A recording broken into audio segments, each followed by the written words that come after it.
так задумано? Ну, напиши в чат, что на ютубе пока не отображает то, что мы транслируем. А должна уже? О, все, отображает. Да. О, Наверное, да? просто с задержкой. Угу. Супер, супер, супер.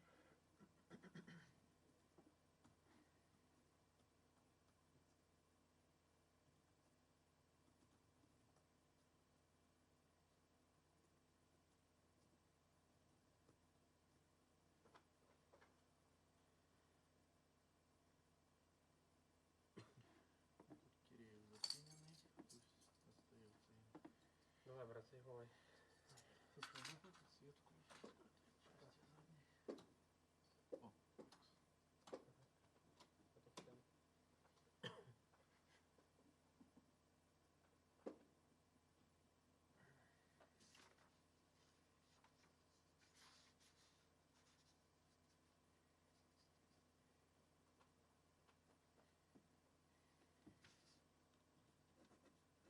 Ну что ж Роман Зазуляк активный? А, на пин это не влияет. Я понял. у нас просто английский включен. Он последний говорит просто. То есть он выйдет в эфир, да?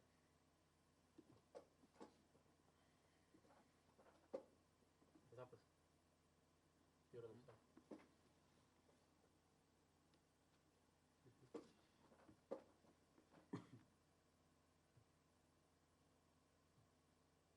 Ты напишешь, да?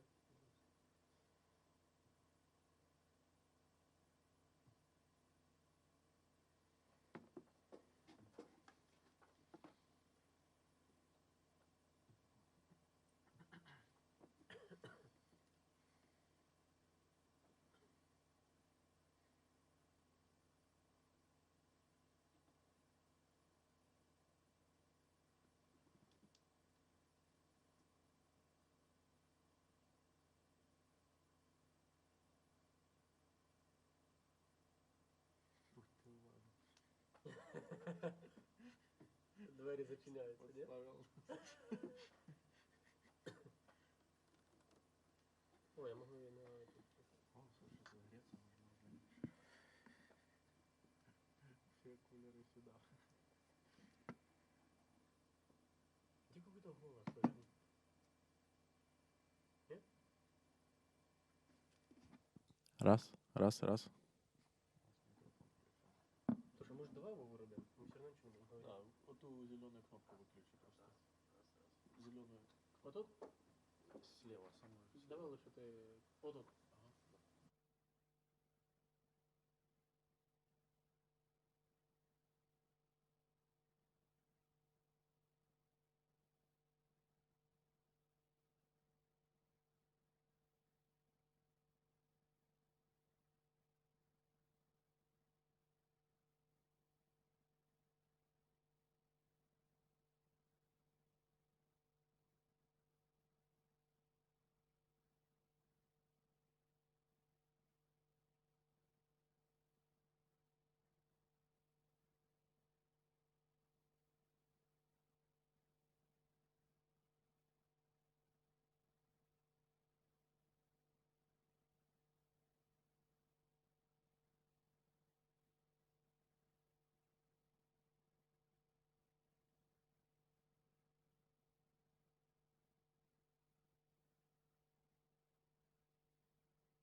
Добрий день.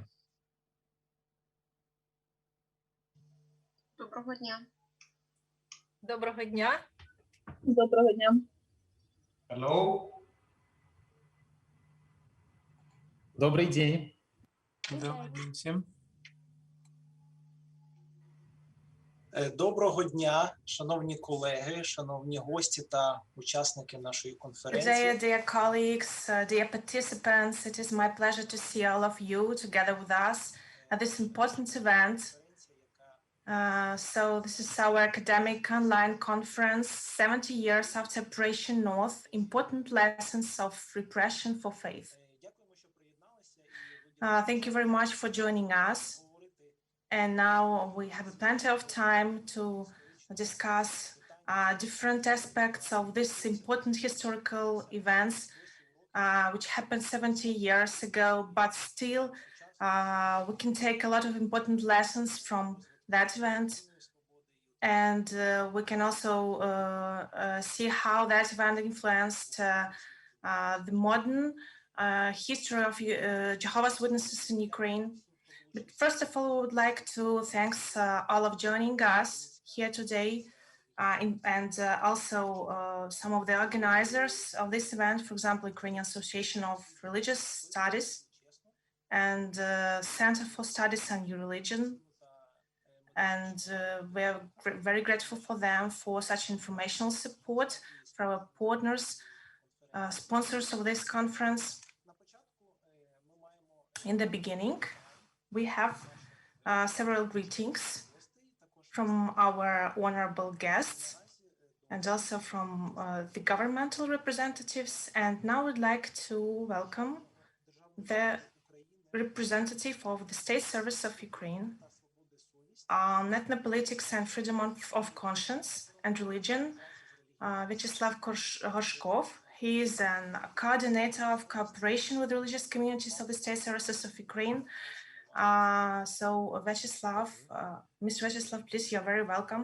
Thank you very much. On behalf of the State Services of Ukraine on ethnopolitics and freedom of conscience, I'm glad to greet all of you, all the participants of this important event, historical event, 70 years after Operation North, important lessons of repression for faith. Of course, I believe that this event is very important, and also this enlightening program helping us to enlighten the events happened 70 years ago. And for this, I have several reasons. First of all, the understanding of that events and also the preserving the memory about that events, giving us hope that this would not happen again.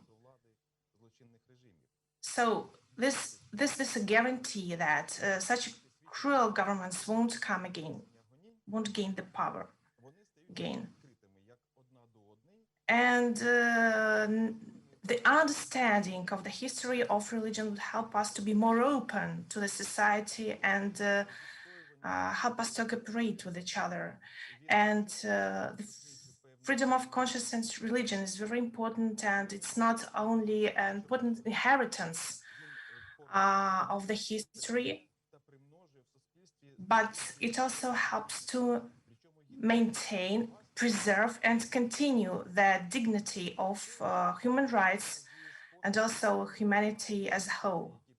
And it's another reason is very important is that the understanding of it will help us, unreligious person, for some citizens, the history is just a sequence of events occurred in one's country, but the religious person, he sees the influence of God, and this history becomes sacred. Why this event is so important in the history? The reason is that the sacred history, in comparison with just history, won't harm. Even some, maybe some pitiful events, they won't become so tragic and won't lead to the pessimism. So I'm sure that the understanding of the history would contribute to the benefit of the whole society, and would also help the whole society to develop such important qualities as dignity and respect.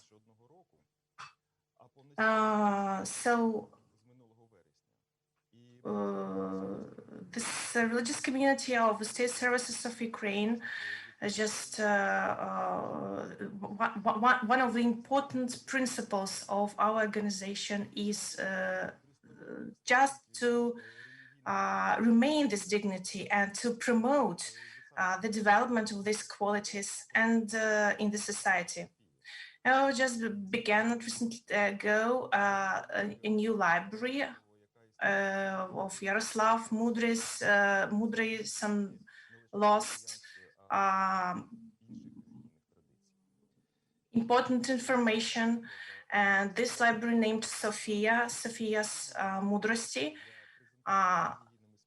So the purpose is to preserve important events and historical events in the history of all religious groups and communities, and in such a way contribute to the dignity of each one living here in this society. And once again, I take this opportunity to participate in this event so that we can cooperate together for the benefit of Ukrainian people, Ukrainian society, and contribute to the development and peace, love to all of us.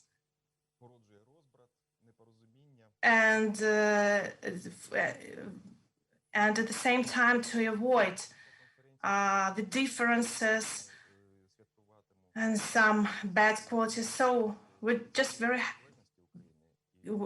by the way, this year we'll celebrate 25 years of the Constitution of Ukraine, 30 years of independence of Ukraine, and this year this important year, I'm sure, would also, this is another factor which would contribute to the Ukrainian development, so that Ukraine would become an image, an example of peaceful relationships between religious communities. Thank you very much.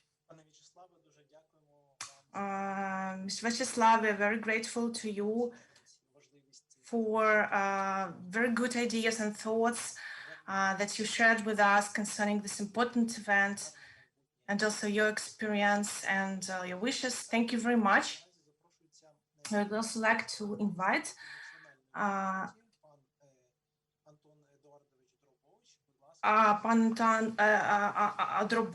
Mr. Drobovich, we very welcome you.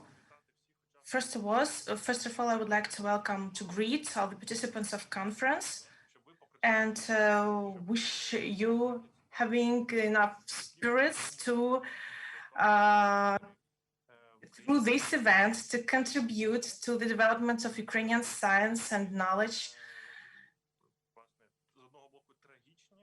On the one hand, tragic events, but on the other hand, very heroic events.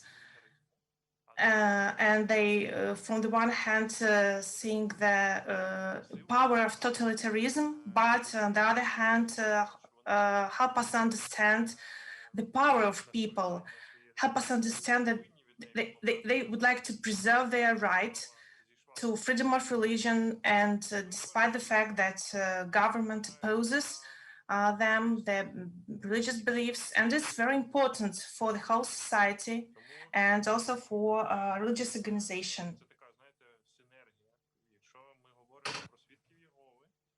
And this is a kind of synergy, so it's not important for the religious community of Jehovah's Witnesses, for the science, the understanding of the peculiarities of totalitarianism, but it's also important for the government. This is the kind of way we remember, how we remember the history, our previous events, for example, all the mechanisms which are preserved, enshrined in our constitution, and it would be 25 years commemorating that event.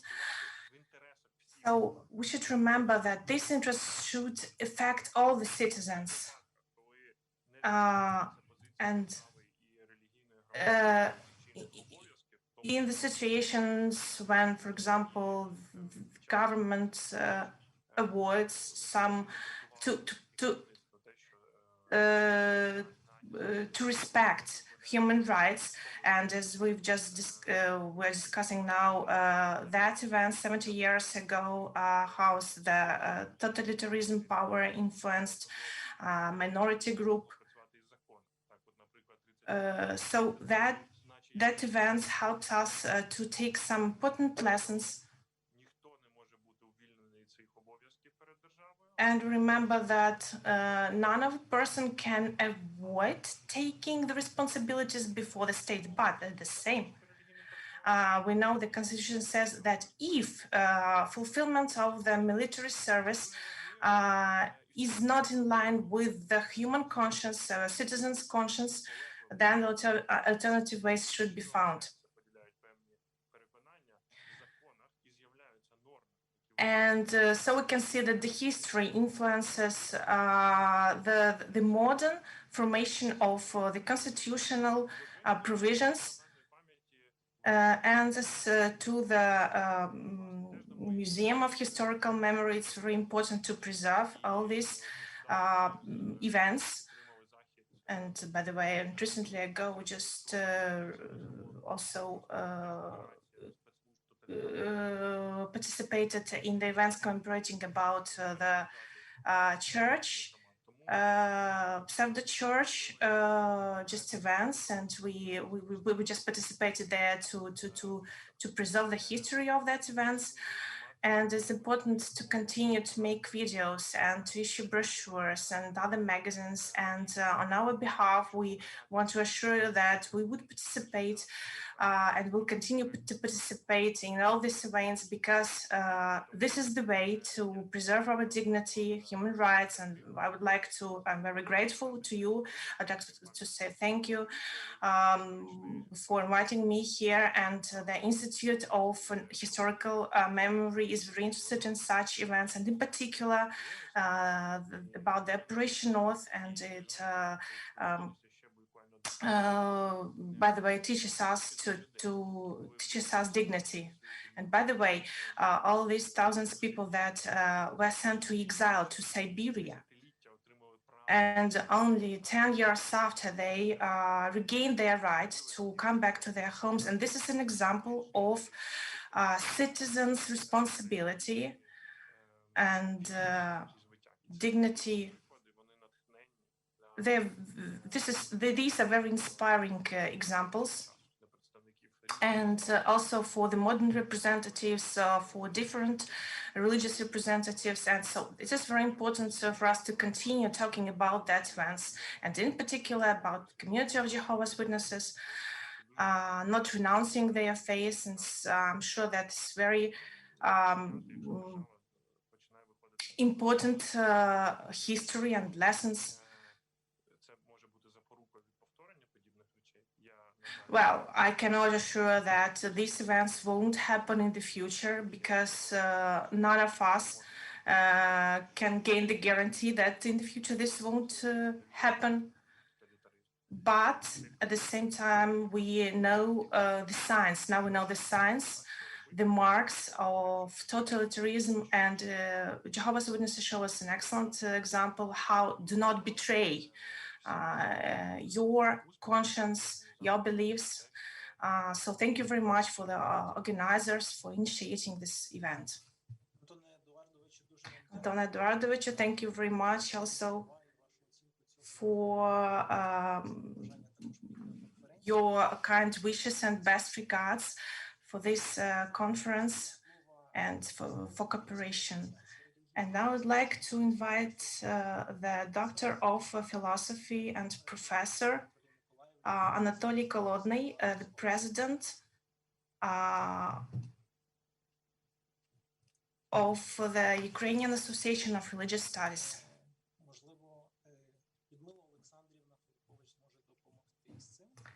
Maybe Lyudmila Alexandrievna Filipovich would help us now. Так, Анатолій Миколайовичу, просимо вас до слова. Anatoly Mykolaievich, you're welcome. Доброго дня, шановні колеги. Good day, dear colleagues and the participants of this conference. Я є президент Української асоціації релігієзнавців. As a president of Ukrainian Association of Religious Studies, I would like to share some of my thoughts here. Це ті, хто не маємо виявляти яку симпатію до однієї чи антипатію до іншої. We cannot show sympathy to one religious group and antipathy towards another. We should show our impartiality and treat all of them equally. And when it comes to Jehovah's Witnesses, I would like to thank first of all Mr. Kirillovich, because due to him we have better relations with Jehovah's Witnesses than all the other evangelistic groups. And they advise with us concerning different opinions.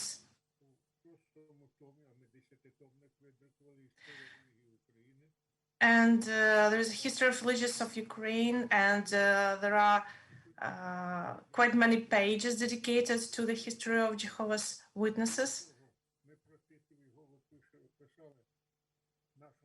We also wrote about Jehovah's Witnesses in our guidelines on religions in Ukraine.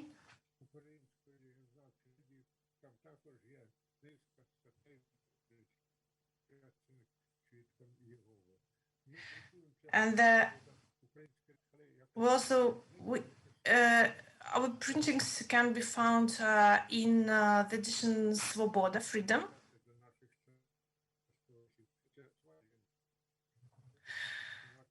And it is very commendable that very good relationships are now established between Jehovah's Witnesses and us, so we just maintain correspondence with each other.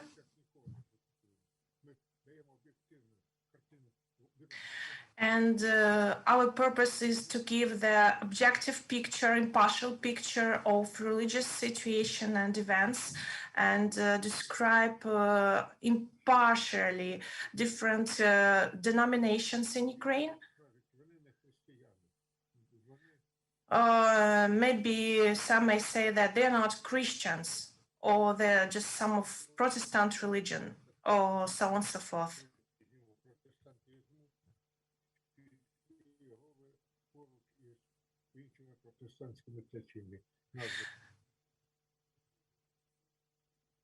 But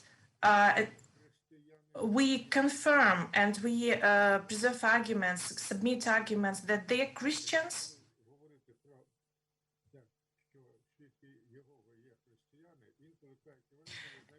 And maybe some may say that, oh, they're not Christians because they do not celebrate Trinity, they do not recognize Trinity. But of course, our impartial analysis provide them convincing evidence that that's not true, they're Christians. And we maintain good relationships with each other, have separate meetings with them.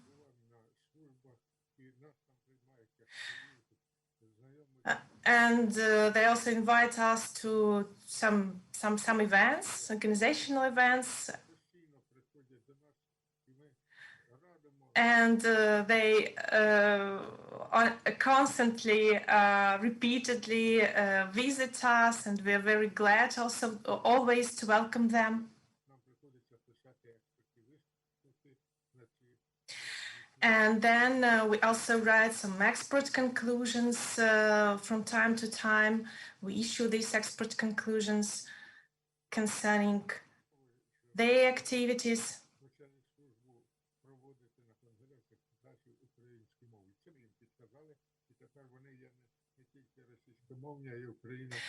And they also now use not only Russian language, but also Ukrainian language.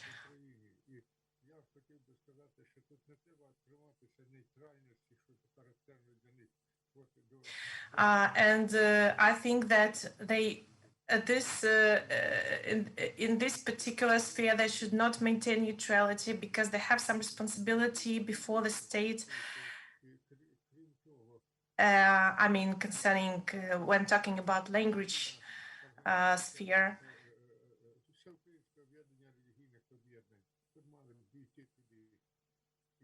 And I would also advise you to enter the religious association, Ukrainian religious association. Thus, your religious rights would be more protected. So we invite you to become the members of this association. And so you will gain more respect on behalf of other citizens. So I welcome all Jehovah's Witnesses and their chief management.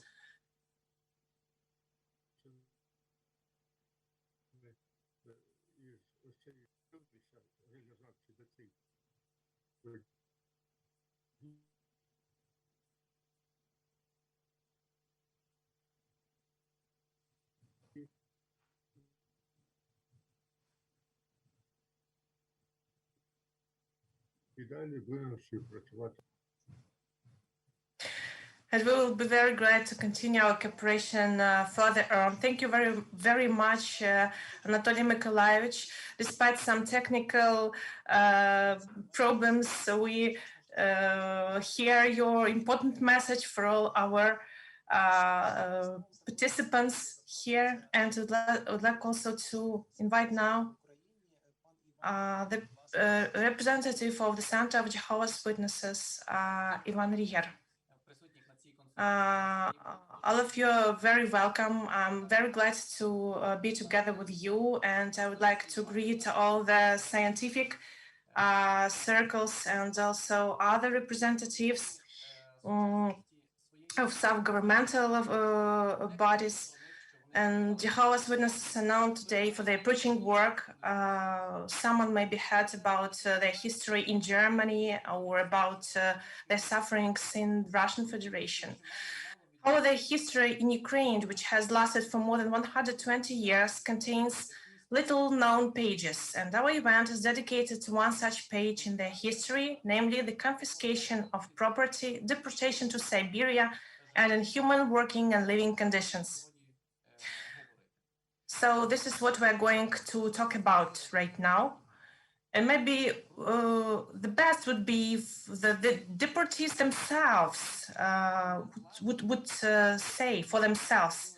And in order to convey their resilience, cheerfulness, what conclusions that they draw and how it affected their lives, and bring to your attention the video 70 Years of Operation North video. Let us watch it together.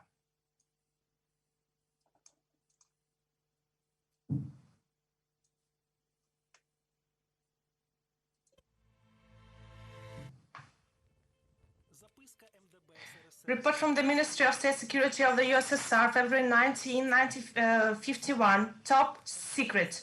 To Stalin, with the aim of stopping further anti-Soviet underground activity of Jehovah's, the Ministry of State Security considers it necessary, along with the arrests of the leading participants in Jehovah's sect, to expel discovered Jehovah's from the territory of Ukraine, Belarus, Moldavia, Latvia, Lithuania, and Estonia and their families to Irkutsk to Tomsk regions. In total, 8,576 persons were under settlement, of whom from the Moldavian SSR 1,675 persons, from the Ukrainian SSR 6,140 persons, from the Belorussian SSR 394 persons, 153 families, from the Lithuanian SSR 76 persons, 48 families, from the Latvian SSR 52 persons, 27 families, from the Estonian SSR 250 persons, 130 families.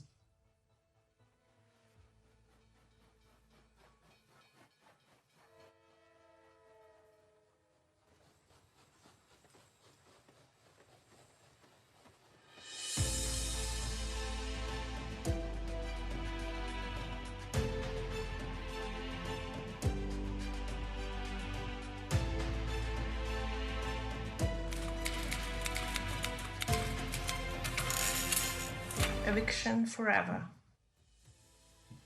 70 years of Operation North.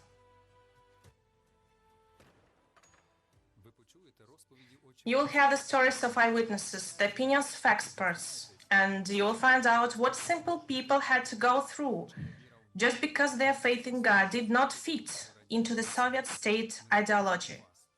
We invite you to come and journey with us.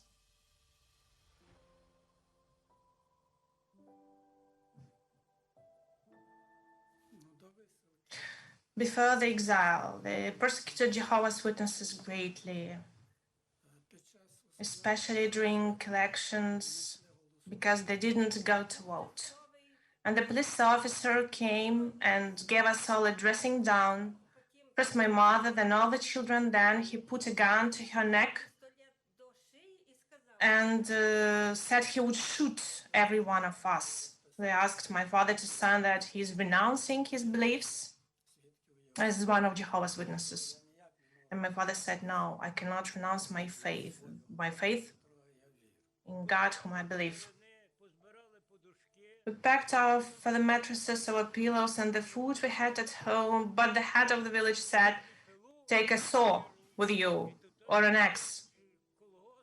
And all those from collective farm came to our yard and took us out of the village, and they attacked us as if we were criminals. Even when the belongings were loaded, the believers used that opportunity to preach. For example, in one of the villages, the family had climbed on the highest car place and began preaching to his fellow villagers. He related them about the Bible and reasons why they were to be exiled. As a matter of interest, until he completed, the transport vehicle didn't move. When they took us to send out, well, fellow villagers and also our relatives, non-believers, they wept for us. At first, they planned to expel a specific number of people, but in the event they were far more, Moldavia took first place in that respect. They planned to expel 1,600 people from Moldavia, but actually they expelled almost 1,000 more.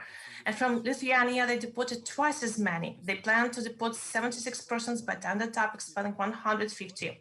So they drove us to the wagons and started loading us onto them one by one. There was no toilet, there was nothing. There weren't even any holes drilled out. The conditions of sanitation were terrible. Even the convoy had complained about the conditions. I have in my hand the report of one of those herds.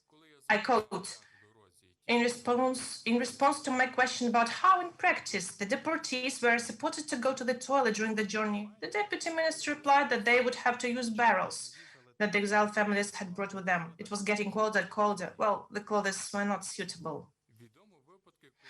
There were cases when even the recumbent people were evicted. The most striking examples of inhuman treatment in Moldavia, for example, the case when a mother was sent with a baby with meningitis and who later died in the wagon. And another one, we know for sure that when a heavily pregnant woman was to be evicted and she delivered in the wagon. So in these categories of people were not spared, they were evicted. Once when train stopped, one more freight train arrived and we heard singing. There were our brothers and sisters from Moldavia. They sang at the top of their voice, no one was ashamed of anyone, children sang who could.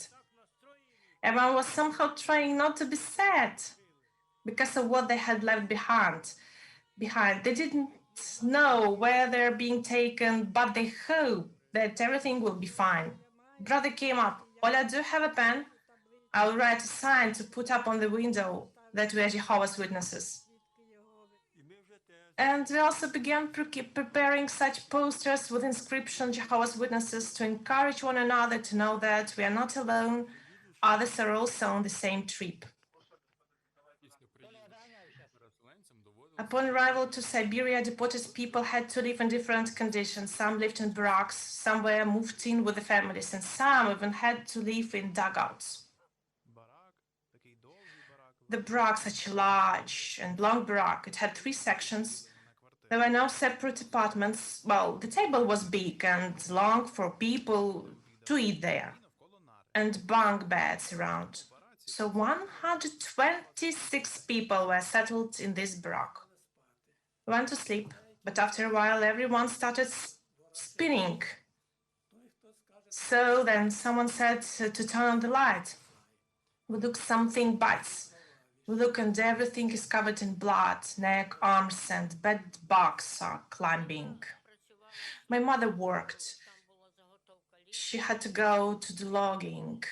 They sawed by hand and cut logs. The work was very hard for both the women and the men. They forced children aged between 12 and 16 to work the same as adults. So in that sense, the children were robbed of their childhood. And it is important for me now to remember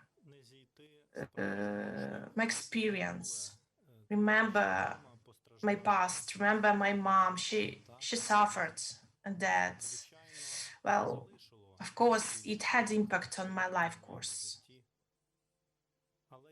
But I'm content. The Depression North utterly failed. The result was polar opposite to the initially planned goal. The operation was thought up in order to put an end to them. But on the one hand, drew them together, and on the other hand, gave them the opportunity to spread their religion throughout the Soviet Union. That, of course, was not the result that anyone in power was expecting, had foreseen or wanted. It seems to me very important for these events to remain in our historical memory and occupy the honorable place it deserves, because people who stood up for their convictions despite the cost of such great suffering and maintained and even expanded their religion are worthy of respect. So that was how Operation North took place, changing forever the lives of thousands of totally innocent people. With the collapse of the Soviet Union, Jehovah's Witnesses finally achieved their long-awaited freedom. But today, in modern Russia, dozens of our fellow worshippers are once again behind bars, and hundreds are being subjected to criminal persecution. Is 70 years too long?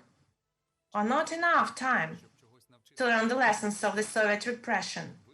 You can decide for yourself.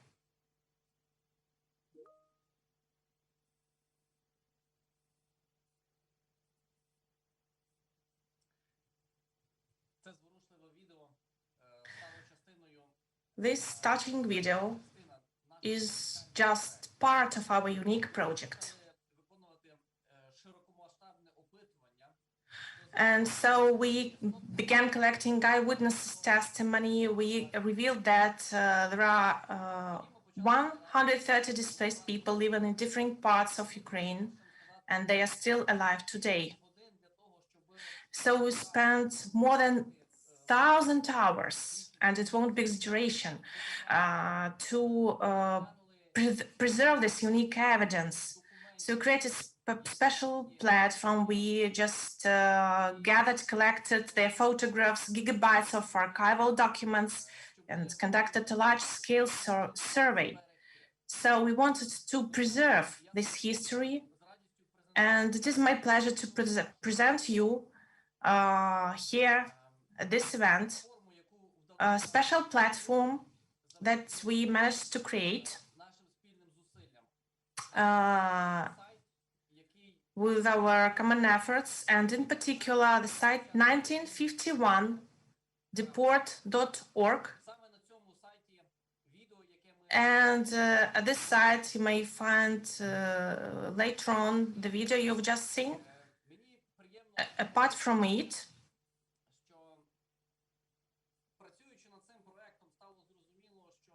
it is my pleasure to say that, well, we decided that we should not only show this part of history, but to show this international approach to this operation, so that we decided to cooperate with others worldwide. And as a result, we created a 3D tour which describes, this is just to show just a short video, this 3D tour, and we're glad to present it and to share with us. Let us watch it together.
Оце ті здобутки, з якими ми хотіли із вами. So these are the sharings we would like to show you, our dear guests. On this video, you may find in 3 languages, Ukrainian, English, and Russian. You may find the video, 3D tour, and the witnesses, testimonies of eyewitnesses, archive documents, testimonies gathered from 7 countries, and so on and so forth. And you may, any click opening documents, you may open. And just you may see that, just click it and you may see all the trains and wagons, and you may hear the music used by the repressed ones, how they encouraged each other, and everything that got possible through the continuous efforts of our volunteers. And 1,000 hours were spent of visualizers and designers and people who are eyewitnessed and those repressed ones. And so we're sure that all this material, first of all, it was of course created for the representatives of state bodies, scientists, scholars, but all others may find a reliable, truthful, and objective information on that site. Once again, I'd like to say how glad I am to be with all of you here, and thank you very much, Ivan, for showing us such encouraging information. We, of course, would love to visit that site and everything you've said us. So that we continue our conference, I would also like to remind you that as we are using YouTube channel, so you may also use Ukrainian or either Russian or English languages. And if there's any need, we can also ask questions. And you may also, you're very welcome to ask our speakers to pose them some questions. And in video channel on YouTube, you may also find that option. Or, for example, using those listening us via Zoom conference, you may just use the function hand up, and also you may also pose questions. And starting from the second video, we'll also make a short break for 30 minutes break. You may also stay here, do not leave the conference. And there will be a separate announcement about that. So the first speaker, Viktor Yelensky, he is Doctor of Philosophy, Professor, Chief Research Scientist of Kuros Institute of Political and Ethnical Studies of the National Academy of Science of Ukraine. Viktor Yelensky, his topic is Soviet religious policy, how totalitarianism itself wanted to be a church but could not. Due to unforeseen contingencies, he could not be present here personally, so we would like to watch, we can watch his video. Good morning, dear colleagues. Unfortunately, I cannot join you in the real time. Yet I would like to share with you some of my thoughts on the subject. As it has been announced in my topic today, so I would like to present you those of my thoughts that I personally do not find to be self-evident, despite the large body of literature written on the subject of religious politics of communist states. So I would like to start from the fact that apparently, on the very height of the perestroika process, I was able to conduct many interviews with representatives of different Protestant movements and also with Jehovah's Witnesses. One of these conversations I remember very well. It took place in Uglegorsk in Oblast Donetsk. There was a large group of Jehovah's Witnesses living there, or rather most of them came originally from the Western Ukraine. They had been all exiled to special settlements in Oblast Irkutsk. Their children were born there in the settlement station Zima. They were all not allowed to return to Western Ukraine, so they settled down in Donbass area, also because in this area there were exceptions for coal miners. Miners could be exempted from the military service. So one of the witnesses I talked to, this conversation has stuck in my memory, because this man did not insist that government should treat Jehovah's Witnesses with more softness. Unlike many others, this man emphasized that Siberia strengthens the faith. He always said, repeating it many times, that there is nothing like cold to harden your faith. And one thing that I especially remember, he said that with this government, we can never coexist. Now I'm just putting it in my own words. There can be no peaceful coexistence between us, because they claim to themselves something we cannot give. Much earlier, but in nearly the same terms, this thought was expressed by Orthodox father Sergei Bulgakov.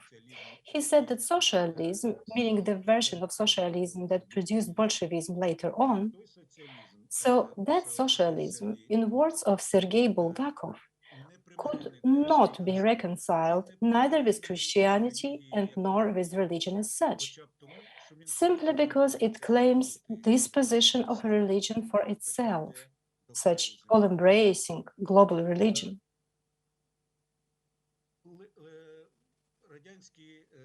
Soviet theories used to say that religious policy of the Soviet Union was based on the foundations of Marxism.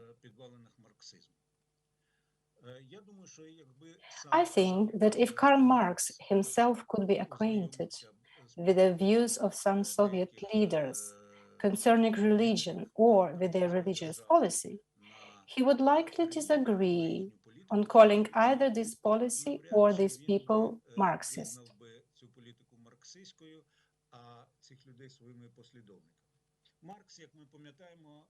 Marx, as we remember, has written to the point that religion would gradually disappear as socialism would progress.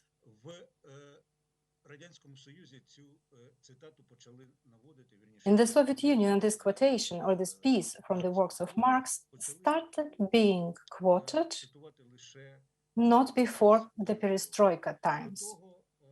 Before, this thought of religion that should gradually disappear as socialism makes progress was preferred to be forgotten. There was much more talking about socialism that was destroying or had already destroyed the religious roots. So religion remained with just the cultural or epistemological roots that should disappear rather swiftly as socialism progresses and enters the phase of communism. Before, they rather kept talking that as socialism progresses, the class struggle is aggravated, and this aggravation of class struggle leads to the heightened resistance amongst the remnants of exploiting classes, to which spiritual layer of society was also counted.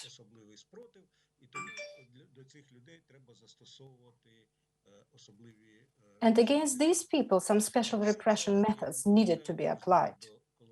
All of this, as we remember, led to much tragedy, to the extermination of clergy, believers, and laymen. It led to this that only in 1987, only in front of Polish intellectuals, for whom it was a very sensitive topic, Gorbachev has shyly admitted, we, the communists, did mess this one up. This political course towards religion, churches and believers that was pursued in the Soviet Union and in several other Soviet-oriented countries could hardly be called atheistic.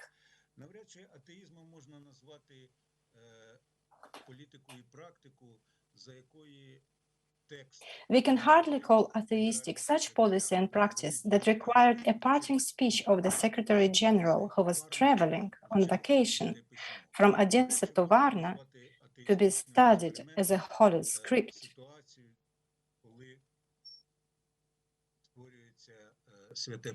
We can hardly call this an atheistic experiment when the Holy Scripture is created, such as cannot be in any case revised and only interpreted.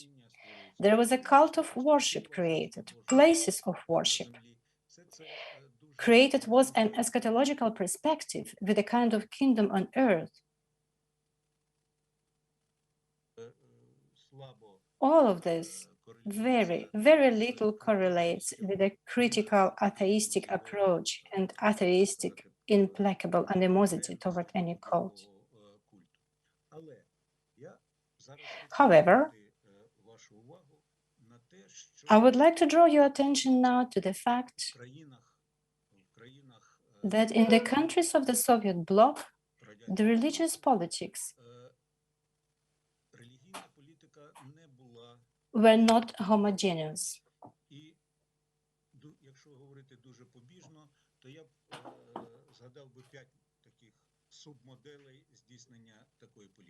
To address it very briefly, I would say there are 5 such submodels of implementing such politics. First one is the Albanian model, very much characterized by secular absolutism, when just on one day in year 67, it was announced that Albania is the only country where atheism attained full victory, and all mosques, prayer houses, and churches, Orthodox as well as Catholic, would be closed and all religious expressions would be persecuted. Another one, next model, is the model of antagonistic separation between church and state, which was deployed in the Soviet Union, and which we apparently know best of all.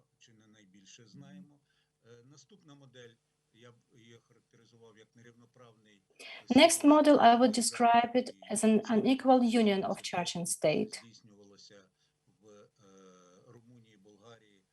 This one was foremostly implemented in Romania, Bulgaria, and apparently the Socialist Republic of Macedonia, where leaders recognized the role of the Orthodox Church in the national history.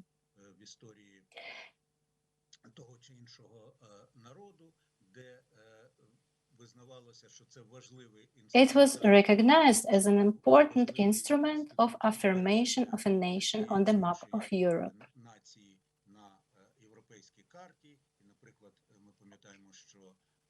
And we can remember that the Politburo of the Communist Party of Bulgaria was involved in the decision on the patriarchy for the Bulgarian Orthodox Church. And the autocephaly of Macedonian Orthodox Church was taken care of by the leaders of the Socialist Republic of Macedonia. Remember the role of the Orthodoxy in the special Romanian way chosen by the dictator Ceausescu as well. The next model is the one more or less liberal one, in as much as we can call it liberal. The approach to religious politics in Eastern Germany and Hungary.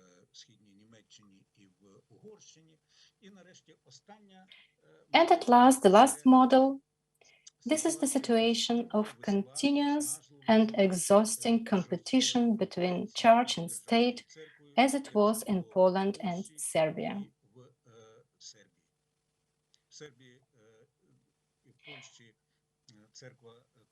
In Serbia and Poland, the church didn't simply enjoy a special support among people, between Polish and Serbian people, but as it was in the case of Serbia, it remained the only refuge for Serbian national sentiments, which could not be destroyed by the policy of socialist independence of nation as employed by Josip Broz Tito.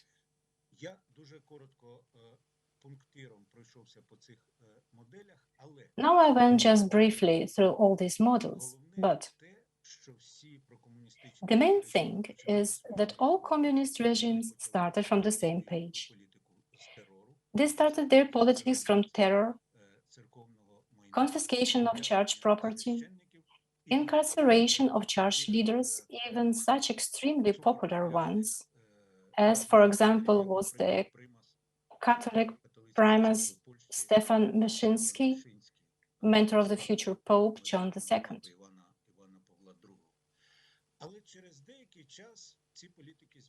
But after a while, this political approach changed. It changed because the government, the regime, meets with different resistance levels within the society. And these different resistance levels are there because churches or religious institutions enjoy different levels of support within the society. Very different levels of support within the society. If, for example, in Albania, Islam, Catholic, and Orthodox churches were considered foreign religions and were viewed as instruments of penetration or even seizure, as used by Turkey and Russian Empire or by Austria-Hungary,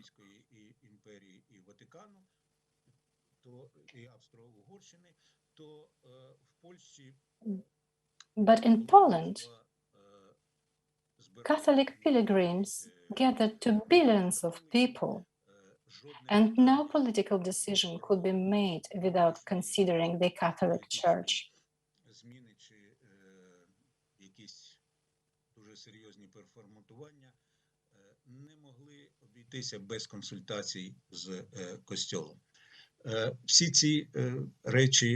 All these things are very well known. And I think that we can conclude that the severity of the communist politics towards the church, or the softening of this politics, they were to the large extent dependent on the resistant levels.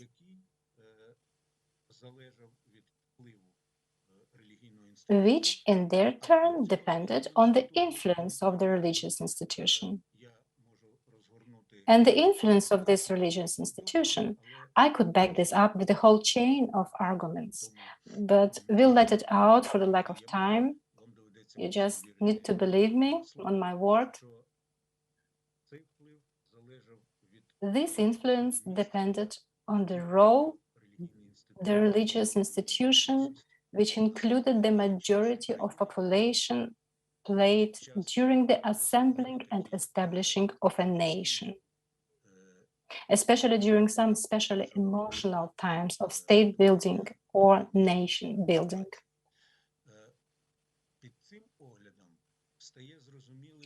From this viewpoint, it becomes understandable why we have such a difference in the religious behavior of Czechs and Slovaks, even though they used to comprise one state for a long time.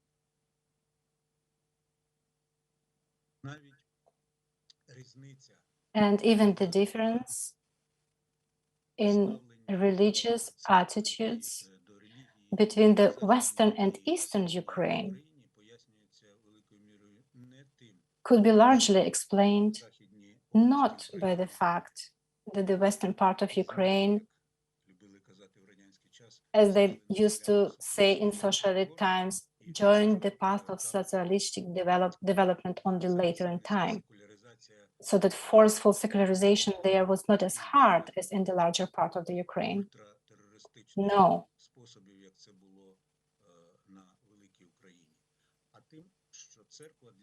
It was simply so that for the people of Galicia, church was playing a different role than it was playing for the people in the central and eastern Ukraine.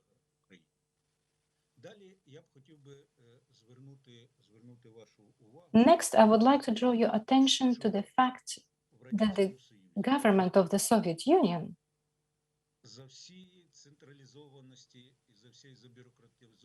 as centralized and as bureaucratic as it was,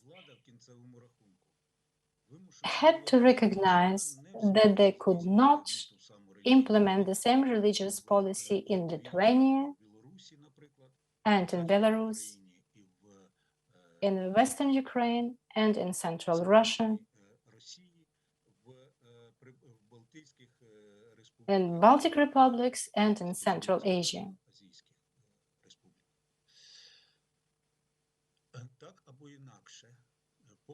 One way or another, despite all tries and policies, despite all acts of repressions,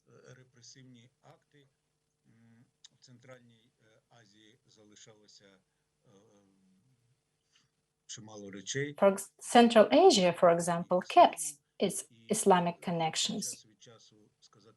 Despite the fact that from time to time the discoveries were made that some school directors performed the role of religious mullahs, or there was a talk of kalim or bride price, or blood revenge in Caucasian republics,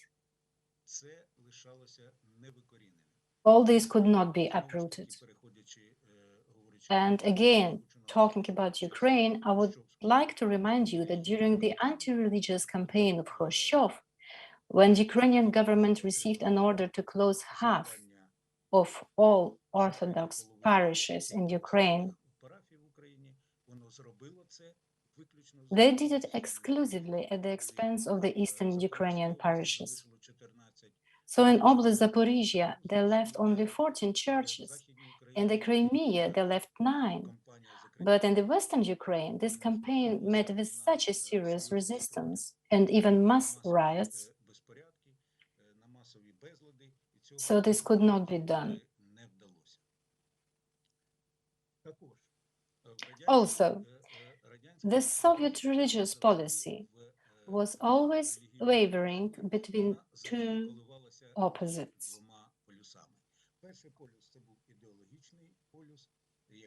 One opposite, ideological, was certainly intent on demolishing religion.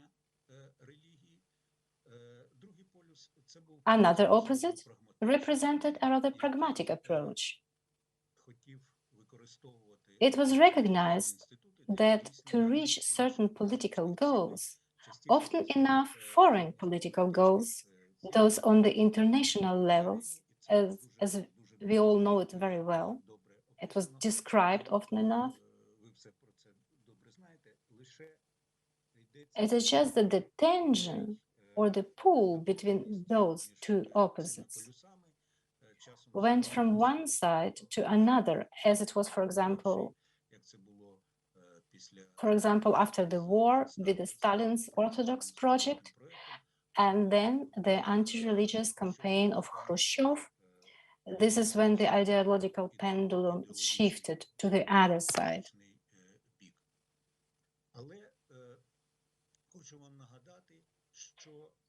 Yet I would like to remind you that even before perestroika, the Communist Party of Ukraine, or other Communist Party of the Soviet Union, was still intent on demolishing religion.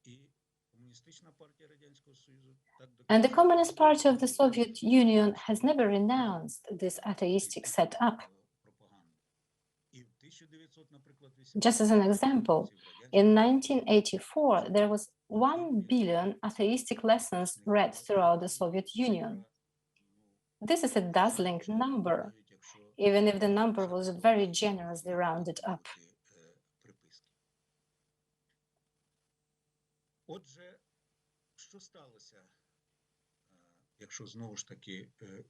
So, what happened?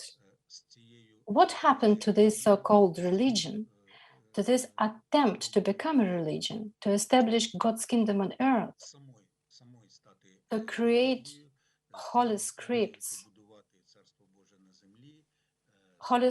and own cultural framework?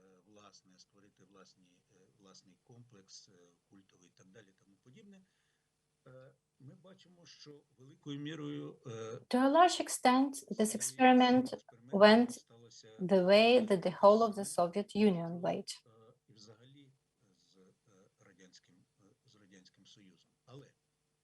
But in the second half,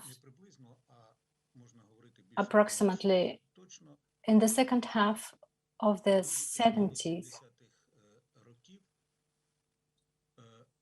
around the world, we see the beginnings of processes, which we can call the processes of return of religion to public domain.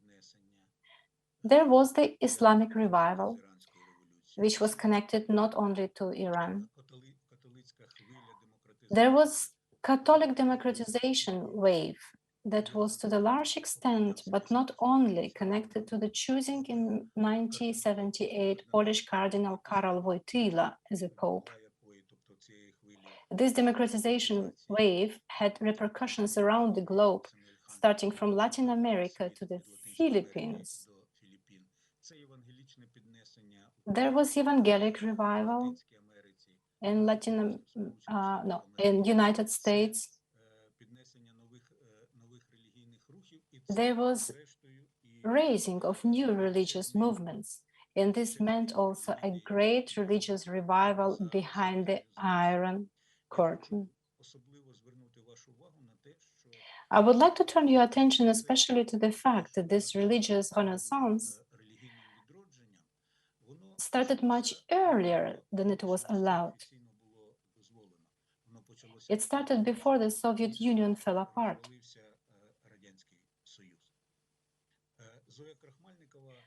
Zoya Krakhmalnikova reminiscented that all her friends and many of her acquaintances all got baptized in the same year. It was 1977. For this time, at the end of the 70s, we observe raising of interest in religious literature, in foreign radio stations that transmitted religious programs, in different religious expressions.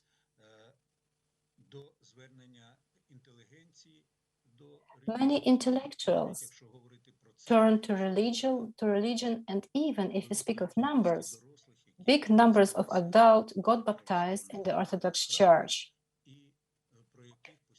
These numbers were the source of constant worry for the propaganda department of Ukrainian Communistic Party and Communistic Party of the Soviet Union. This turn towards religion, to the large extent, indicated decline of the experiment on trying to create a like of a religion.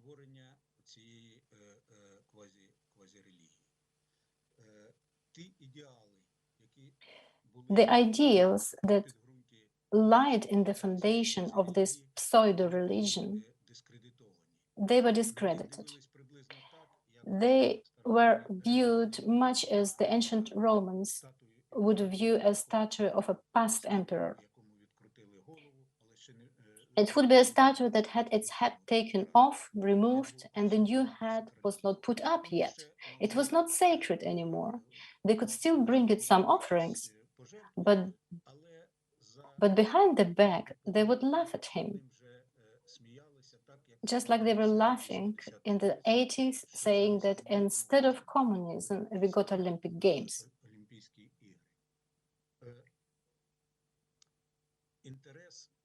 This religious interest, this religious revival, which is a very interesting subject for many researchers now and in the future,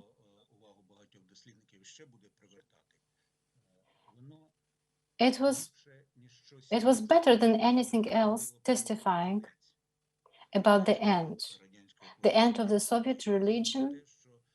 It was telling plainly that totalitarianism didn't make it to the position of a church. In my opinion, this big confrontation about which the Jehovah's Witness that I met in Uglegorsk in 1978 was talking, this big fight is well illustrated by the fate of the Russian Party of Social Democrats and the Pentecostal movement that appeared on the scene more or less on the same date, in the first days of the 20th century.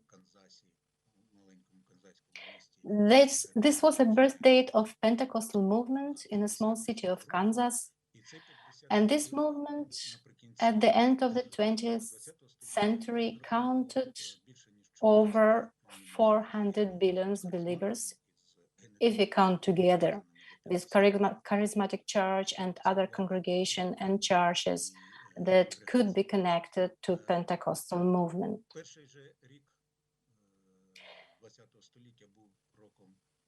The first year of the 20th century on the other side was also a year of very active growth of the Social Democrat Party and Bolshevik Party. But towards the end of the century, only little of this remained.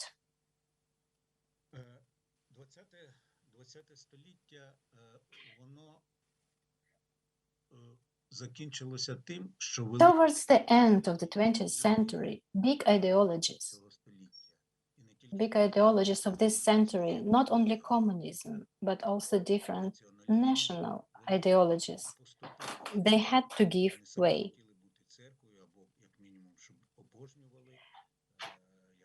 They wanted to become a kind of a church themselves, at least be revered as gods. They came down from the arena, and the church, it not so much got forward to the front rows. The church never really left them. But now nobody could put the church in shadow anymore.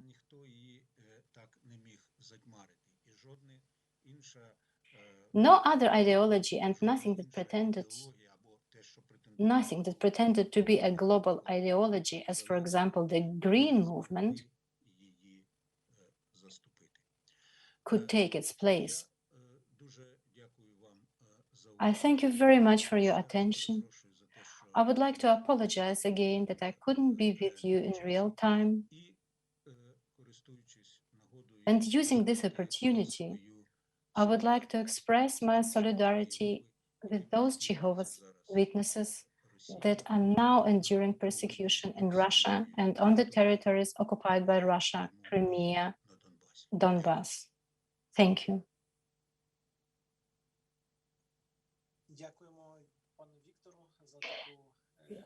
Thank you. Thank you, Mr. Victor, for such a beautiful approach to our topics.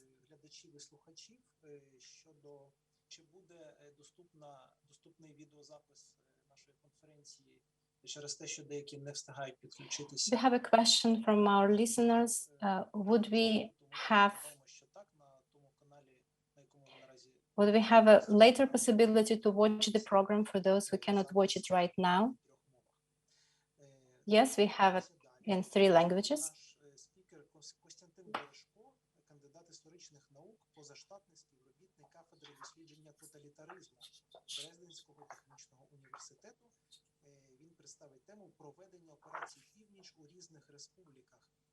We continue moving forward, and our next speaker is Konstantin Bereshko, doctoral candidate of historical science. I greet all the participants and the audience of this international scientific seminar. Thank you to the organizers for the invitation. And I would like to share some of my thoughts on historical research. I've been researching the topic of religious persecution for 16 years, and in particular of Jehovah's Witnesses. And that's why I have been working, processing archive documents of Moldova, Ukrainian, Russia, and Estonia, including archives of state security bodies. And I also interviewed about 400 eyewitnesses and victims of various religious denominations. In this respect, I would like to emphasize 2 points. Firstly, Operation North is just 1 page in the history of the denomination of Jehovah's Witnesses.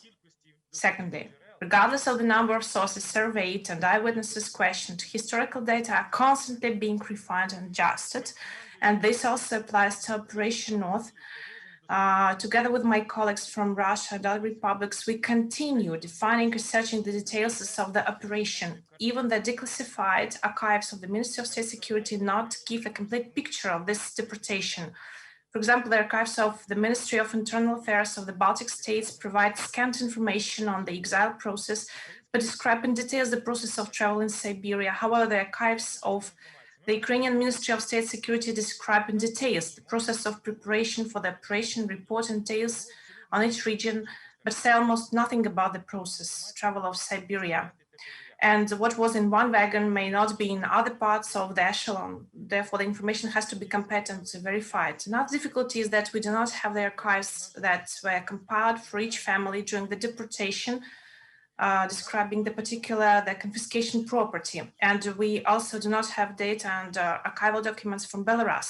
Scientists from Belarus have recently noted, I quote, in Belarus, "The archives of the Committee of the State Security are completely closed for research." So therefore, the data that I will be submitted now may be changed or clarified over time. So now my presentation will be submitted in the forms of questions and answers to the most interesting points of the study. However, full information can be found in a scientific article that is being prepared now and will be issued in the nearest future. The first question: what is the essence of Operation North and why such a name was chosen?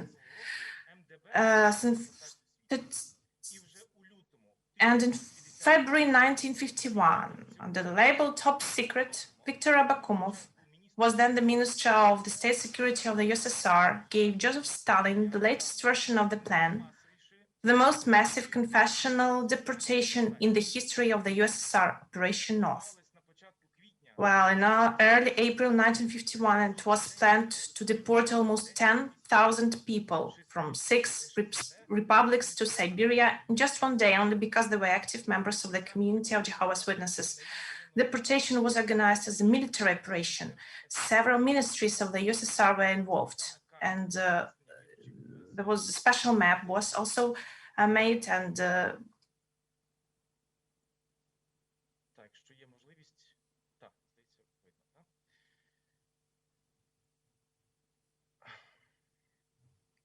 Видно, да? Карта. Can you see the map?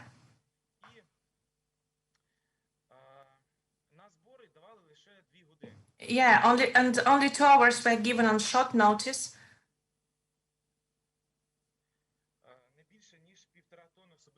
One family was allowed to take no more than 1.5 tons of personal belongings with them. Everything else, houses, tools, furniture, and livestock, was confiscated and confiscated in favor of local collective farms. Later on, all these people in Ukraine were located into 9 echelons and 450 wagons. 1 echelon was formed of exiles from the Baltic countries and 2 from Moldova. The Irkutsk and Tomsk regions were planned to be the final points of deportation. Obviously, that is why the operation was codenamed North. Second question, why did the witnesses receive such a special attention from the Soviet authorities? Until the expansion of the borders after 1939, Jehovah's Witnesses did not come under the close scrutiny of the Soviet government, and they were not given much attention until they appeared a large center in the western regions of the country. In addition, the witnesses were the best organized religious underground structure in those lands. In particular, they had a sophisticated coding system of reports, unique conspiracy and secret bunkers for printing literature. Moreover, later on, when the Ministry of State Security began introducing its agents into the ranks of the organization, the witnesses applied counter methods, revealing the plans of state security agencies. Of course, the authorities who at that time claimed having full control over the areas of their citizens' lives could not tolerate this. And although the witnesses made several attempts to register their community, authorities continued to persecute them. Thus, in the last attempt to register the community in 1949, they were asked to publish their literature in party printing offices and to glorify Stalin and party policy in their sermons. Of course, the witnesses adhering to the principle of complete political neutrality could not agree with this. The second question, how did the Ministry of State Security know how many people to deport? Who compiled the lists of believers? The list of people to be deported was compiled by local authorities, most by village councils. That is why there were repeated cases of warnings about the deportation of relatives or sympathizers who worked in the village council. Such lists were later on designed by the Special Council of the Ministry of State Security, backdating. You may see that on the photo, more than 6 months after the operation. Well, I don't think the theory that the lists were prepared by recruited MSS agents is reliable. Yes, MSS agents were in the ranks of the organization, but their number was not enough to make lists for each village. How many troops and forces were used for the operation? Was there a problem with the troops?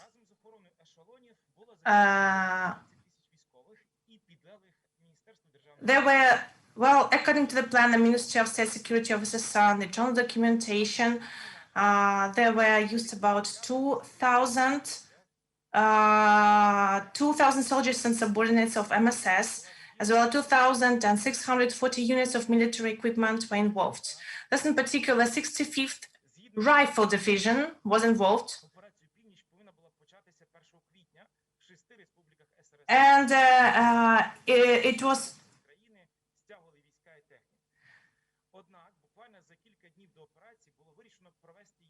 It's very interesting that the operation on the 1st of April, Moldova, Belarus, and the Baltic states, and on 8th of April in Ukraine, Operation North was carried out as part of Operation Troika, where 2 other categories of people were sent with the witnesses. Much likely such changes in the term of eviction were due to lack of troops. For the same reason, no eviction from one of Ukraine's regions was carried out, Transcarpathia, although special wagons were even set up and lists of people to be deported to Siberia were prepared. You may also see on this photo that there was a lack of troops there at the Transcarpathian region. So the question is, how many people were sent in exile? Unfortunately, even here, the over-fulfillment of plans, so typical for USSR, was applied. And despite the fact that in almost all republics, there were those who were not exiled for various reasons, the MSS managed to over-fulfill the plan and sent more than initially planned. Moldova ranks first in this list. It was originally planned to deport 1,675 people from this country, but in fact, almost 1,000 more people were deported in Ukraine as well. There would have been exiled by 1,000 more people if Transcarpathia had not been excluded. But for example, in Lithuania, they sent twice as much as planned. In total, we estimate that at least 9,793 people were deported from all the republics. However, I would like to note that, unfortunately, we still do not have data from Belarus. Please take a look at this photo, and this is like a confirmation of these numbers. You may find the number of exiles from Ukraine, and here we find exiles from Moldova. And here is the total number of all exiles from all republics. So another question is, why is it called as mass deportation held in the USSR? Well, in line with our study research, we investigated the deportation issue of other denominations, in particular deportations of such religious groups as the True Orthodox Christians, 1944, the Adventist Reformists, and the Innocents, 1952. Yes, indeed, these denominations were also persecuted by the Soviet authorities. But when comparing the number of deportees, Jehovah's Witnesses outnumber other denominations. This is evidenced in particular by the certificate on the number of special settlers in 1953. You may also find out this on the photo, where the witnesses are the largest religious group among the lists of deportees in Siberia. Another question, also very interesting, was it possible to stay? Yes, there was more than one opportunity to stay. This fact is decisive and unique in relation to other Soviet deportations. Unlike political convicts, witnesses did have the opportunity to avoid deportation, by the way, twice. Firstly, many witnesses were aware of their deportation, but still remained at home at the time of deportation. And secondly, most witnesses were given the opportunity to renounce their faith and stay at home. There was no special form of renunciation of faith. However, very often the leaders of the groups on their own initiative offered to sign the renunciation of the faith. Such cases, for example, were not uncommon during the oppression in Ukraine. So if the family agreed, they were placed in a category that at that time of eviction had converted to another religion, and such a family would not be evicted. Well, we do not know the details of the operation, but we know that in the Hobych region, which became part of Lviv region in 1959, 5 families left for this reason. This is the only fact that I had ever encountered in the documents, not only in Ukraine, but also in other republics of the USSR. However, I'd like to emphasize that the very fact of the possibility of such an alternative suggests that authorities subconsciously understood that these people were not criminals. We have seen the same before under the Nazi regime. Another question, what's their difference, deportation between the republics? In our opinion, yes, there was a difference, and in our opinion, the operation in Moldova and the Baltic states was less humane than, for example, in Ukraine. Why?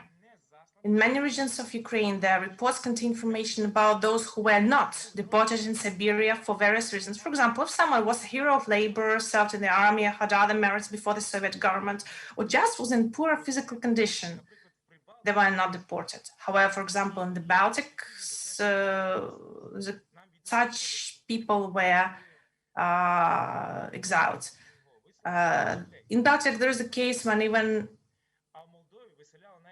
Komsomol members were deported together with their religious mother, and in Moldova, even recumbent patients were evicted. And maybe you've heard also from the video that there was a case when a mother was sent with a baby with meningitis who later died in the wagon. And also among the Moldavian documents, there are often cases of dire searches for believers, even in neighboring areas not known as at the time of eviction. And you might also find out that 45 people they were found and they were took to the echelons in Ukraine. Such cases were extremely rare. They were not searched, in my opinion. So this was the first stage of the operation. It was due to the desire to gain favor with the senior staff. Were there any deaths in the wagons? Definitely there were deaths. We know for sure about the death of 76-year-old, and you may see also here a 9-month-old child of Maria Alexandrovna in the Moldavian echelon, and also of a 76-year-old Edward Yakubovich in the Baltic echelon. And also collected by Ukrainian believers, we learned about the death of 2 people in the Ukrainian nationals, and the surnames of these people are being clarified. Well, along with this, we also know about the birth of children during the trip. In particular, we know exactly about the birth of 4 children. I'll also find this in the document in the Moldavian nationals. Among them, by the way, there were triplets. The fact of the birth of children was also confirmed when it comes to the Ukrainian nationals. However, the exact number of newborns is not yet known to us. What were the conditions of transportation of believers? Were there fats in wagons, and how often? Why are eyewitness accounts so different? The trip to Siberia lasted from 2 to 3 weeks. Most likely, the Moldavians were the first who arrived. They were taken out on the 2nd of April, and already on April 13, 14, they were brought to the Tomsk region. That is in less than 2 weeks. But the average transportation lasted from 2 to 3 weeks. The only thing common to all the wagons were terribly sanitary conditions. Eyewitnesses often mentioned that there was an incredible stench in the wagons, carriages, because cattle had been carried in there before. This was noted in the reports even by the MSS employees and chief officials, and these children made up 1/3 of the total number of all evicted people. And in one case, the chief of the echelon personally wrote a report to the head of the MSS where he was outraged by the terrible and sanitary conditions of transportation. As for the food, it was prepared at stations in local canteens or special institutions, even restaurants, before the arrival of trains. And regarding feeding during deportation, the testimonies vary indeed. Some talk about daily food delivery, while others were often hungry during the trip. It depended on the circumstances of each echelon. In particular, examined a document of the Baltic echelon, which provided for the daily delivery of food at large stations. However, due to the slow movement of the train, the stop at much stations was not made. Unfortunately, in such cases, the believers were left without food. Well, and what was the situation with the believers in the new places? Were they monitored and continued to be persecuted? Well, each village in Siberia received believers to the best of its ability. Some settled believers in barracks, others settled people to other families, others lived together, 3-4 families in small rooms, and others even had to build dugouts from improvised materials that they took with them or were given on site. They continued to be closely monitored at the new place of settlement, and related reports were sent to the senior staff. Here's what the commissioner of the Council of the Irkutsk region, Zhidov, wrote about the witnesses. Jehovah's Witnesses are the largest group in number, the most evil and ferocious, obsessed with the animal hatred of the Soviet system. Very emotional statement. However, the commissioner himself noted the diligence and industriousness of the believers. The witnesses continued to preach actively. They were threatened with deportation to Eastern Siberia. I'd like to emphasize the absurdity of this threat. Believers were already in exile, and they were threatened to be sent even further. Well, how many people were left? Did they continue to persecute those believers who remained? Well, according to my estimates, there were about 2,000 believers left in Ukraine. Most of them were in Transcarpathia. Of course, it was not easy for those who remained. Under the Stalin regime, the storage of literature was punishable by up to 25 years in prison. This term was later reduced to 10 years. For storing literature and participating in religious meetings, they were often fined. There were even such phrases, paradoxes. Like if they punished them, there was the reason why they were punished. But please take attention why a person was fined for the faith in God. Well, maybe Lyudmila Alexandrovna would say more about this topic. About 70% of people in Ukraine could be fined in such a case. And even later on, even atheistic literature, it was pointed out that contrary to popular belief, literature of witnesses was not political in nature. Do we have a list of all deportees? Well, at present, by efforts of Jehovah's Witnesses in Latvia, Estonia, and Lithuania, there have been compiled lists of all those deported from those countries. The archival documents of the State Security Service of Moldova contained a list of believers by name, even by echelon wagons. You may also find out this list here on the photo. And in Ukraine, the list of deportees to Siberia was compiled by the believers themselves in 1952. And you may also find out them here on the photo. They were written by hand. Unfortunately, this list is incomplete. Well, after verifying the data, this list can be made available to the general public. And last question, did the operation succeed? The ultimate goal of the operation set by victim Abakum was, you may also see his photo here, was cessation of further activities of the community. However, the result was polar opposite. Further actions only contributed to the spread of the witness doctrine throughout the USSR. In particular, firstly, before 1951, witnesses were known only in the western regions of the country and only small centers separated in other regions of the country. But thanks to Operation O, the Soviet government sent almost 10,000 preachers to the eastern regions of its territory. And secondly, by forbidding the witnesses from returning to their homeland after their release in 1965, the USSR government spread these preachers throughout the Union, from the Crimea and up to Caucasus. This suggests that forceful methods of fighting the religion are failing. And a clear example of this is the fate of victim Abakumov himself, the inventor of the idea of reporting Jehovah's Witnesses. Interestingly, 3 months after Operation O, the USSR Minister of State Security was arrested for high treason and shot 3 years later. Thus, the author of the inhumane idea of deportation himself suffered from the totalitarian machine he himself had created. Thank you very much for attention. Thank you very much, Mr. Konstantin, and you are invited to discuss his speech, his talk, and you are very welcome to ask the questions. You may hand up using function hand up. Who's listening us via Zoom conference, or you may also use some messengers. Thank you very much for Mr. Konstantin for such a detailed information.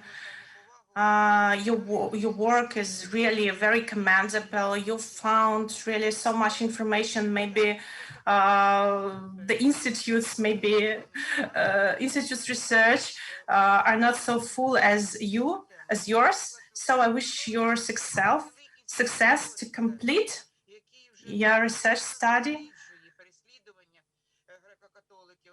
And there are so much resources about Greek Catholics and their activities, and they're in general public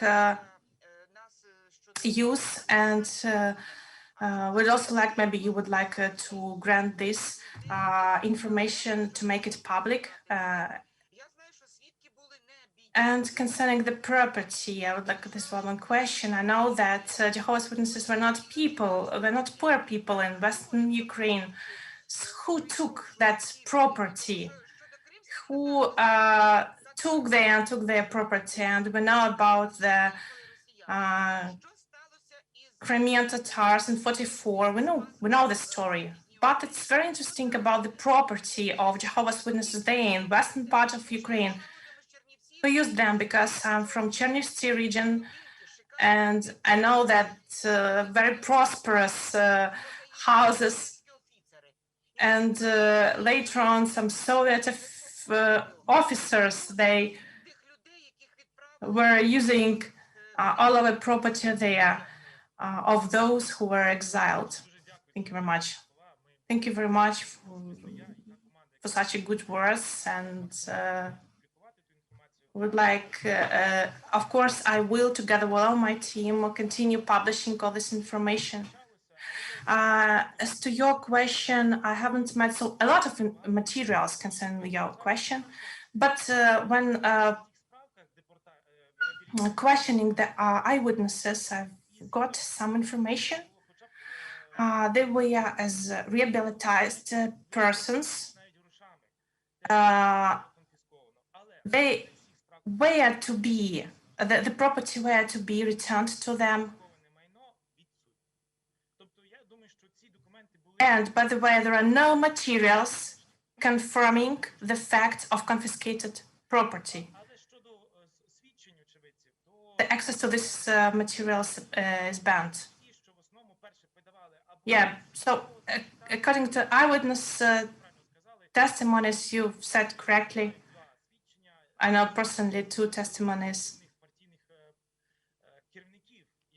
when they said that 2 active activists, they occupied the property.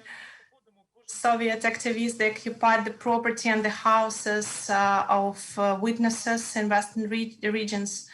And till today, they just pass through their houses, their former houses, and they just could do nothing. And Ternopilska Region Council, I know that they issued a certificate confirming that in 1994 that they confiscated 14 salaries. They compensated 14 salaries to the exiles. And what about the law of restitution? I know that in Baltic states, this law is effective. And I know that many people there, they managed to return their property. And what about Ukraine? Well, maybe lawyers or Jehovah's Witnesses know more about this topic. And as to my investigation, many Jehovah's Witnesses cannot confirm that that property belonged to them. Thank you very much for your question. We also have another question from our audience.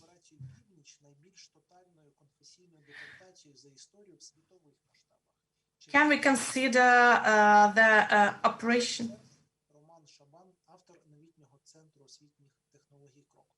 Can we consider the Operation North as the massive, the most massive deportation campaign held not only in the USSR, but in a worldwide scale? It's a very interesting question.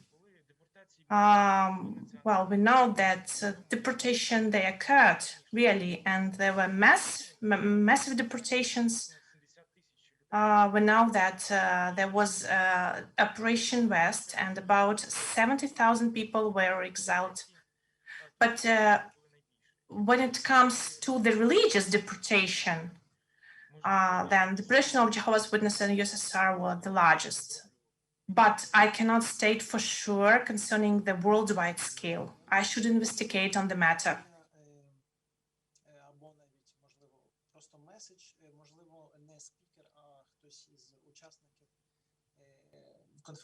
And there's also another question. Maybe some other speakers may answer the question. Thank you very much for enlightening this question.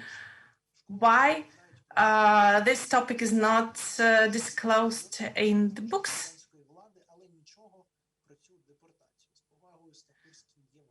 We know a lot about the totalitarian regime, but nothing about this deportation event.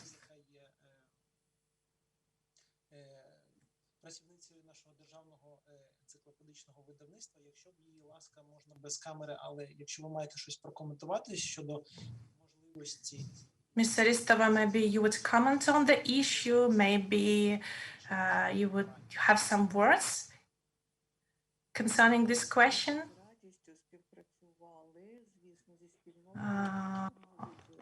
We would likely to cooperate, of course, with the community and to disclose this matter. and we are ready to provide a Ukrainian encyclopedia, our portal, to post this information concerning the history of Jehovah's Witnesses and concerning deportation Jehovah's Witnesses in the USSR. And we are at your disposal to provide the objective, unbiased, impartial audio, video information concerning this tragic part of our history. Thank you very much. Alekridon, please.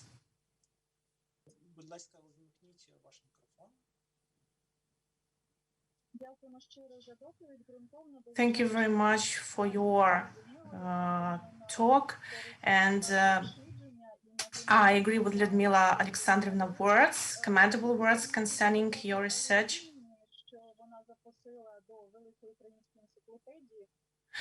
And thank you very much for inviting us to have an access to this Ukrainian encyclopedia, Ukrainian historical encyclopedia. I have one question.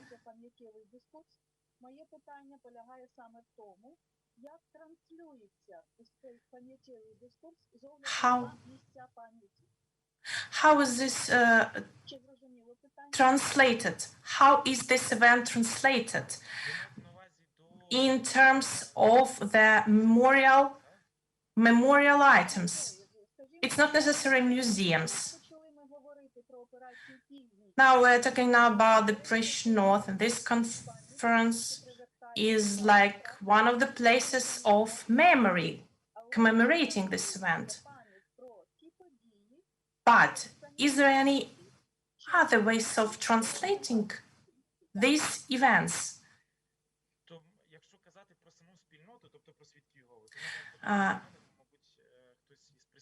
In terms of Jehovah's Witnesses, well, maybe you may ask other representatives of Jehovah's Witnesses. Not this question should not be posed for me. Thank you very much for your question. Yes, of course.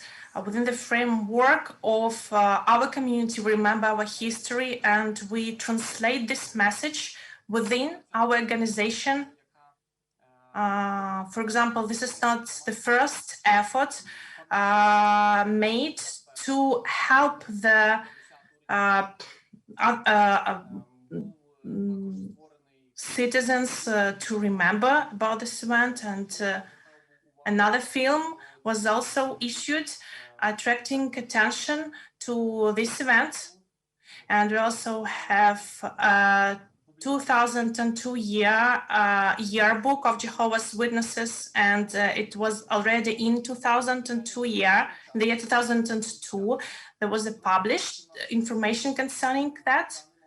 And now we have more technical opportunities in comparison with that period. And now we have such a chance to translate and to organize such events to commemorate the history. I would like to add on the issue, and the sixth volume of Ukrainian history was mentioned here already, and we've already mentioned about the repressions of Jehovah's Witnesses in 1951, and in any our academic scholars issues, books, it is mentioned, but maybe we should say that it's not a public information so far. Maybe asking why not so many historical books contain this information. Let us remind ourselves such famous information about the Crimean Tatars or Holodomor of 1933 were mentioned. So not so. So I'm sure that this is the task of the whole community. So our task is to present the true, clear history of people under the totalitarian regime in order to avoid it repeat in future. I would like to add some words. For me and my colleagues, and we're also recently we've been invited to participate in some television programs, and there are so many programs pertaining this issue recently. Thank you very much. And maybe some short message for all those in attendance. Thank you very much for your activity. And maybe not questions will be enlightened here and will be asked here to the speaker. Because later on you may hear the answers to your questions during the following talks. And we continue. We would like to invite Tomasz Buchaj.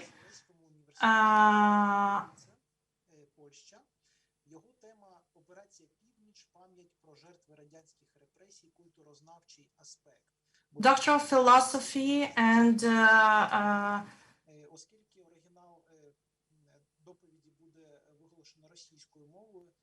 the original will be in Russian language. So if you would like to hear the Ukrainian translation, you may also use the respective language. Pane Tomasz, you're very welcome. Just want to apologize for my Russian, for mistakes, because when I speak Russian, I do make mistakes, but I do know Russian much better than Ukrainian. I'm very glad that I could be a participant in this interesting and very productive event. Just wanted to briefly point out some results of my modest researches. And I would just to point some interesting moments in my researches. And maybe ask some questions that could be researched even more. I studied the subject of repression of Jehovah's Witnesses when I was studying the university in Poland. And I did many trips for 5 years. So when the Jehovah's Witnesses were banned in 2017, so I stopped visiting Russia. It is understandable why I couldn't get as much evidence as possible.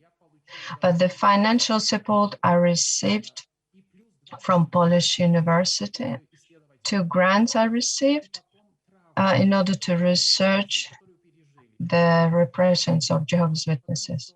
I just want to say this in the beginning, because it is a university, and just to avoid questions, because sometimes the researchers are in favor of Jehovah's Witnesses. Just want to show you how my researchers will look like. I was trying to find those who survived the exile in 1951 and other types of repression. It wasn't difficult to find these people of Jehovah's Witnesses. Almost in every congregation, there is somebody who remembers or who survived the exile or repression. And this research is very interesting according to culture and anthropology, and not only collected memories or stories. I try to participate in the life of these people. When I went to Siberia in some deep village, I thought I will find a hotel, will live a couple of days, do interview. It's just nearby, just about 4 hours. They still live there, so it will be easy to find. So when I went there, but the people offered me their own home. And it was interesting for me to see how their life looks like for those who decided to stay in Siberia and not to return to Ukraine. The second point, I applied the principle Florian Znanetsky used to apply, and he asks to use humanitarian aspect. So look at the people from the point of view of them, of their point of view. Just try to see their life from their point of view. I don't evaluate what is happening, just observe. And then I was asking myself some questions. What do they remember as a group? And how the memory of these events passed through the generations? Which events do they recall? What do they tell others? The second point, what was the trauma they received? How they overcame the trauma they received? And the next interesting moment, the cultural and spiritual life. So how they satisfy their spiritual needs when it was officially banned. And while studying this topic, I saw the parallels between the attitude of Jehovah's Witnesses to Soviet authorities and to Nazi regime. And I think the attitude of the modern authority and Nazi authorities have similar points when they treat Jehovah's Witnesses. So what is the difference between Jehovah's Witnesses and other religious groups? So in the course of 5 years, I recorded many interviews. They were telling me how they life look like. This is before the exile. This is congregation of Jehovah's Witnesses in Lvov region. And they always say that these times they had everything. They had houses, livestock, and everything in their life. I also applied the principle of a different sociologist, not based on one source of information, memories and stories, but to work with the documents, material evidence, which also supply information. Some photographs they allowed me to copy. As you can see, the central barrack in central Kazan. So the pictures of their everyday life, how they worked, and how they were organizing their spiritual life. How the new congregations were formed, how they conducted their congregation meetings. This is the wedding. One interesting topic is the creative work, and they were trying to compose some poems, and mostly they did it orally. Those who were exiled, they composed some poems, and we have different options of these poems. So how can we summarize all my researches? First of all, a great important role of religion in the deported people who experienced the cultural shock. Of course, all others who were deported to Siberia, they also suffered the cruel and horrible conditions. Every day was a struggle for survival. The stress was intensified by cold, damp, great distance, and even flocks of insects.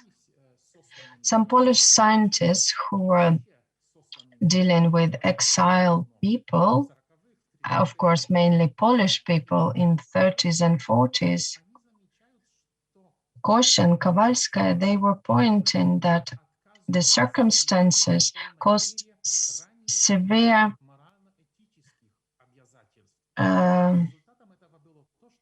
refusal to comply with previously accepted moral implemented only in the rare cases. And Kowalska writes that the changed new reality demanded transformation of elementary commandments. She mentions that the change of the new reality demanded the transformation of elementary commandments, such as do not steal, do not lie, do not deceive, and respect your neighbor. According to her opinion, when you violate religious norms, it made your life easier to endure the hardships. Deported Jehovah's Witnesses, in case of this group, the situation was completely different. The members of this community, even during the deportation itself, they saw the difference between them and the others who were deported together with them. One woman during the interview said, so when they were traveling in their carriages, the worldly people were crying all the way, but our people were singing songs. So in the life of my interviewees, it wasn't even a thought to compromise their conscience. Conscience didn't allow them to compromise their beliefs just to make them better, to change their life, to have some food.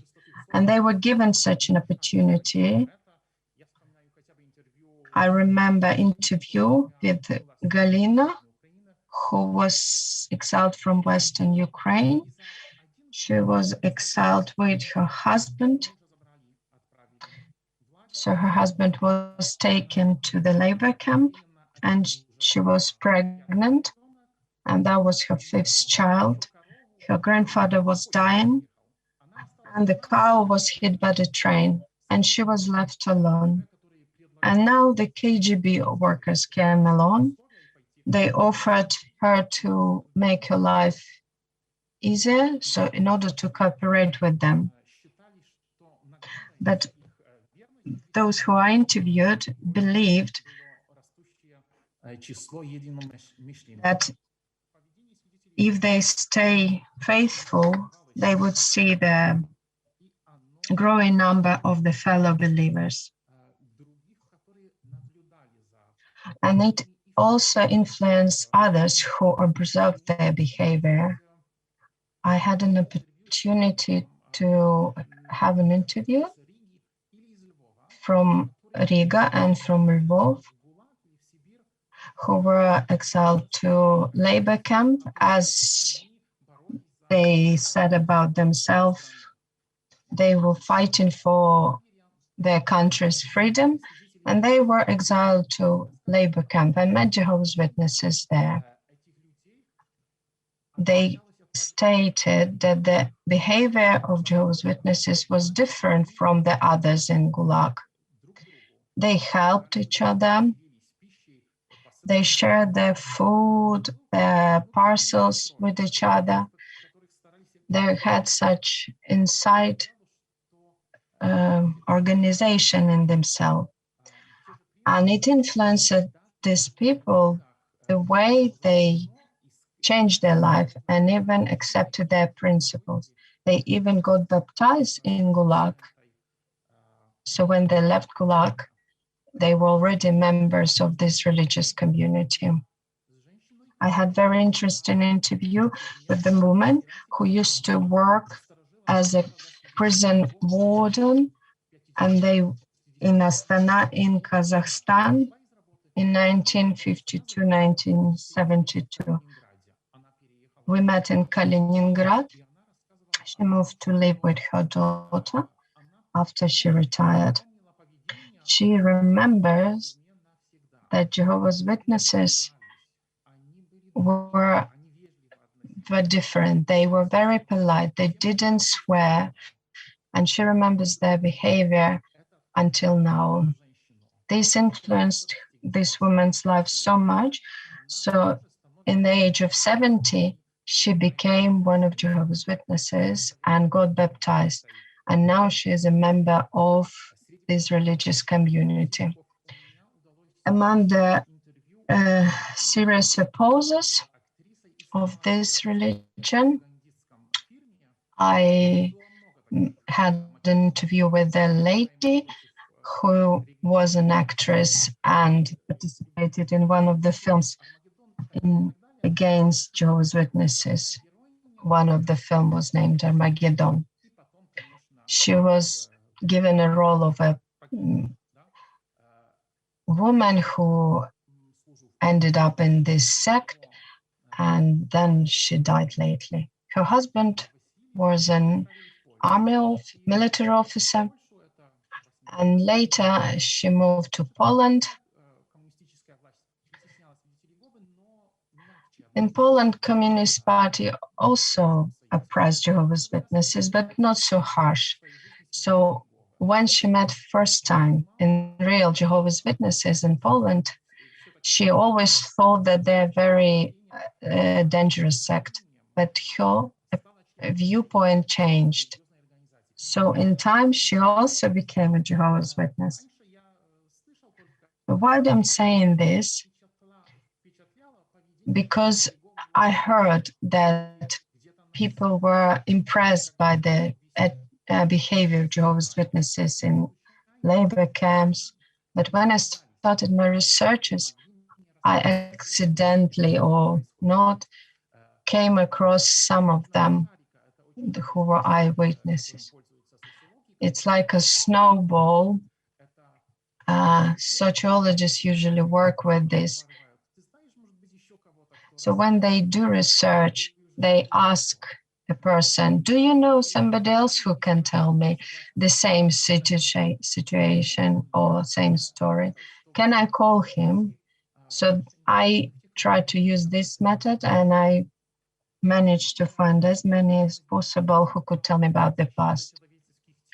The absolute integrity to Bible principles was the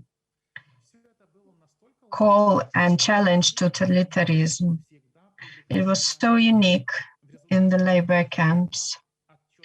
As a result, these small groups stood out clearly from the other groups of prisoners. This heroic attitude and position of believers also have long been remembered by those who were opposing at that time. The other point of my research is the cultural life or cultural model, which consisted of different aspects. And the major role played systematic recognition meetings that they were conducted despite the great risk to their life. Every year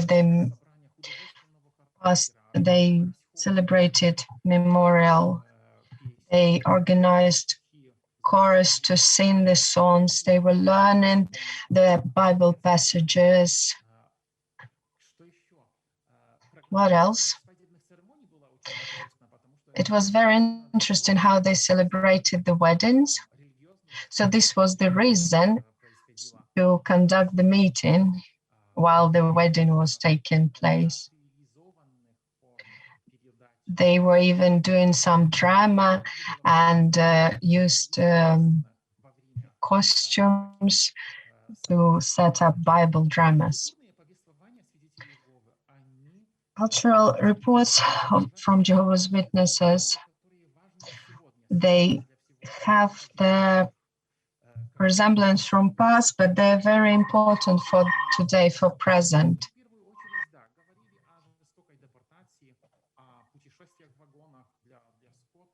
They were talking about their trip in the carriages. They were for many weeks in inhumane conditions. But all people are talking about the spiritual side of life. They remember how they organized their meetings, how they printed literature, how they preached, how they were keeping their rituals as baptism, prayer, together reading Bible. The deportation and exile to the labor camps, it was a part of their life experience. And the stories we remember now, they contain some pain and some trauma. When I was preparing to my trips, I thought I will meet depressed people, very sad people. It will be very hard emotionally. They survived so much. If I meet parents who were deprived their parental rights or children who were taken from their parents,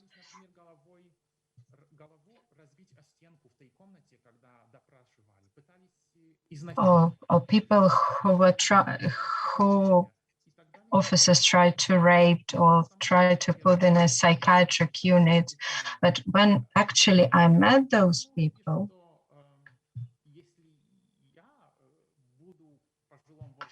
if I were an elderly person, I would love to have such an attitude towards life. You can learn very much from their attitude to life. So Jehovah's Witnesses who were repressed during Soviet Union, they were not only as individuals, but as a group, they developed their religion. They didn't compromise to communist oppression, who was trying to get rid of God from all their hearts. So it wasn't the rule for a single person, it was the rule for the whole group of. They were looking at this situation as the opportunity to reach with the good news to those who didn't hear about it before. We can see that from some poems, some songs, that this is God's will that we were deported to Siberia. Jan Assmann calls some of these memories as the figure of past. And these values, they're very important. These values is be faithful to Bible principles, to your conscience, to laws. Thank you. Thank you very much, Mr. Tomasz, for your experience that you had and you shared with us. And we have a question from Lyudmila Filipovich. Thank you very much for wonderful discourse. I have many questions and quite lots of inner emotions. You encourage others to continue to research this question. I want to ask you the question that you asked in the beginning. Why the exiled people didn't return to the Western Ukraine? Because when I saw the pictures, I saw Ukrainian vareniki and the nice head covering. So the cultural culture was Ukrainian, but what held them to return to Ukraine? Thank you very much, Ludmila. I asked this question to my interviewees, and I had different answers. So when they were released in 1964 and later, so their desire to preach to the territories where there were not yet Jehovah's Witnesses in those territories, this was one of the reasons they decided not to return. Children and elderly people who they need to look after. And then they started feeling that they are needed here. They decided to stay here to preach to local people. Another said, we had nothing to return to. We were deprived of everything we had. Thank you very much for your answer. Very positive reaction from our participants. We have one question from our listeners from YouTube.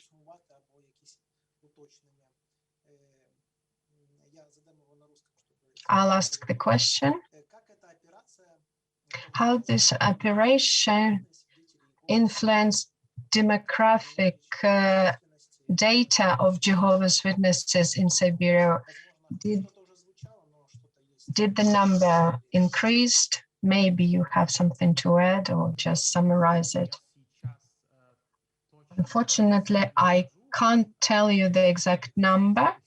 In 50s, 60s, and 70s, but those who were exiled, almost from the 0 point, increased the number. Maybe other speakers could answer this question in detail. Thank you.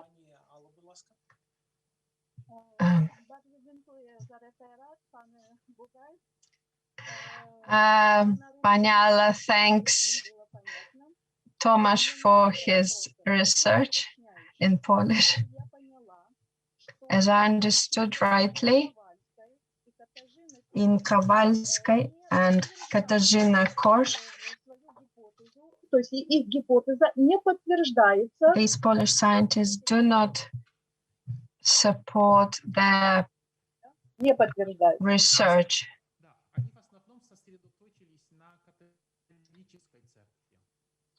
Yeah, these Polish scientists, Katarzyna Kosz and Kowalska, they concentrated on Catholic Church researchers.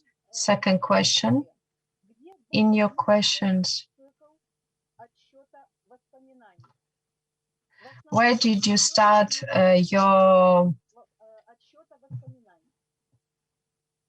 from which point did you start your memory calculation? But I didn't understand the question, sorry.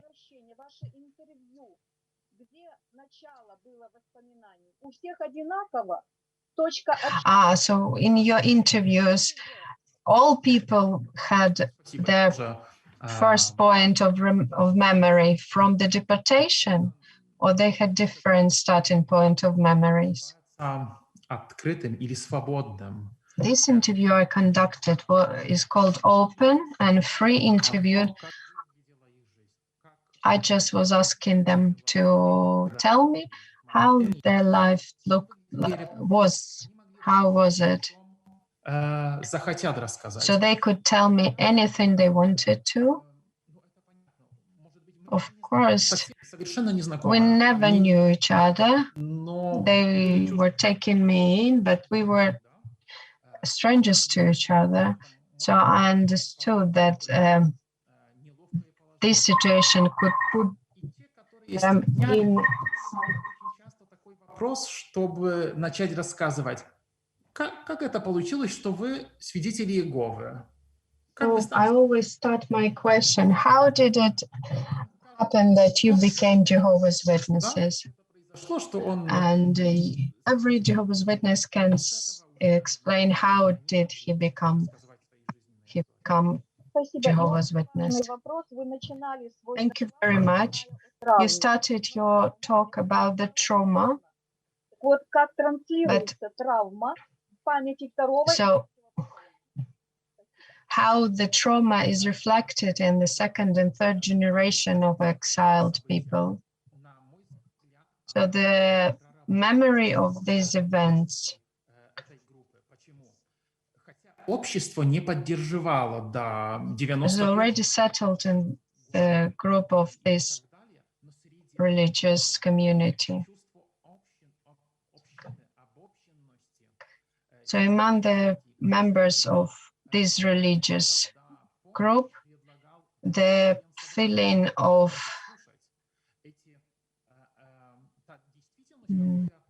support is always there. And the special feeling inside of this community that they can always refer to each other for support. It was very different from the general Soviet attitude. Lots of interviews were in tears. We had to stop, and I remember how hard was it for me. Remember, man who was born in prison in Chernivtsi. 6 months later, he was taken from his mother. He was sent to the adoption, and his mother was sent to labor camp. His uncle was a military officer. He knew about this, so he took this little boy. So the first time he saw his mother in real life, when he was already 7. So he remembers still all the details of the day when they met with mother and father, where they were in Gulag. One of the prisoners in Estonia, she took me to museum in Tartu. There was a cellar where the KGB officers were conducting interrogations. So she was showing in that museum where they were tortured, they were tried to rape. So the feelings came again in her, and I felt the same feelings as she did when she saw that.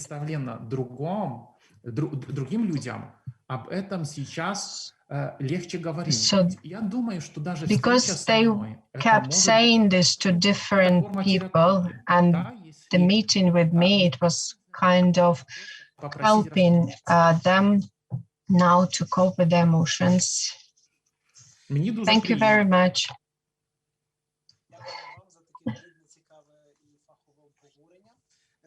Thank you very much for wonderful research. And now we have a presentation of Emily Barron, Assistant Professor of History of Middle Tennessee State University, USA, regarding the time zone difference. Emily Barron couldn't be with us, but we have a video. We will watch it together.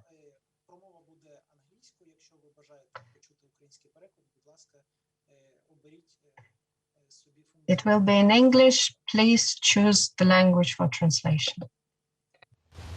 Hello, my name is Emily Barron, and I'm an associate professor and chair of the history department at Middle Tennessee State University in the United States. I want to thank the organizers of this event, first for putting it together, and second for inviting me to offer some brief remarks.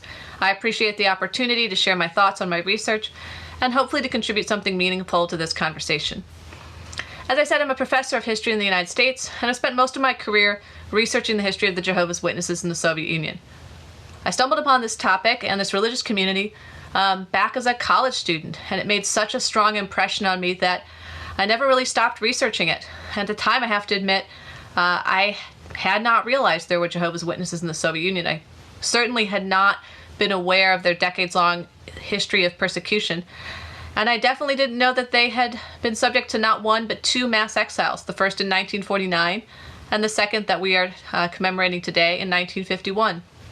Knowing more about their history became my focus, first of my undergraduate work, then my graduate studies, and ultimately my professional career. I wrote a book about their experiences, this history of the witnesses in the Soviet Union, which is the first English language book to tackle the subject in depth. I mention my research because there's still so few scholars who study this community. Many, perhaps most of them, may be listening to my remarks right now at this conference because we are such a small community. Witnesses' history, including in the Soviet Union, remains relegated to the margins of scholarship. This is unfortunate because this history has a lot to tell us about modern life, modern states, religious belief, and how religious communities have responded under outside pressure. This lack of good information on the witnesses' history is, in the case of the Soviet Union, partly the result of limitations on archival research on the topic. To this day, much of the documentation for the 1949 and 1951 exiles remains inaccessible to scholars and members of the witness community. Historians have been able to access the exile orders, for example, which have been published in multiple books and articles, and I thank those scholars, particularly if they're attending today, for making this documentation known. But this is only a small piece of a larger picture. As a historian, I want to know about the Soviet state's preparations for exile, the planning, the reports on how it was carried out, the logistics, the records of the arrival of witnesses in these far-flung locations, how they fared once they were out there. As we all know, this documentation exists. Those of us who work on this topic can even tell you in some cases exactly where it is, in what archives, in which boxes, files, and folders. The real question is when any of us are going to be allowed to read it. And in recent years, unfortunately, many materials have become less accessible rather than more so in the Russian archives.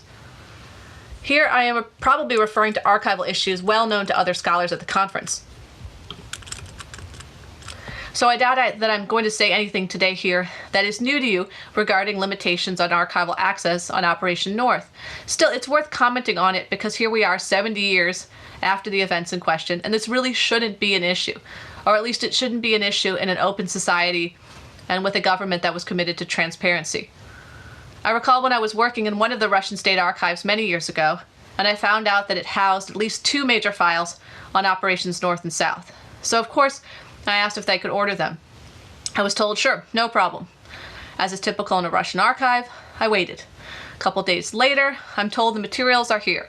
Great, I'm excited. I pick them up, take them back to my little reading desk, start to page through them. My excitement quickly turns to disappointment because I realized the files I had been looking for in Operation North and South are, of course, not among the papers I'd been given.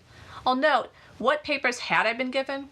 A whole range of documents on anti-partisan activity in post-war Ukraine. These were sensitive materials, reports of Red Army actions against partisans, partisan violence, sensitive materials. And I asked the archivist that day, why could I see these materials and yet I couldn't see the files for a state operation against a small religious minority from the same time period?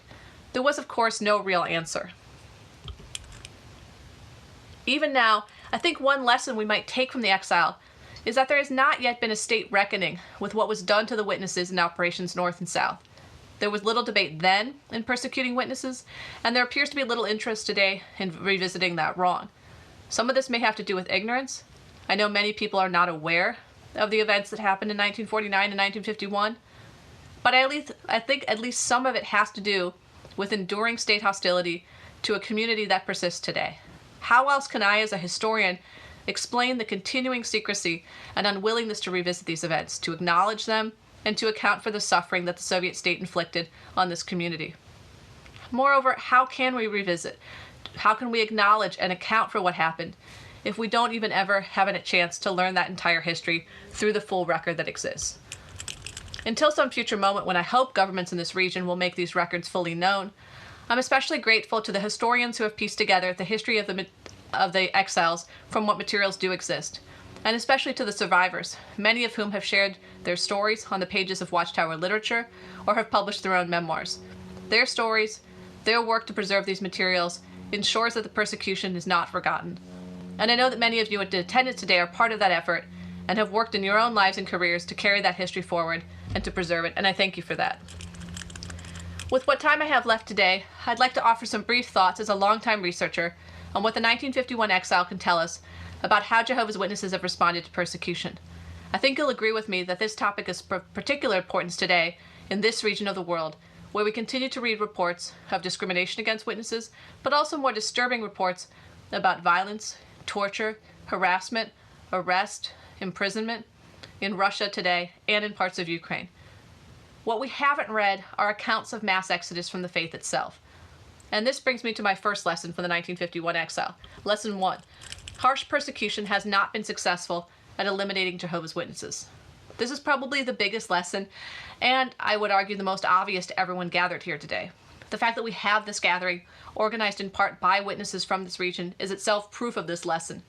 When the Soviet state made the decision to exile witnesses, it did so at least in part under the premise that it would be successful, that this would isolate them, and ultimately that it would prevent them from converting others, the end goal being for the faith to die out, to reach a point where there would be no more witnesses. Indeed, the assumption underpinning Soviet policy writ large on religion was that for the Soviet state to achieve communism, religion itself would have to disappear.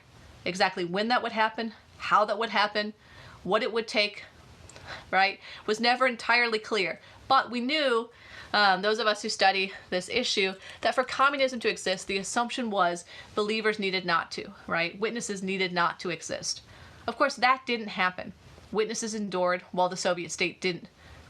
Again, this may be an obvious lesson, but it's an important one, especially if we think about today's less extreme events in this region, right? Think about what's happening today in Russia in particular. What do states think they can accomplish through this sort of persecution?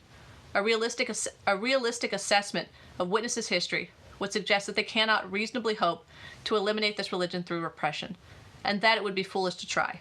Something to keep in mind. After all, the 1951 exile was the most extreme effort that we know of to eliminate witnesses in this part of the world, and it failed. It didn't eliminate witnesses, it just moved them. The exile locations may have been remote, but frankly, so were many of the witnesses' original communities in rural Ukraine and elsewhere. Sending witnesses thousands of miles from home spread the faith to communities that would otherwise never have met a witness in 1951. And this brings me to lesson 2. Jehovah's Witnesses have been remarkably adaptive under persecution, finding ways to preserve their faith and their religious practices under intense pressure. We know this from what documentation does exist from state records. We have reports, for example, from officials in Irkutsk, one of the major sites of exile. In the reports, officials complained to state officials about how active the witness communities were, how they refused to vote in state elections, how they were holding regular meetings in secret.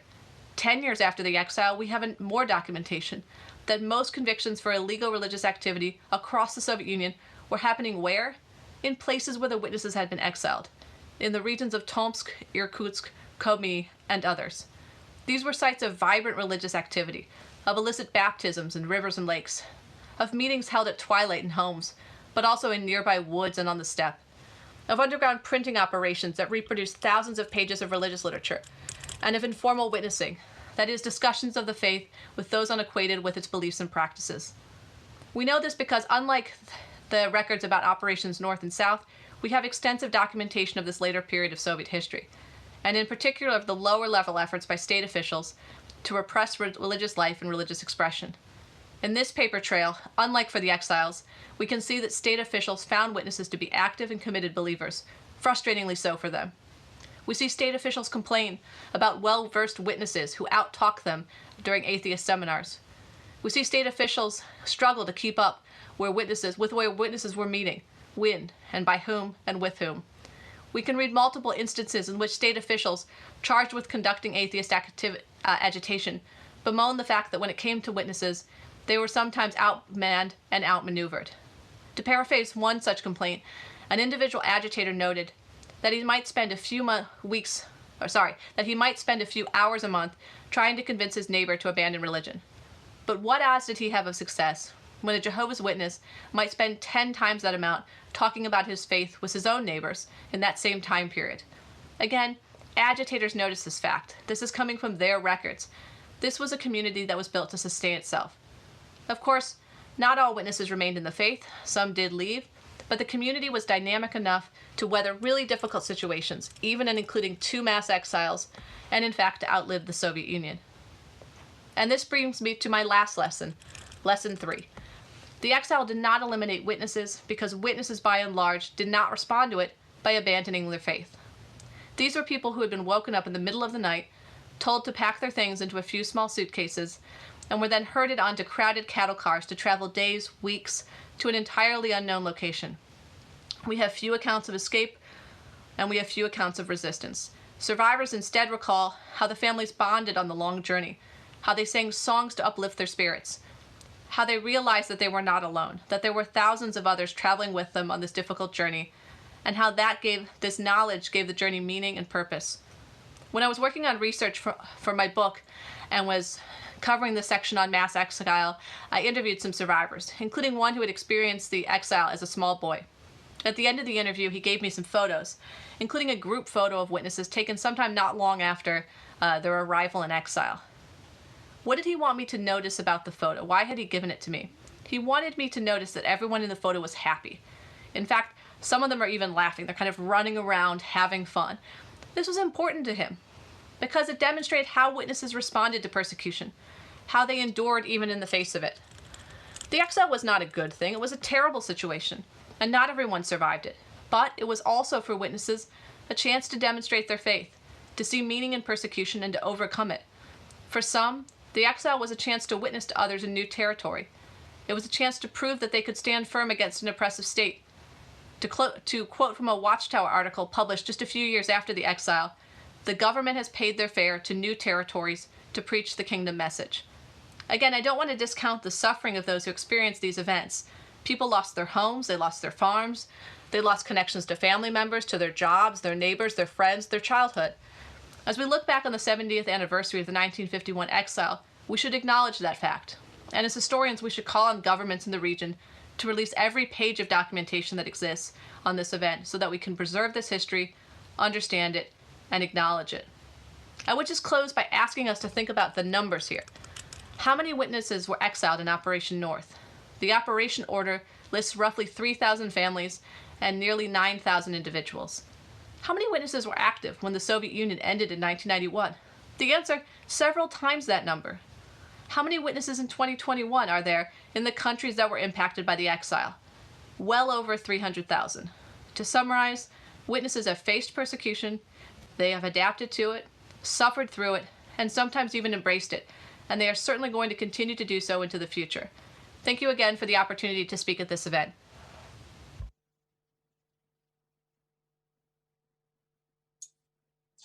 Дякуємо пані Емілі Берен за таку перспективу і погляд на нашу тему науковців за океану. Її доповідь була присвячена урокам з історії свідків Єгови та їхньої відповіді на переслідування на прикладі депортації 1951 року.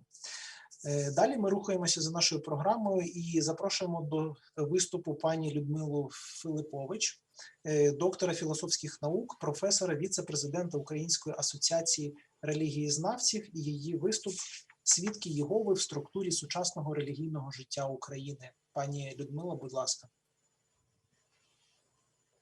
Я дуже дякую за можливість. Thank you very much for this opportunity to speak before this respected audience that demonstrates deep interest in this topic that is painful not only for Jehovah's Witnesses. We see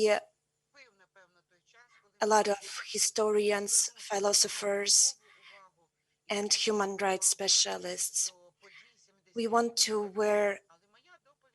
raise awareness to this topic, and my presentation today will be about modern times. I would like to talk about Jehovah's Witnesses in the structure of the modern religious life in Ukraine. When we speak about structure, we speak about the religious landscape and the system, so-called composition of different connections within this landscape. The structure of religious life is a unique phenomenon in every country. We understand that it's dynamic. To define the place of Jehovah's Witnesses in this structure, I would like to present a comparative analysis that will be started with current number of Jehovah's Witnesses in Ukraine in comparison to other believers, with the background of the historical changes that we observe starting from the first mention of Jehovah's Witnesses in Ukraine. I'm sure that it will be mentioned today again that in the end of the 19th century, when Charles Taze Russell visited Ukraine, at that time, there already were Jehovah's Witnesses in Ukraine. Many Ukrainians immigrated to the United States and Canada, where they met Bible students. And in those countries, they even started Ukrainian groups for studying the Bible. And when they would come back to their country, they would actively spread these teachings. As we heard from other speakers, they would spread this news wherever they were. The first convention in Ukraine happened in 1926, and already at that time, there were 150 in audience, and 20 of them got baptized.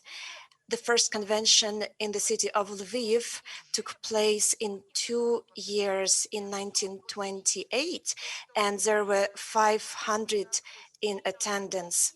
So we see even in those early years of Jehovah's Witnesses history in Ukraine, there was a growth. It is known that groups of Bible students existed in Kiev, Kharkiv, Odessa. We can remember the visit of a known preacher, George Young from Canada, who organized a meeting in Kharkiv with the local group of Bible students.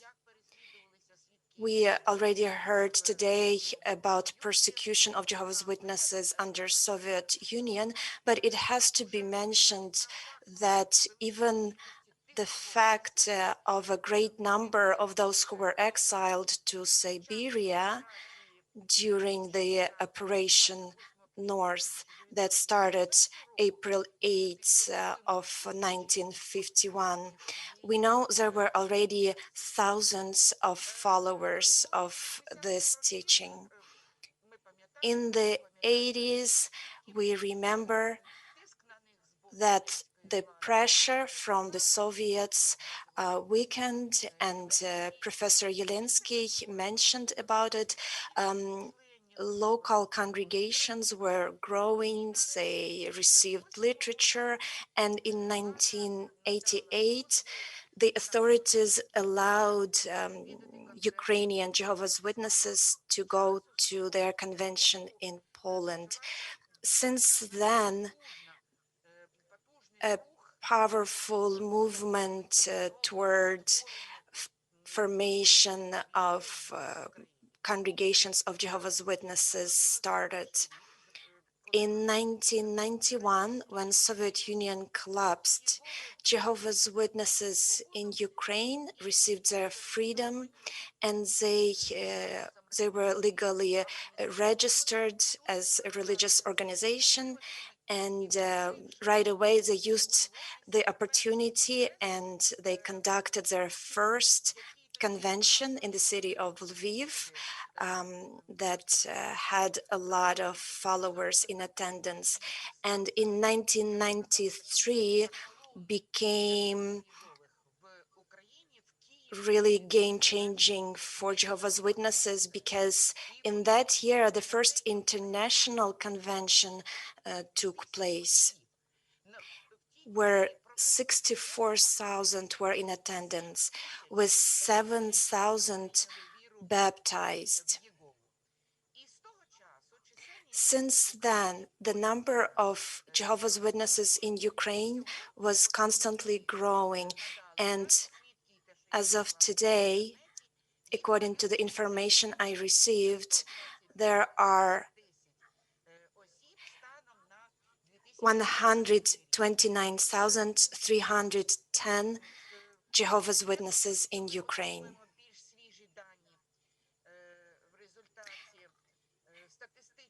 I believe that we are going to receive updated information from the Ukrainian Service for Ethnopolitics and from Vyacheslav Gorshkov, who will probably confirm that this data is being gathered, and not so much about the amount of the believers themselves, but the amount of congregations. Information that I have, there are 1,500 congregations, and we are waiting for the update.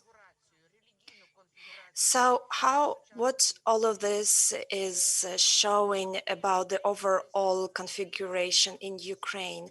We know that there are 37,000 religious organizations are registered in Ukraine, and 97% of them are Christian. About 50% of them are Orthodox Christians, that include the Orthodox Church of Ukraine and Ukrainian Orthodox Church. The latter one is twice as much as the first one, and according to my data, there are 7,097 religious organizations that belongs to the structure of Orthodox Church of Ukraine, but 12,410 belong to the Ukrainian Orthodox Church. And again, maybe Pan Vyacheslav will clarify and give more exact information. But this is enough for us to conclude that among the believers in Ukraine, among the religious organizations that I haven't mentioned yet, for example, Catholics that have 110 congregations, Protestants that constitute 25%, Jews and Buddhists. So these that I named do not make a big percentage from the overall number of religious people in Ukraine. Only 4% of religious organizations. Among religious people, I was thinking since 70% in Ukraine consider themselves religious people, it's about 28 million in Ukraine. There is 0.46% belong to this religion. But this not necessary, this number reflects their activity. For example, we have 12 million of Orthodox Christians, but they're not as noticeable as Jehovah's Witnesses or as representatives of other religious organizations that are less in number. In the 6th volume of the history of the religion that speaks about the late Protestantism, there is a big picture depicted about the growth of Jehovah's Witnesses starting from 1991 to our days. And we can see the waves of very rapid growth. In some years, they had growth like 20% and even more. But at certain point, their growth has stabilized, and the yearly growth nearly stopped. But in any case, it was stable, about 5%. We can say that they did not freeze in their growth, but to the opposite, having the status of registered and recognized by the state religious organization. This, of course, promotes their growth and activity. Of course, now in the conditions of quarantine, the situation affected all activity of all religious organizations, not only Jehovah's Witnesses, but even under these conditions, Jehovah's Witnesses do not stop their activity. They use internet actively. They have their meetings in big groups. In other words, this organization is active and it continues its activity in Ukraine and becoming more and more noticeable in the religious landscape of Ukraine. Being an integral part of Jehovah's Witnesses in the Soviet Union, from 91, we can talk about Ukrainian Jehovah's Witnesses, and we know why. In Siberia, in Irkutsk or Tomsk regions, of course, they still preserved their roots, Ukrainian roots. And even though, even now, there are many connections with Russia, be it religious, mental, or cultural, but we can observe a certain kind of autonomy taking place. Their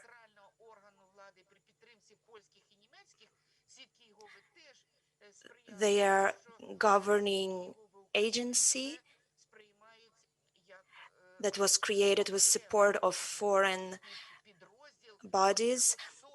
Jehovah's Witnesses have their center, and we know there are many of such centers around the world. I believe that the authority of Ukrainian Jehovah's Witnesses allowed them to conduct to the best of my knowledge, 2 international conventions, and we hope that in future Ukraine will attract Jehovah's Witnesses to hold international events. Another thing that I wanted to talk about today is about regionalization.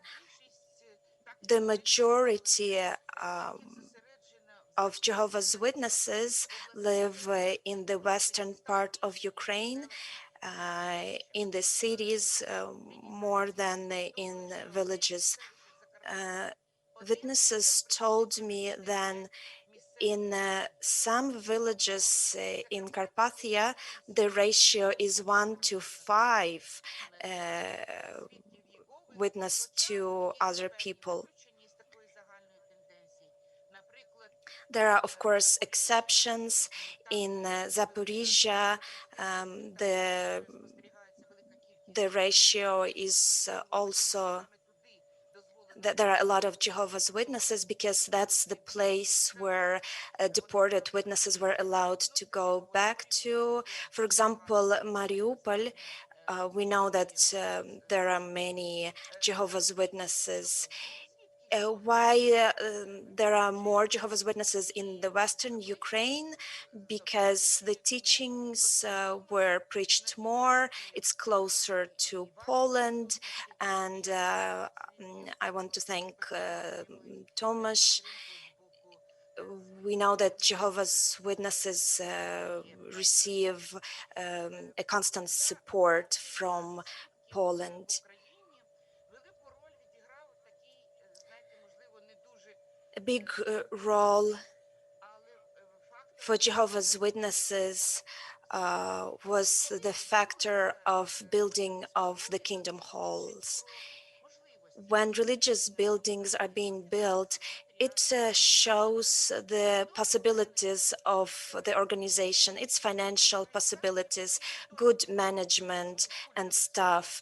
Some organizations still don't have the religious buildings, but Jehovah's Witnesses in recent years, I don't have accurate numbers, maybe they could mention it, but they have built a lot of kingdom halls using the newest methods of building. They use the newest tools and materials. And they also help others in building projects.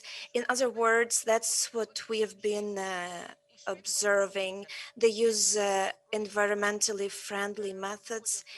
And as I said, when people observe this work of construction, people can see that this is a legally recognized organization. Also, Jehovah's Witnesses are very active in their preaching work, and they use different ways of it. For example, they actively preach in prisons. They constantly communicate with those people. They provide their literature, Bible. They maintain correspondence with inmates. They preach. A big number of inmates get baptized as a result of this work. So it's a real spiritual help and therapy that helps these people to recover from their imprisonment. They also actively work with deftologic groups, for example, deaf people, or any people who are usually beyond the attention of big churches like Orthodox or Catholics. They spread special literature. They use sign language literature and conduct meetings in that language. So they have this social role, including people through their Bible study, including these people who are often forgotten by the society. They also actively work with national minorities. They spread literature, as I know, in 36 languages. They form congregations in Korean, in Uzbek. So any person living in Ukraine who is not a Ukrainian has a way to find understanding, support, spiritual support, and develop in a religious way with Jehovah's Witnesses. Jehovah's Witnesses work with the groups that are considered being social risk, like people with AIDS, and they're very active in a way that of addressing a number of social issues that the state has to deal with. As I mentioned before, Jehovah's Witnesses are very active in their use of technical means. Even this conference, let's face it, I am not sure if any other religious organization can provide on such a level translation into 3 languages and have a conference in this good quality to discuss these matters. some issues are complex that Jehovah's Witnesses haven't provided a clear answer yet. For example, they regards about national matters or situation with Russia or Crimea, their view of authorities or COVID-19. We would like to hear a more clear position from Jehovah's Witnesses, because the neutrality they talk about is not working anymore, because we are citizens of one country and you can be neutral in matters of daily life.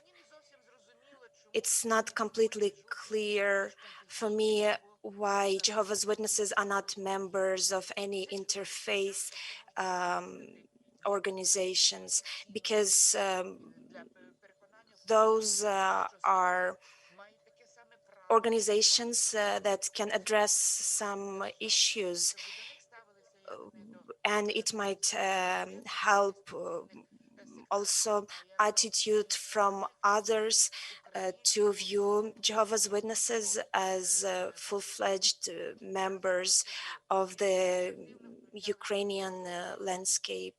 I am for Jehovah's Witnesses being a bigger part in this dialogue, not only in Ukraine, but internationally. And in the end, I would like to speak a little more about the presence of Jehovah's Witnesses in the religious landscape in Ukraine. As we heard, again, thanks to Tomasz for his definition, from the closed sect, they are turning into an open denomination. From the group of people who were traumatized by repressions, they are becoming common religious institution that is gradually becoming a normal part of religious life of Ukraine. Jehovah's Witnesses becoming a group that can change this world. They are becoming active members, and as an example of an ideal community where love and support rules. Thank you very much. Thank you.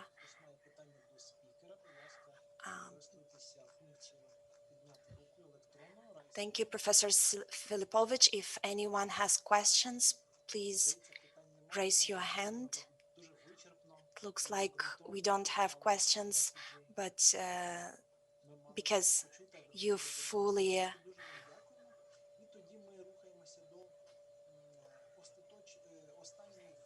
covered the topic.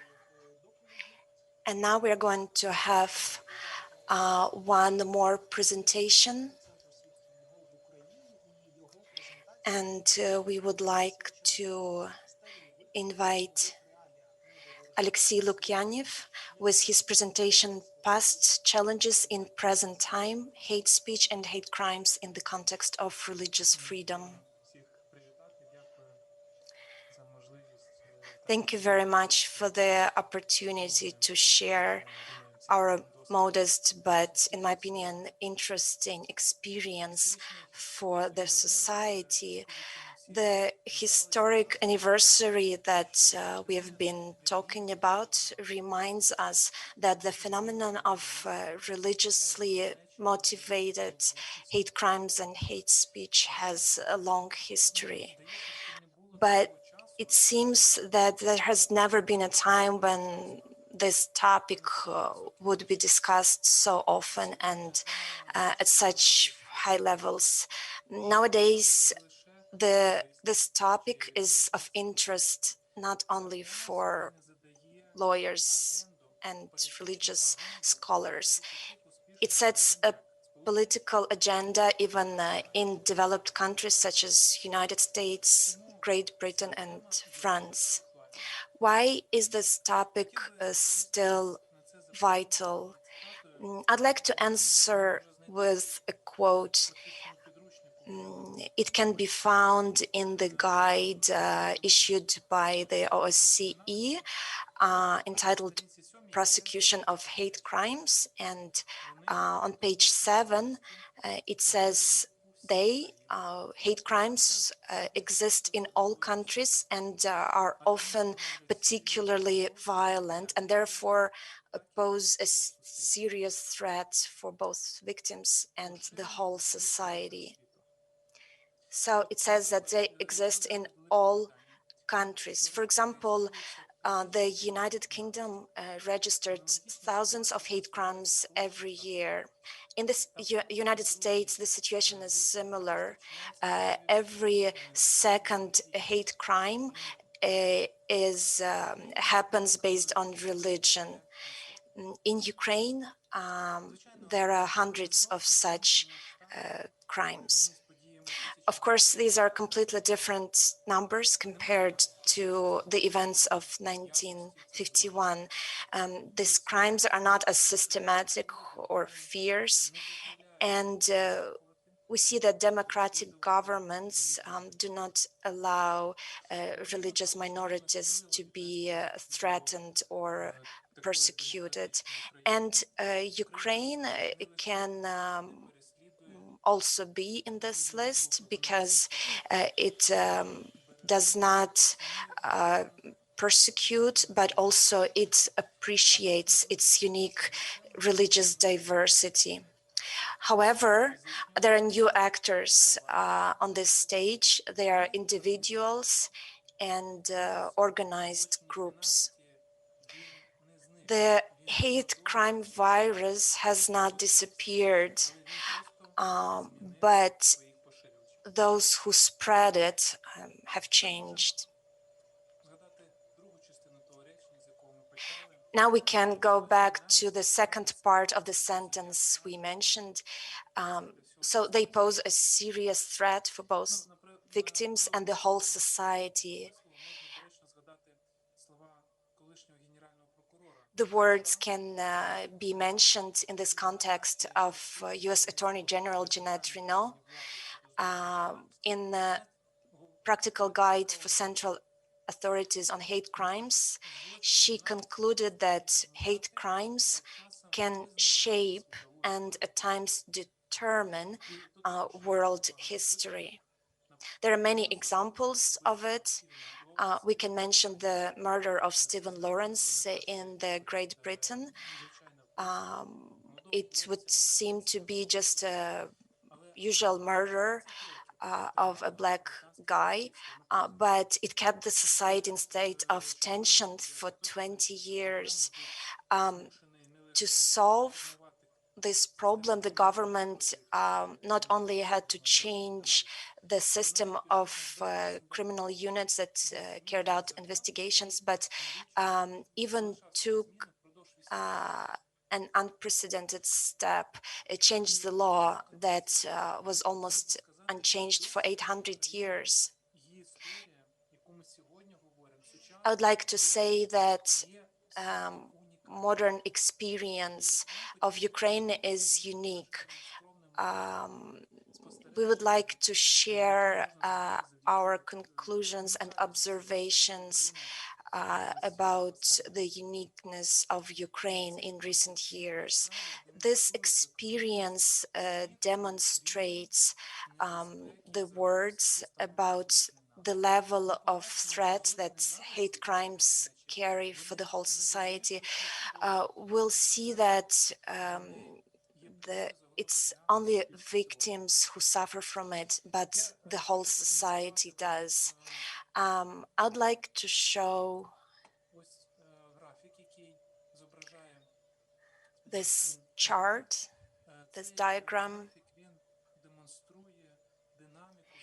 We can see the dynamics of the hate crimes against Jehovah's Witnesses.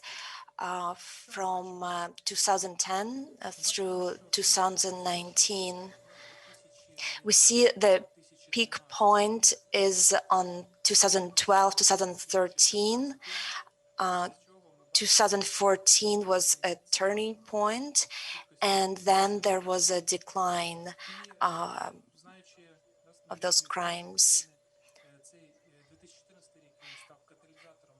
And we know 2014 became a catalyst of many processes,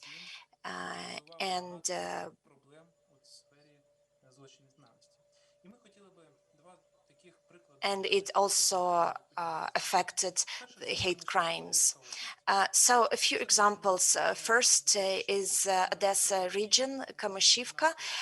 It all started April 5th, 2012. The local community of Jehovah's Witnesses gathered to celebrate their most important event, the memorial of Jesus Christ's death. There were elderly people and families with children in attendance.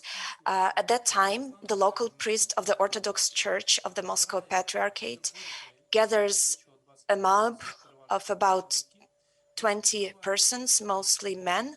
They burst into this hall and drive everyone out. They throw out literature of Jehovah's Witnesses, insult everyone, and order everybody to leave the village. So what does the police do? It doesn't get involved. And later, to the request to open criminal case, they refused to do it, saying that religious right was not disrupted. So what happens next? This priest attacked Jehovah's Witnesses again and again. And the series of attacks last until April 3, 2014. In total, there were 12 attacks, and it was just going from bad to worse. There were threats, beatings, burning of a car. A fiery bottle was thrown into a place where 5 people were sleeping, and a person was run over by a car. In all of these cases, police did not get involved, and no one was held responsible. So we see the pattern. Unpunished hate crimes intensify in search of new victims. But what's the worst, that's not how it ended. In May 2014, the SBU started criminal investigation against this priest, but now on charges of infringement of the territorial integrity of Ukraine, and he was convicted under this article. Another example is from Donetsk region. It started in 2009. 2 kingdom halls, by the way, this place was mentioned today, but Mr. Yelensky, he said that he had a chance to interview people from Buglikir. So in that area, these kingdom halls that Professor Filipovich mentioned, so over 2 weeks, on these kingdom halls, the same drawings appeared, offensive drawings. Again, police ignores it and doesn't do anything about it. In 2012 and 2013, in 5 cities, arsons take place of 7 religious buildings. Police explains it by electrical fire or other reasons. Later, in one night, 2 kingdom halls were set on fire in Yanakievo and Debaltsevo.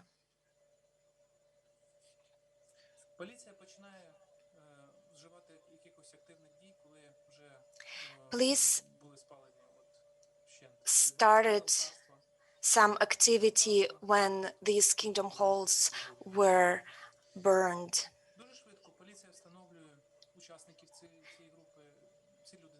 Quite soon, participants of this group were established. Turns out they are members of a neo-fascist group. They started to be monitored. Their trips to Russia were recorded, where they participated in special meetings of their group. Searches are being conducted in their houses and weapons were found. And again, the case is moving very slowly and no one was brought to responsibility. So was it the end of the story? Again, as it was mentioned by our participants, that experience that Jehovah's Witnesses are gaining and their fight for freedom helps the whole society. And as we mentioned, that unpunished hate crimes damage the whole society. So what happened in this case? The participants of this group, they had a new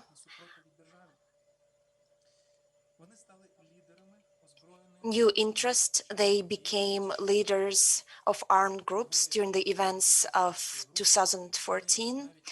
Two participants of this group even were leaders of armed units, and they used heavy military equipment. During military operation near Debaltsevo, both of them were killed. Now, what can be said about the hate speech? Can we observe the same tendencies? As we can see on the screen, until 2013, there were 4 organizations, different names.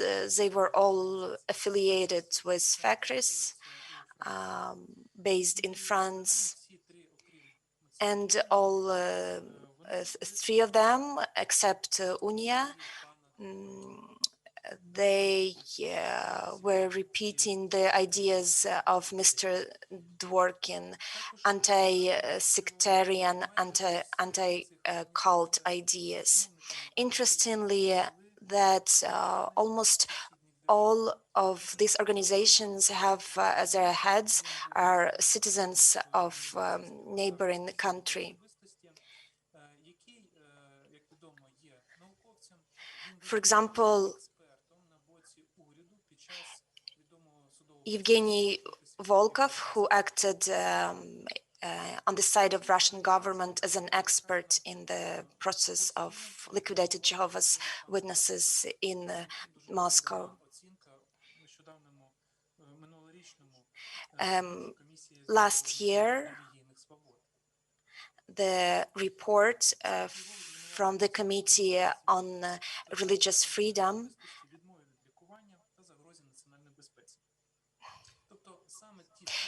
So Jehovah's Witnesses were accused of destroying families, refusal of medical treatment, and these ideas were used also in eastern Ukraine to ban Jehovah's Witnesses. After 2014, these organizations fell asleep.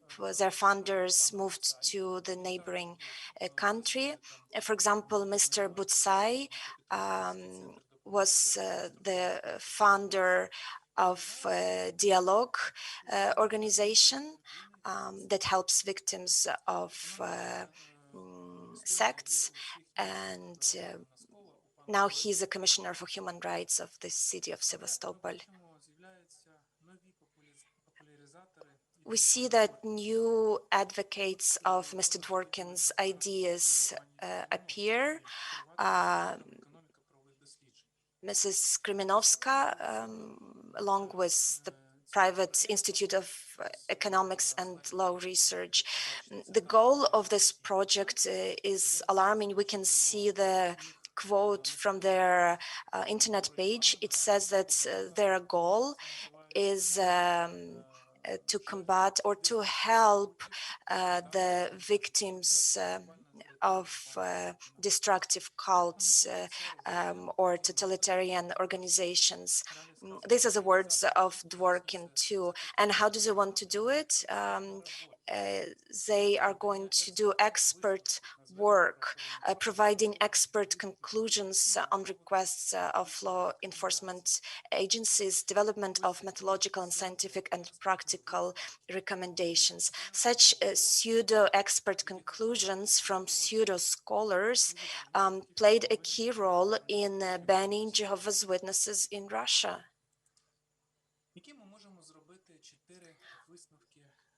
What conclusions can be made?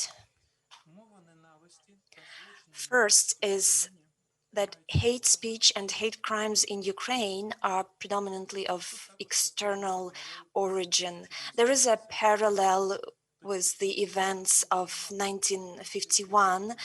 Then the Soviets were their inspiration and performer. Another conclusion is that hate crimes against Jehovah's Witnesses are often a sign of destructive processes in the society. The rapid and principled response of the law enforcement and other government agencies is an investment in the security of the state and the well-being of entire regions. Recently, in USA, FBI is in charge of tackling hate crimes. In the Great Britain, there is a separate prosecutor who reports quarterly about their work. In Ukraine, there are also developments. Cooperation with OSCE has resumed. The understanding is improved. Trainings of police officers are being conducted. A system of relevant criminal units is being formed. And 4 decisions of the European Court of Justice have recently been issued on the complaints of Jehovah's Witnesses that give answers to the question how the domestic law can be used to address hate crimes.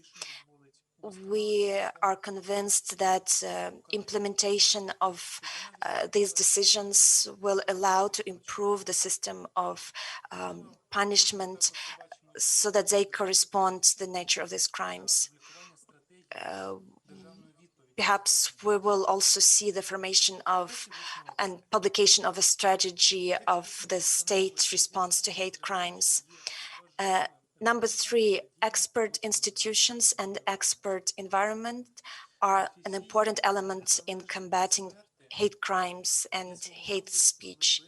Professional and independent experts are a kind of internal immunity against the hate speech virus and hate crimes. They're an integral part of religious security and healthy society.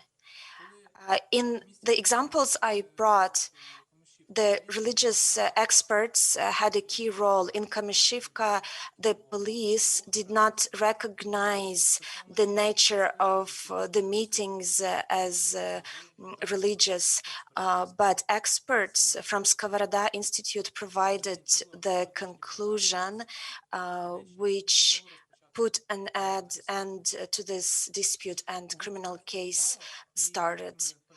In case of arsons, where police denied the fact that those houses were religious and that drawings were offensive. Again, because of expert conclusions that were received, the criminal case was initiated. So we see the important role of experts in this matter. And conclusion number 4 is the new tendency in hate speech. It's growing. This issue is complex as it is on the verge of two rights, the right to freedom and of expression and freedom of religion. But the scale of the problem is alarming. For example, recently on one of the leading channels, there was a kind of documentary that was meant to depict the events of the crime, but the ideas that were presented and the way it was presented completely reflected the ideas of Mr. Dworkin. The strong side of Ukraine is its unique historical experience. Ukraine has all necessary tools to continue to guarantee religious freedom and diversity according to the highest standard. We want to thank for the opportunity to speak during this conference, and we hope that this dynamic will continue in future. Thank you very much, Mr. Lukyanov, for your presentation and for the statistics that you used. If anyone has questions, you can raise your hands. Looks like there are no questions. So now we invite everybody to join us in 30 minutes after the break at 2:50 p.m.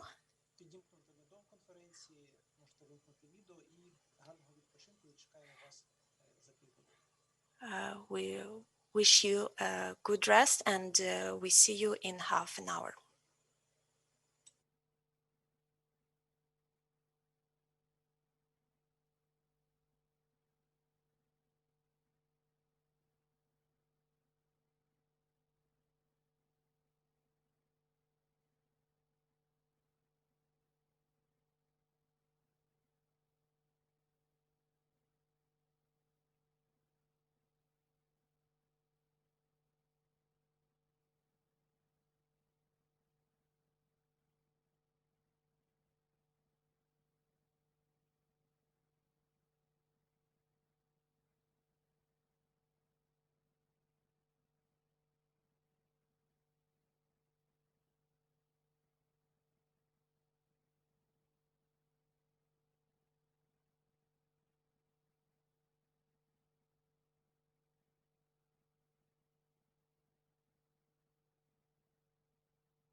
Вітаємо всіх учасників і гостей нашої конференції. На нашій другій частині ми продовжуємо із вами.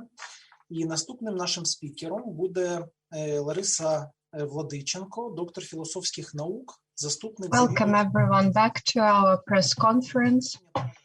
Next speaker is Larisa Vladichenko, Doctor of Philosophy, Deputy Director of the Department for Religion of the Secretariat of the Cabinet of Ministers of Ukraine.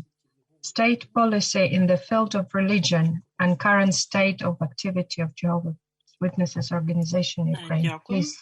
Пане Юрію, за представлення. Вітаю всіх Thank you very much and і гостей конференції. І я хочу welcome. I'm greatly grateful to that I'm being welcomed to this press conference. Do you see my screen before we start the presentation? Yes, we see your screen. Мій виступ, моя доповідь буде продовжувати My блок speech is the continuation висвітлення of сучасного стану діяльності релігійних організацій current свідків Єгови в state of Україні. Одразу religious хочу зазначити, що organization трошки of матеріал Jehovah's буде Witnesses повторюватись з in тим, що Ukraine. вже було сьогодні Probably it will презентовано be іншими учасниками, duplicated by однак the буду previous старатись speaker, намагатися ті самі питання висвітлювати з трошки but іншим I'll try the акцентом same на questions безпосередній тематиці, які було заявлено в моїй доповіді. consider from a different point of view. Безпосередньо, якщо говорити про сучасну Україну, So when то з we прийняттям straight незалежності away will України talk наша держава about взяла the курс на religion розбудову since демократичної і independence, правової держави, і це our стосується абсолютно country всіх сфер decided to суспільного be життя, зокрема і сфери відносин між державою і democratic релігійними in організаціями в Україні. confession Власне кажучи, relation. ці принципи свободи релігії, So the свободи principles of віросповідання, freedom вони of були імплементовані в religion національну was нормативно-правову implemented базу in national України, яка law, регулює відносини між державними інституціями і релігійними організаціями. Якщо ми говоримо про модель державно-конфесійних відносин, сьогодні досить широко історичну ретроспективу дав Єленський Віктор Євгенович в своїй доповіді. Якщо підсумувати, то, власне кажучи, їх можна ці всі моделі розділити на три категорії. Це ворожа, нейтральна і перехідна. Якщо ми говоримо про період незалежності української держави, тобто сучасний період, то в експертних доповідях, як українських, так і зарубіжних, так і в доповідях керманичів держави, ми можемо побачити, що Україна розбудовує, власне кажучи, партнерство або паритетні відносини між державою і релігійними організаціями. Звісно, існують багато актуальних питань в цій сфері. Всі There are many questions in the однак на певних relations between government and religious принаймні приблизний перелік ви можете бачити на so you can слайді, see the, щоб не забирати часу, однак так чи інакше по кожному з них я буду and I will try to перш за все, underline each of потрібно it. зазначити, що ще до прийняття незалежності України у період у цих демократичних змін, які відбувалися в нашій державі, а саме з прийняття суверенітету у 90-му році і до проголошення незалежності України, був прийнятий закон України про свободу совісті та релігійні організації, який залишається на сьогодні чинним, який є базовим і основним. This is the basis and the main law which enshrines international guarantees of freedom for religion and conscience. Цей закон були внесені зміни і доповнення, 19 однак він times залишається this law чинним на сьогодні. have Якщо been говорити changed and про ці edited, відносини між державою і релігійними the організаціями, якщо ми relation говоримо between про суб'єкти з country державної and сторони, тобто державні religion, інституції, вони the government досить has some різноманітні, їх organizations багато. Тобто that релігійні support організації можуть religion. вступати в ці відносини з абсолютно з різними держорганами, зокрема і це і законодавча religious це парламент України, and депутати, фракції, і right безпосередньо to ви the на екрані Parliament можете of бачити Ukraine. You can see апарат on the Верховної Ради, де screen діють профільні комітети, які опікуються there are so саме many committees реалізація державної that політики в сфері are релігії, looking тобто after законодавчому the аспекту, religious експертизу groups проводять in the і проводять territory of the різні country процедури щодо для того, щоб закон попав that are в also in парламент. charge of different Так, на procedures сесійні to засідання. the Це і changes of президент any України, laws його апарат, regarding як гарант цих religion. свобод. And the guarantee is the Це і President of виконавча гілка Ukraine влади, це who безпосередньо is Кабінет looking міністрів, after секретаріат the Кабінету guarantees міністрів, of тому є such rights відповідний as структурний freedom of підрозділ. religion. Це і обласні державні адміністрації Are на also місцях, якщо regional, говорити про регіональну local, політику. Це і міністерства, і відомства, ті чи інші, які діють в Україні, representatives, оскільки релігійні організації, вони проводять because свою religious діяльність достатньо organizations розлого в різних сферах exist in different суспільного життя. І це і державний орган areas of виконавчої влади, social які life реалізують of the державну society. політику у сфері релігії. Якщо говорити про весь період When we незалежності talk about України, the то whole period з of 92-го independence по of сьогоднішній Ukraine, день цей держорган 7 разів from змінював свою назву і 92 підпорядкування. to Назви цього 21, держоргану ви бачите на екрані, щоб не зупинятись the на government історії authority деталізації. changed its Єдине, що name зазначу, many що times. на той The only момент, коли thing I want приймався to закон point про свободу out that совісті і when the релігійні law організації, was тобто це десь adopted березень-квітень on freedom 91 of рік, коли ще religion and conscience обговорювався проект in закону 1991, безпосередньо, то when we were talking about the project of the law. в парламенті велися такі жваві дискусії відносно того, чи Parliament доцільно залишати цей держорган в структурі органів виконавчої влади в Україні. Одна група народних депутатів виступала за те, що це рудимент радянської влади, його не потрібно залишати. Інша навпаки говорила, що і в інших демократичних державах, зокрема в Європі і в Штатах, цей держорган є. Але він позбавлений отої контролюючої функції, і, власне кажучи, він був залишений в структурі органів виконавчої влади в Україні, діє до цих пір, просто змінювався. Звісно, з нього були зняті функції контролю за внутрішньою діяльністю релігійної організації і дозвільної функції щодо діяльності релігійних the activity of religious organizations. So the whole complex of government authorities that are looking after religious organizations, they are promoting and helping them to provide their activity. So the religious situation in Ukraine has been very nice discussed by Lyudmila Filipovich. We have polyreligious directions. We have more than 100 religious confessions in Ukraine.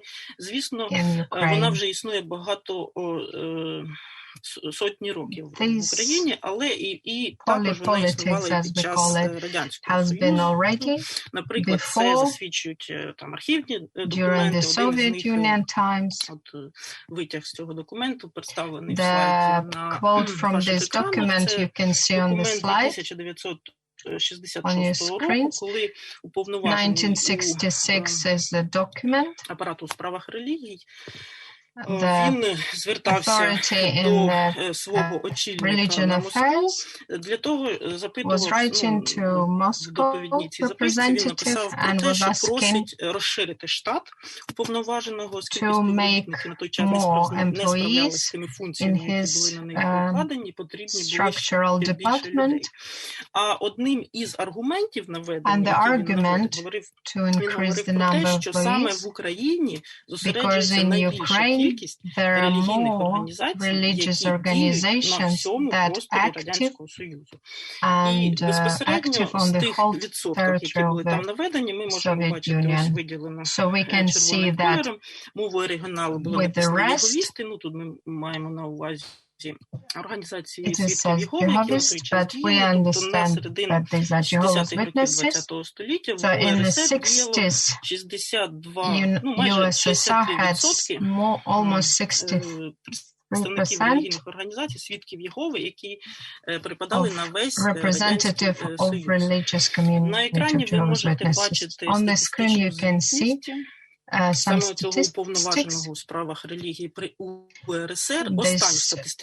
The representative of USSR from religious ministry, and this is his last report. And you can see that Jehovah's Witnesses were still active, and in numbers you can see in 1990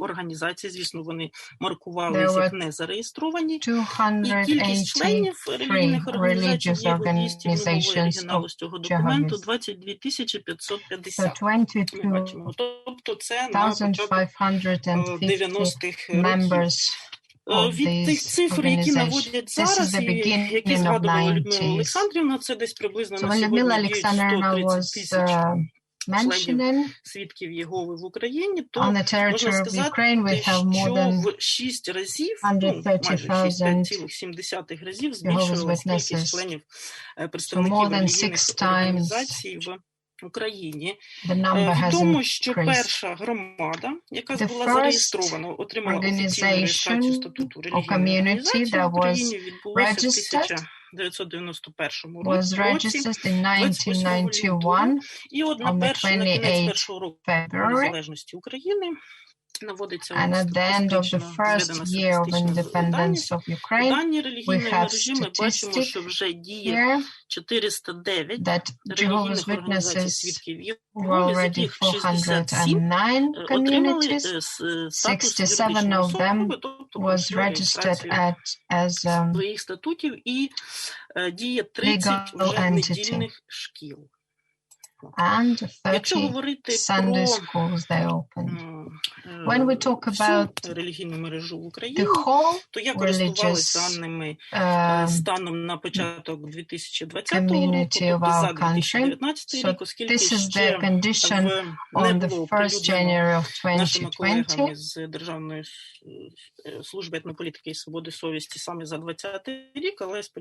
So this is what we have according to the ministry. And I hope in the next few days we'll get a new updates and compare them. Співробітниками Державного департаменту у справах релігій при колишньому Міністерстві культури України. Отже, на сьогодні, вірніше, на початок 2020 року в Україні діє майже 37 тисяч релігійних організацій при складанні релігійних карт, яка показує релігійне життя в Україні на початку 21 століття. Ми бачимо, що свідки Єгови також присутні We also see that Jehovah's Witnesses are still present серед протестантів, as a Protestant релігійні мережі, які представляють і репрезентують нашу державу. На екрані ви бачите графік динаміки зростання релігійних організацій the dynamic of growth that we can see that almost in 30 years of independence of Ukraine, religious organizations increased by 3 times. It was kind of a decrease in 2013, but it was an actual decrease.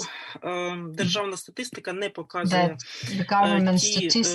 мережу релігійних організацій, які присутні в Автономній Республіці Крим і в частині Донецької і Луганської областей, Donetsk and Lugansk and Crimea Autonomic Republic територій. Відносно відсоткового відношення релігійної мережі, то Людмила Олександрівна знову ж це говорила, не буду повторюватися на екрані. Ви бачите, єдине, що скажу, що свідки Єгови в цій мережі, де християнські напрями домінують в Україні, серед протестантів займають майже, чуть більше 7%, а від цієї кількості релігійної мережі майже 2%.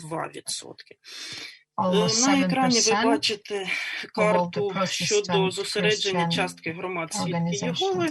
Наприклад, чим темніший колір, тим більше зосередженість релігійних громад свідків Єгови в Україні. Це станом на карта станом на 2018 рік, а це, наприклад, можна порівняти з часткою громад свідків Єгови станом на початок 2010 рік. Також ця статистика релігійної мережі висвітлюється у статистичних звітах, це в першій формі висвітлюється безпосередньо релігійна мережа і кількість інституцій.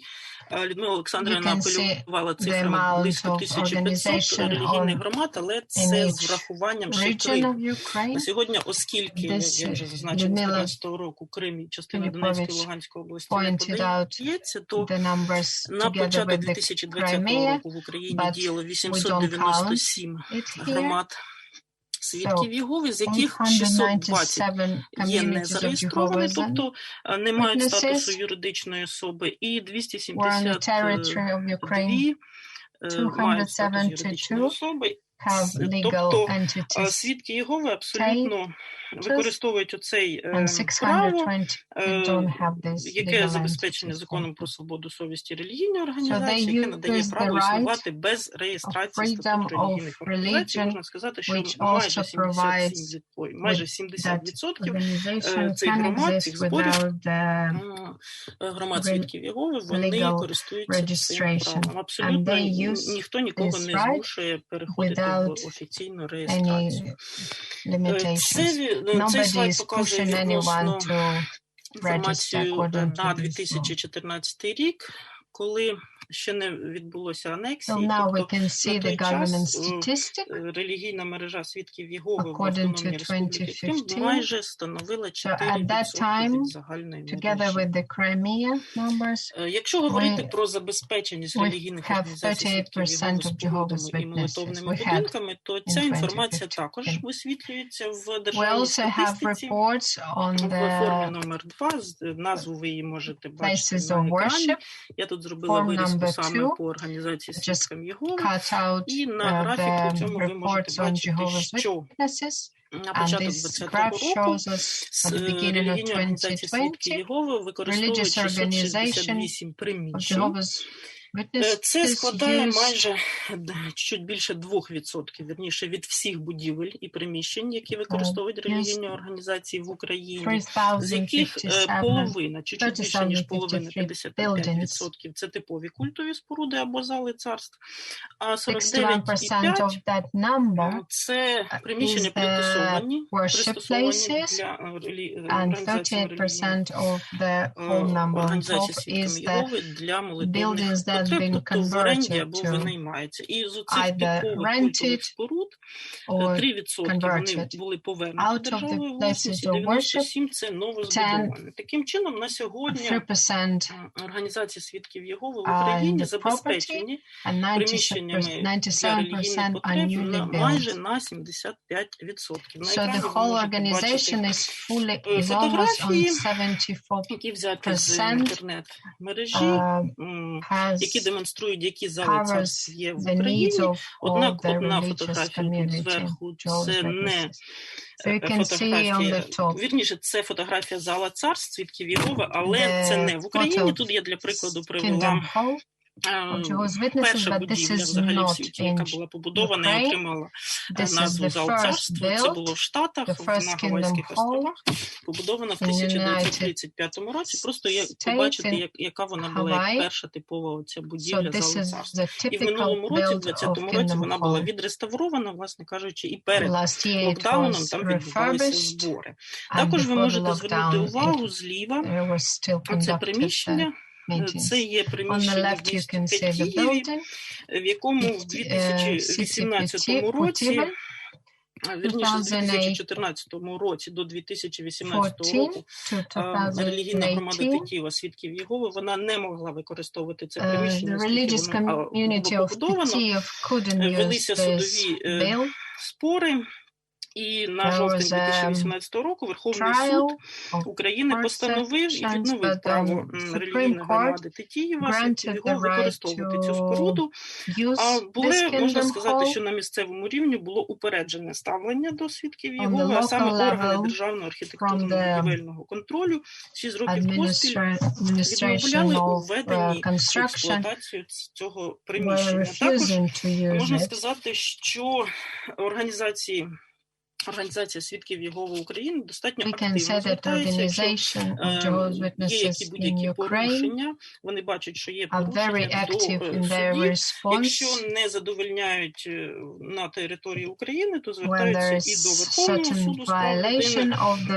Так гучне було рішення, винесене Європейським судом з прав людини в вересні 2019 році, коли Україну зобов'язав цей Європейський суд з прав людини виплатити 7 тисяч євро, 1 тисячу за моральний ущерб і 6 тисяч за судові витрати. Щодо відмови свідкам Єгови виділеної землі у місті Кривому Розі. Ну, а от чи отримали свідки Єгови ці гроші, тут треба запитувати у них. Це більше в мене питання представників релігійної організації. Далі це використання розповсюдження літератури і предметами релігійного призначення і права на альтернативну невійськову службу. Це також було попередніми доповідачами висвітлено, що активно розповсюджується і перекладаються, і є переклади Біблії, переклад Нового Світу, і Вартової башти, і взагалі багато літератури. Але єдине, на чому я хочу підкреслити, що окрім того, що релігійним організаціям надається право виготовляти, експортувати, імпортувати цю і розповсюджувати цю літературу, також податковий кодекс звільнює від ввезення на територію України релігійні організації, якщо ввозиться богослужбова література. Тут хочу підкреслити той момент, що десь приблизно 2018 або 2019 рік, я можу помилятися, коли релігійна організація свідків Єгови черговий раз надсилала свої прохання щодо ввезення тої чи іншої літератури, і там виникло сумніви щодо одної з точніше, до ряду низки книг, які можна маркувати як богослужбова література. Але департамент пішов на зустріч. Це питання було винесено на експертну раду з питань свободи совісті релігійних організацій, яка діяла при Міністерстві культури на той час. І, в принципі, ця дискусія закінчилась на користь свідків Єгови, і вони змогли ввести і використати оце право на безоплатне ввезення відповідної категорії літератури. Також право для представників релігійних організацій на альтернативну невійськову службу, про яку сьогодні згадував в своєму вітанні alternative military service was also granted to Jehovah's Witnesses. Національної пам'яті Антон Дробович. То тут хочу зазначити, що Україна в своєму законодавстві визначила право на використання права на застосування альтернативної служби замість строкової проходження служби. І ще в 99-му році певним постановою Кабінету Міністрів був затверджений перелік релігійних організацій, віревчення яких не допускає користування зброєю, серед яких ми можемо бачити і далі це організація заходів в сфері свободи релігії. Це також було сьогодні зазначено. Не буду повторювати те, що говорила Людмила Олександрівна на слайді. Ви можете бачити ці роки, коли вони відбувалися. Єдине зазначу, що в Україні, як і в світі, Організація свідків Єгови, вона використовує форму цього своєї репрезентації зовні, тобто форму організаційного єднання, проповідницької діяльності через проведення конгресів, як міжнародних, так і регіональних, які будуть як обласні, так і районні. На фотографіях ви можете бачити вирізки з брошур свідків Єгови, де показується, як пропонується регіональний конгрес, як вони відбуваються в місті Львові, як хрещення відбувається. Це конгрес, який має відбутися, можна сказати, така реклама конгресу, яка має відбутися в 2021 році. Єдине, що хочу зазначити на тому, що в 2016 році Конституційний суд України виніс ухвалу, згідно якою було відмінено ця стаття, яка говорить про проведення мирних зібрань, вірніше, про те, що релігійні організації мають отримувати дозвільний характер на проведення мирних зібрань. Ця стаття закону була визнана, стаття 21 визнана пункт, що він є не відповідає нормам Конституції, і на сьогодні достатньо тільки завчасно сповістити органи виконавчої влади, місцевого самоврядування про проведення такого мирного зібрання. Єдине, що хочу підкреслити, що поки діяла оця дозвільна процедура, то релігійні організації свідків Єгови одні із небагатьох, які абсолютно завжди своєчасно подавали оці всі заяви відносно того, інформували відносно того, що будуть відбуватись там чи інакше ці міжнародні або регіональні конгреси. Також наша країна, як і весь світ, втягнутий в пандемії гострої респіраторної хвороби, яка спричинена коронавірусом, і це відповідні виклики для релігійної спільноти. Тут потрібно зазначити, що релігійні організації свідків Єгови в Україні, вони централізовано дослухали влади. На фотографії показано, що були закриті зали царств і переведено в онлайн богослужіння. Ви можете бачити вирізки, принтскрін з сайту організації, де написано, що є повідомлення в зв'язку з коронавірусом, через пандемію наші зібрання проводяться через інтернет, і можна знайти там ближче зібрання, зв'язатися з телефонами онлайн, його відвідати. Це ілюструє, як це онлайн відбувається, і також QR-код, який можна читати будь-кому і долучитися до онлайн зібрання. link to the online meeting. Також один із прикладів сьогоднішнього проведення онлайн-конференції, online conference. Значить, також хочу зазначити, що не дивлячись на високу конкурентність у відносинах між релігійними організаціями, українське суспільство залишається толерантним в питаннях віросповідання, оскільки більшість, якщо просувати два цих показника верхніх, говорить, більше 70% говорить про те, що будь-яка релігія, яка проголошує ідеали добра, любові, милосердя і не загрожує існуванню іншої людини, має право на існування. Але залишається певний відсоток в нашій країні, який більш категорично. Це по результатам соціологічного дослідження Центру Розумкова подивитись, говорить про те, що істина тільки та релігія, яку я сповідую, право на існування мають тільки традиційні для нашої країни віросповідання. Отут ми можемо бачити, тому не зовсім іноді, але це не є як домінанта в нашому суспільстві, але такі випадки є. Щодо нетолерантного ставлення одних представників релігійних організацій відносно до інших, тому ми можемо бачити і справи в Європейському суді, наприклад, у 2020 році справа Корнілова, якщо я не помиляюсь, знаходиться відносно саме за те, що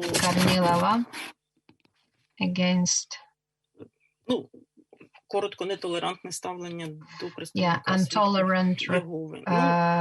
І останнє те, що вже сьогодні попередній доповідач говорив про проблемні питання державних конфесійних відносин, які виникли після подій 2014 року. Це система порушення основоположних прав і свобод людини на ґрунті ненависті з мотивів упередження ставлення за релігійною ознакою. Тут можна сказати, що, на жаль, було анексовано тимчасово десь 47 квадратних метрів України, це десь приблизно майже 13% від всієї території України, яка є непідконтрольна сучасній владі. Тут моніторинг правопорушень говорить про те, що свідки Єгови, на цьому я не буду зупинятись, про це попередній доповідач досить чітко і багато говорив. Тобто ми можемо бачити потерпілі релігійні організації, серед яких є свідки Єгови, які на сьогодні чи не найбільше потерпають на цих територіях, які є види правопорушень, не перераховані, географічних, в деяких містах це відбувалося, це далеко не загальний перелік. Це фотографії, які відбуваються також в мережі інтернет. Відносно останніх подій, які відбуваються в Автономній Республіці, там Донецької, це потерпілі. І далеко, звісно, що це не всі люди, але це ті фотографії, які хотілося знайти, але їх сотні тих людей, останні фотографії, це, власне кажучи, ці держави, в яких свідки Єгови є заборонені, where the Jehovah's Witnesses are banned by the що не відповідає відповідним демократичним основам і правової держави. І також хочу зазначити, що ще в 17-му році, ще коли діяв департамент релігії при Міністерстві культури, ми зробили заяву щодо призупинення діяльності релігійних організацій свідків Єгови в Російській Федерації. На жаль, на такій сумній ноті я закінчую доповідь. Sorry, I'm ending at the sad note, but maybe there are some questions. Thank you for your attention. Thank you, Larissa Dmitrievna, for your scientific and very grounded research. Is there any questions?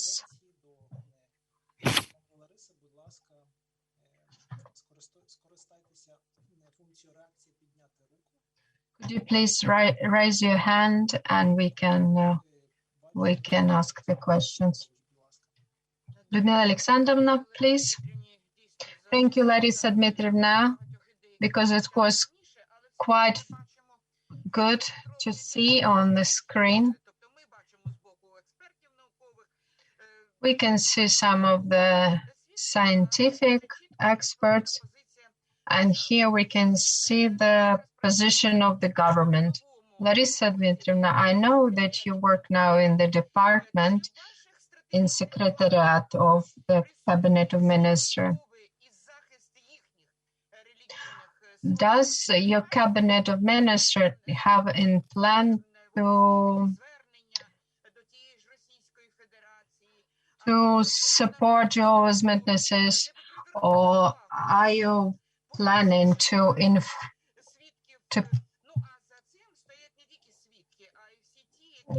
help Jehovah's Witnesses, those who are in Russia, and everyone who is persecuted? Ми працюємо в складі як в секретаріаті Кабінету міністрів, який є апаратом Кабінету міністрів. А безпосередньо ми знаємо, що Кабінет міністрів, він в якості там уповноваженого з прав людини і так далі, збирається ця інформація і передається. Тобто ми здійснюємо моніторинг, тобто ми діємо в межах компетенції. Я не можу сказати, що виключно там в межах свідків Єгови там акцентуємо уваги. Тобто весь спектр порушень прав релігійних організацій, які відбуваються на цих територіях, ми здійснюємо моніторинг. Але підкреслюю, що туди входять і в перелік і релігійні організації свідків Єгови. Я підкреслюю, що вони не найбільше потерпають зараз на цих територіях, тим паче, що Російська Федерація їх взагалі заборонила, і відбувається переслідування. Тобто ми бачимо we can see that the persecution are happening, and we can see that this is almost the repetition of what happened 70 years ago. But I can say that we follow or we monitor how the hate crime is occurred, and it is on the part of the ministry. Thank you very much. Our listeners from YouTube have few questions. How the government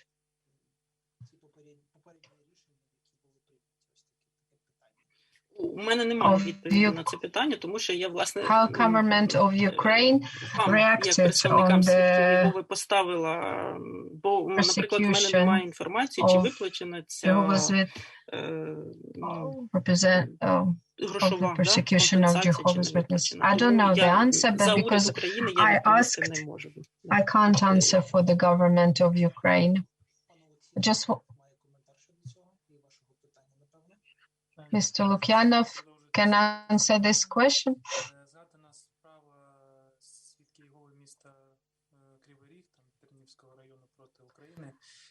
So when the case Jehovah's Witnesses against local government in Kryvyi Rog, the compensation that was assigned by European Court of Human Rights was fully paid to Jehovah's Witnesses in Kryvyi Rog.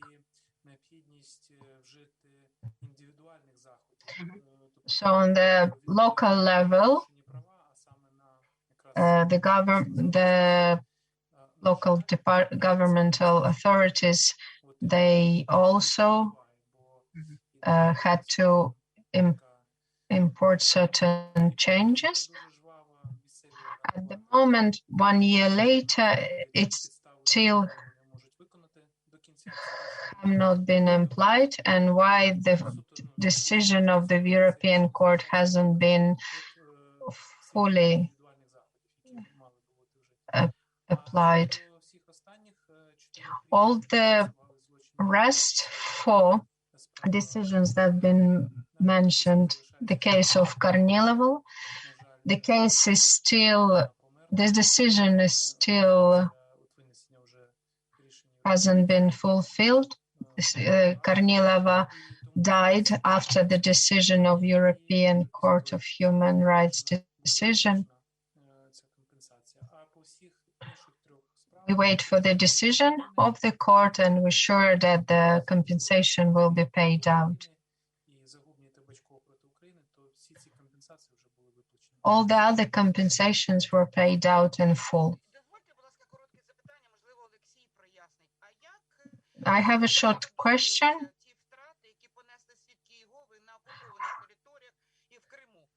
How is compensation paid on the occupied territories, on the territories of Donetsk and Lugansk.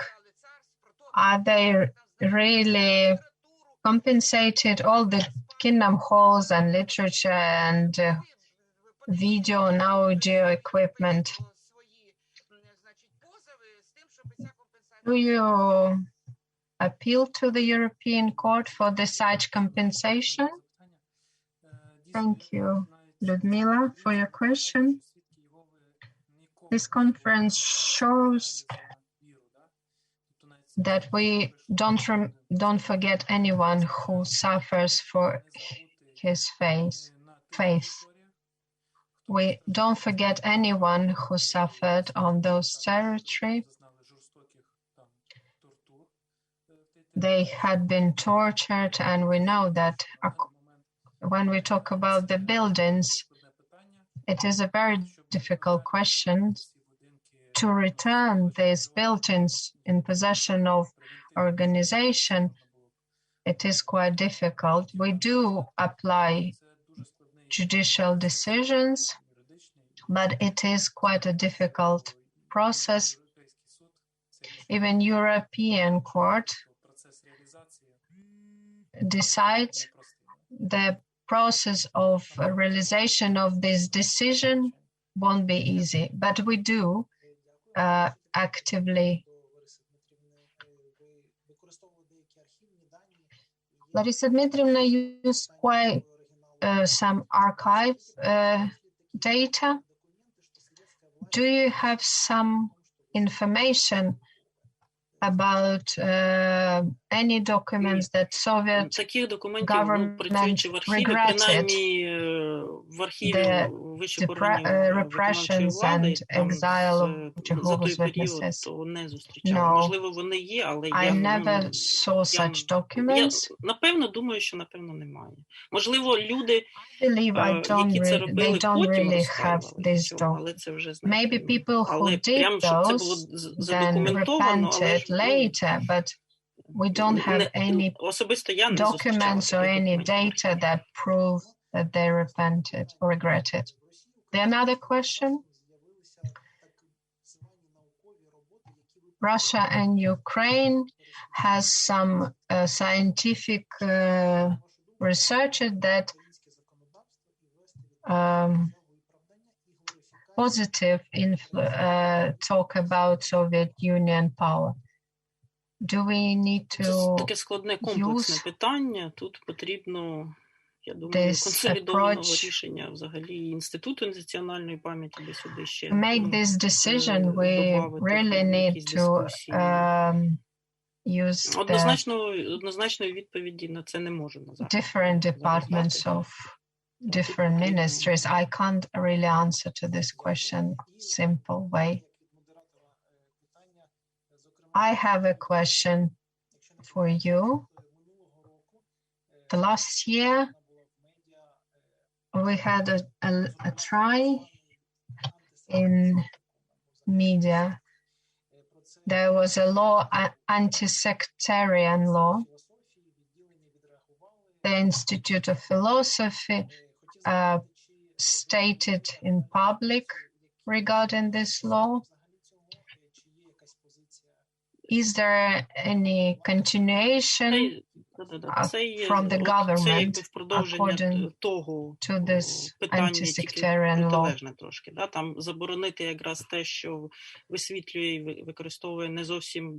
To ban somebody who using unreliable information. So that is not the law. It's still a project of the law. It was initiated by the department of the government, which is not really responsible for applying this law, and nothing has been made to apply the law. So the Verkhovna Rada or the government doesn't have this law as applied. So any expert here probably на цій конференції він може сказати, що це would say that it's quite illogical to accept this law. Larisa Dmitrievna, what do you believe? This project of the law, doesn't it look like provocation on our tolerant or our submission? Віта Володимирівна, це такі провокаційні питання, оскільки це було You're provoking me by this question. Я не можу критикувати представників державної влади, тому я утримаюсь від цього. Чи була це провокація, це залишиться тільки в головах them. So let it be just in the heads of those who promoted this. Now we continue our program. And we'd like to invite Alla Boyka. Are you here, Pani Alla? Doctor of Philology, Professor of Taras Shevchenko National University of Kiev.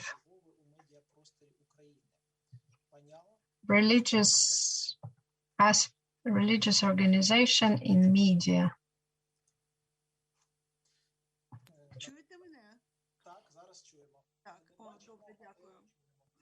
Дякую.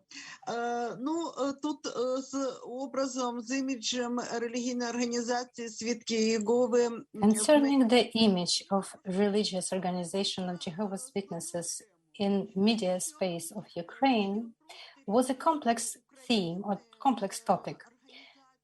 Media landscape of Ukraine, Jehovah's Witnesses are represented very little,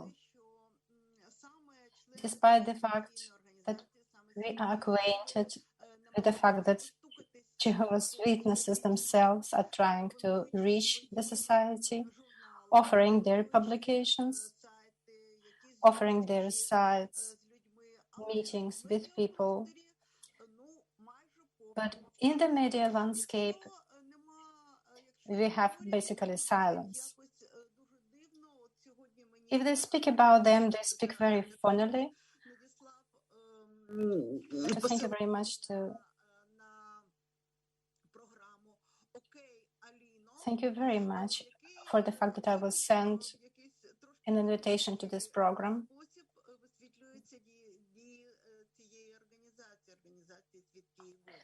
Received a link to the program which didn't put Jehovah's Witnesses in a good light, and very tragic that this happens. We know very little. Big audience knows very few things, very little about Jehovah's Witnesses. From them themselves, from the witnesses themselves. I understand how difficult it is to find the way to television or radio.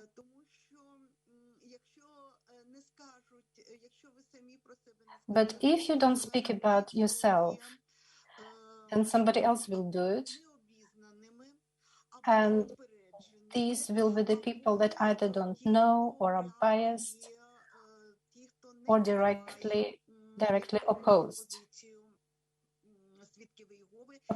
towards your position and just criticize you.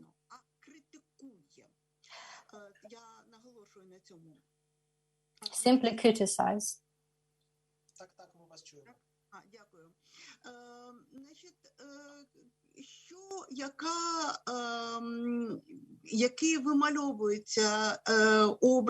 What kind of picture do we receive about the image of Jehovah's Witnesses in modern Ukrainian journalistic? Unfortunately, we hear about just very tragic facts from the life in Russian federations, where the members of these religious organizations are persecuted, are repressed, judged, not really understandable why. this situation we know from is in Russian Federation and in Crimea. And those are the only facts that reach our information landscape.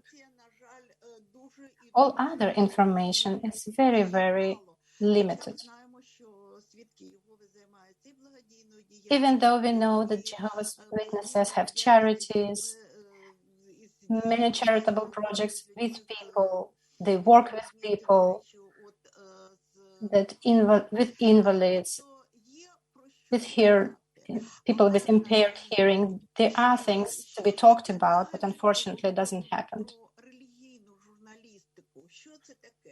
When we speak about religious journalists in general, what is this? We mean addressing religious problems in media, and it differs from the public journalistic. I was asked about description. What is a religious journalism?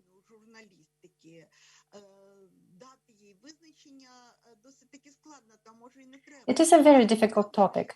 It might be completely impossible to give a definition to religious journalism because religious journalism has two main aspects.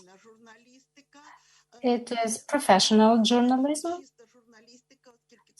unfortunately oft unclean or not very pure, because journalists that work with media often speak about their own views, and of course church journalistic. This is also religious and historical journalism. It addresses questions of religious history, historical context of religious traditions, and historical problems. In this regard, Jehovah's Witnesses have something to say. I have been to the museums and I have seen it, and I was very interested how much Jehovah's Witnesses, how much work they put into representing historical aspects.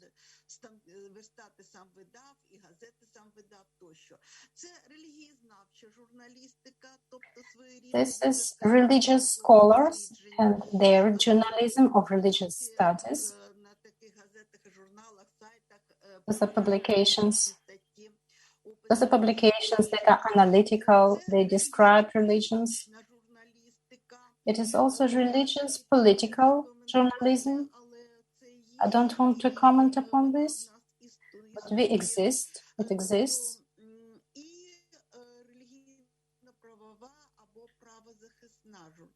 And legal. We need to know it and we need to talk about it.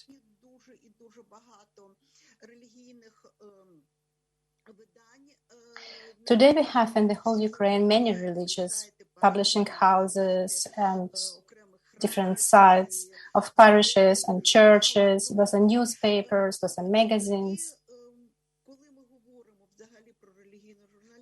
And when we speak about religious journalism, we need to know that unfortunately our religious journalism today is stopping at the very small circle of problems. These problems do not touch big audiences. The audience doesn't pay attention to these problems. The audience basically pays attention only to the problems that concern them. If you speak about mass media of Jehovah's Witnesses, they're very, very interesting. I repeat, they're very, very interesting. Witnesses speak about global problems, and this is very interesting. But they very seldomly touch problems that concern every single problem. Practical life of every single person.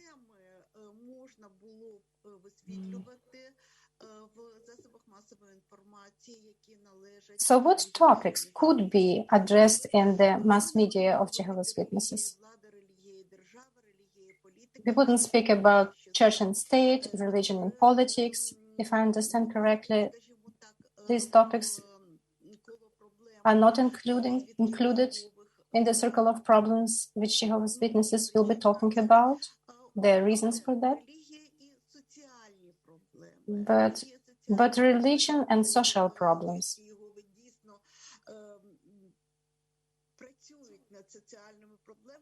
And Jehovah's Witnesses really work for social problems, but they don't speak about it much or don't speak about it in mass media. Religion and science. Religion and science, this topic is also could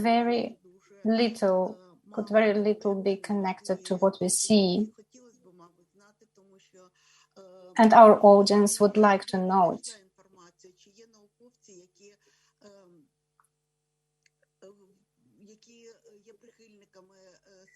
For example, I couldn't find information. Are there any scientists that are Jehovah's Witnesses or their followers? I couldn't find this information.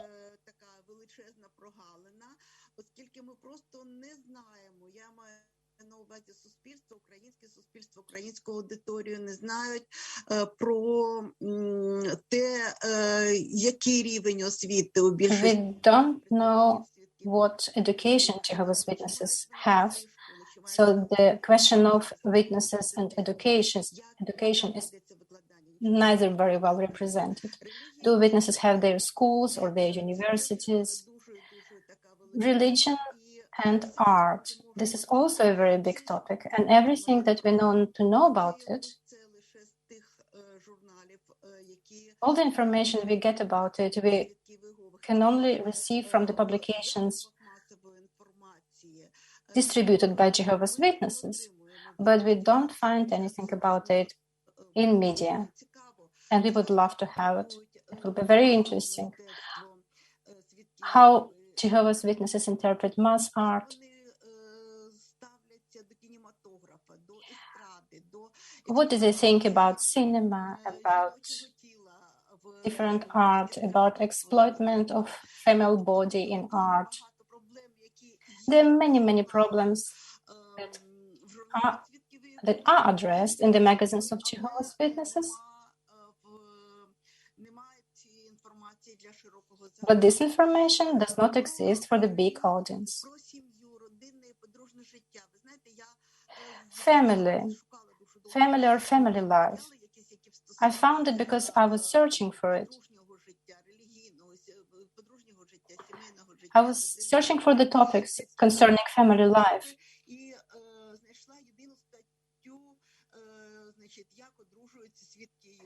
And I found the only one article, how Jehovah's Witnesses are getting married. This was all. Very, very few information. How do they meet each other, how they treat each other as well.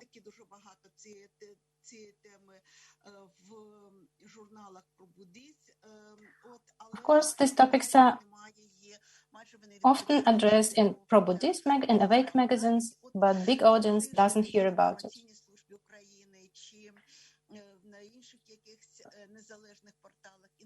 Like the religion information services of Ukraine, they should offer this information about these aspects of life of Jehovah's Witnesses, but we do not have it.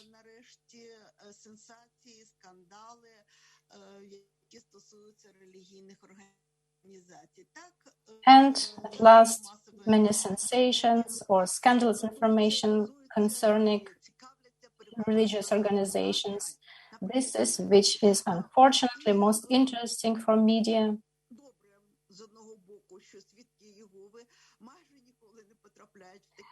And on one side, it is very well that Jehovah's Witnesses are very seldomly get in the center of such problems.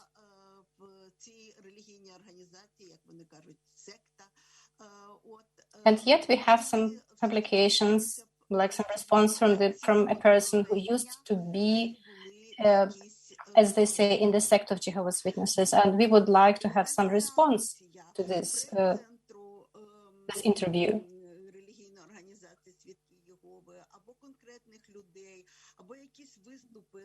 We would like to hear more. The communication is one-sided.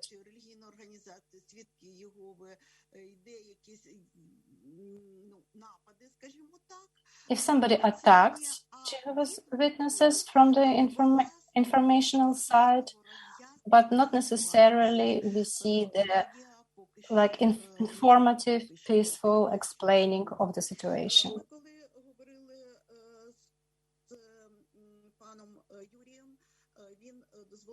When we talked with Mr. Yuri, he let me to have a small advertisement at the chair of journalism of Kyiv National University. We have a chair for religious journalism, and I hope very much that all those points I was talking about in my short discourse, I'm hoping that all those points could be viewed, considered, and I'm hoping that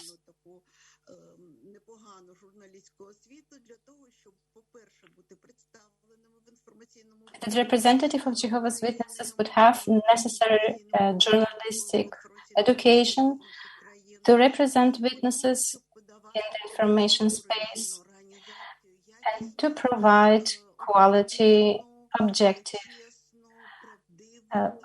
information, truthful information about their confession. And, well, unfortunately, this is all I wanted to tell you today. And I'm thankful for any questions. Thank you very much. We already have questions.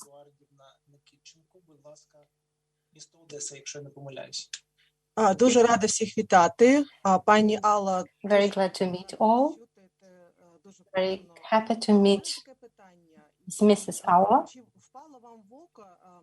У чому, перш за все, звинувачують свідків Єгови у цих публікаціях, які негативно їх висвітлюють? Have you noticed what is the main accusation of Jehovah's Witnesses in the negative publications? What is the biggest accusation? Maybe if Jehovah's Witnesses would notice it, they can somehow contradict it. Have you noticed any special?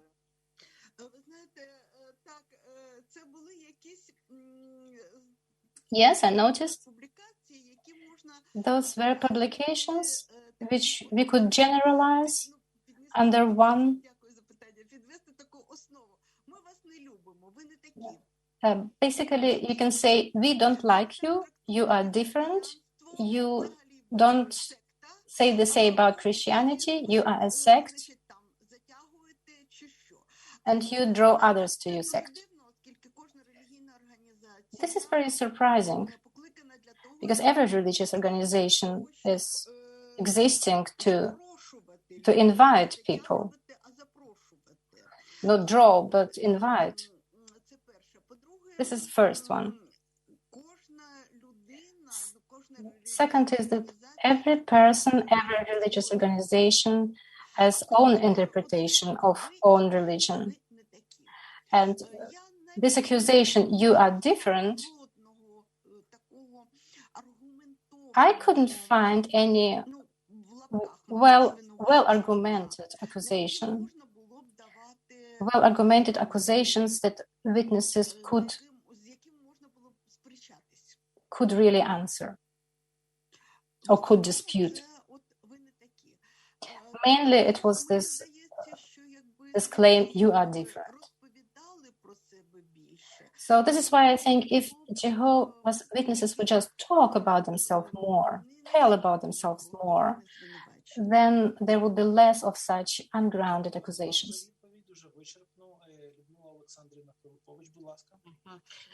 Я знаю пані Аллу, вона давно вже працює в цій сфері, і вона весь час Mrs. Alla, she works in this area for very long. And she very often explained how this negative image of different religious organizations is formed. So she, as a professional, could be trusted. And I would ask Jehovah's Witnesses to listen to her recommendations because she does have big experience.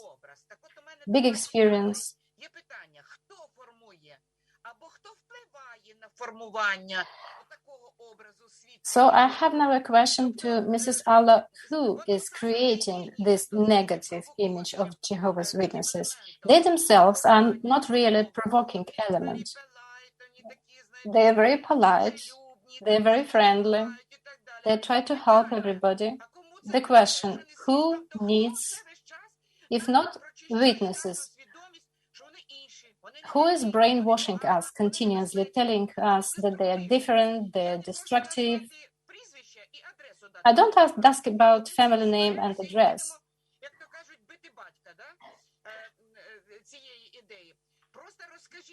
We don't get together and go to fight this person. But please tell us, are there some centers or are there a group of people that cannot sleep because they are looking for enemies and find enemies?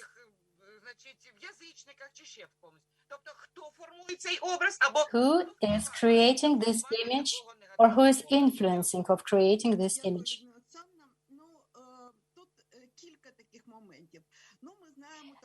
There are several aspects. We know one organization that is specialized on the sect. This is a union of Orthodox journalists. This is the first one.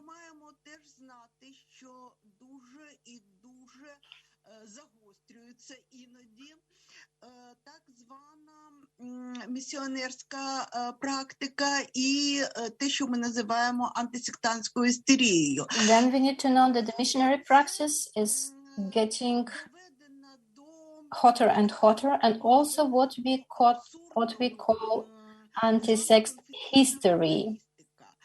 This is when the confessional journalism is brought to the boil.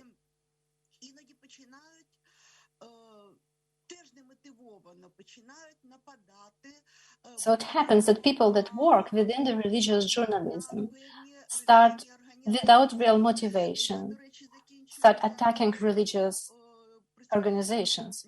Now I'm finishing an article speaking of Mormons, and there I give a bit more information than about Jehovah's Witnesses. And I was surprised because people simply didn't know. They simply didn't know what kind of problems they find. And they found problems with the fact that Mormons are dressed very neatly and speak very clear Ukrainian language, very good Ukrainian language.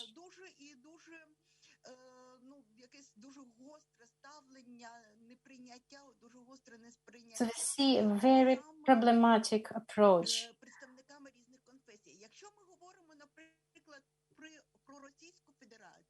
If we speak about Russian Federation, we can say clearly, because this is the state, Russian Orthodox Church,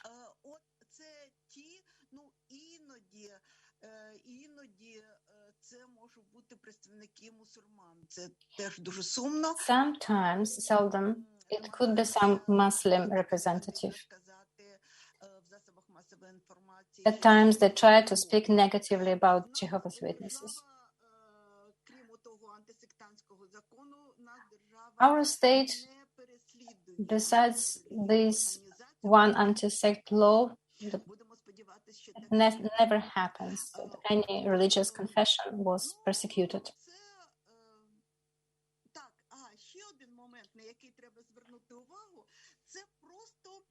Another aspect I would like to draw the attention, it is simply lack of education of some journalism or of the people that call themselves journalists. Somebody told them that Jehovah's Witnesses did do something. And so without really getting into it, they start writing that witnesses are a sect, and a sect just with a negative connotation without any real religious meaning, without explanation. And if you start talking to this journalist, like, what do you know? what do you know about witnesses? I was told, did you check the source? Well, the priest in the neighboring church told me. But excuse me, now I'm entering with more advertisement. Why I'm opening this magister chair?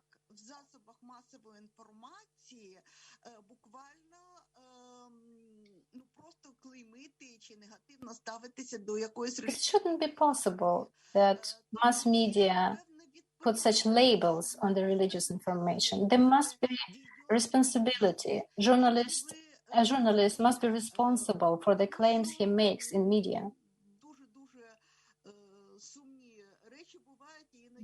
Because there are some very tragic things happen.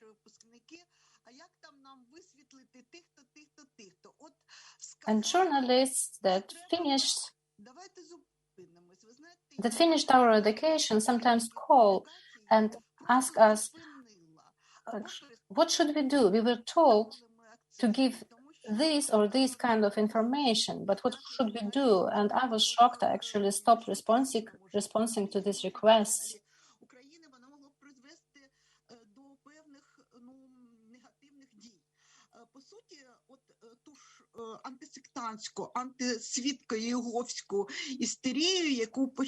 This mass hystery against sects or against Jehovah's Witnesses that started in Russia today, this policy of Russian Federation, this was started by journalists.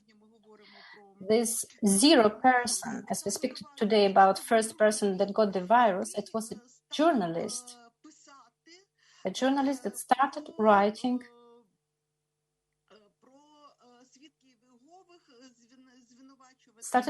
about Jehovah's Witnesses, started to claim they're extremists, bringing accusations.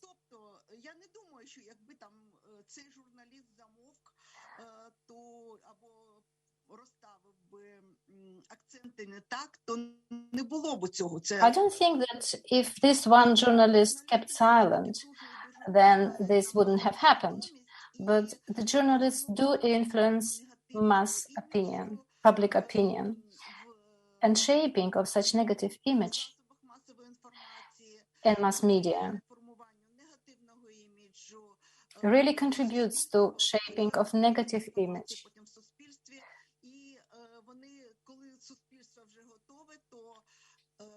And when the public happens to get ready,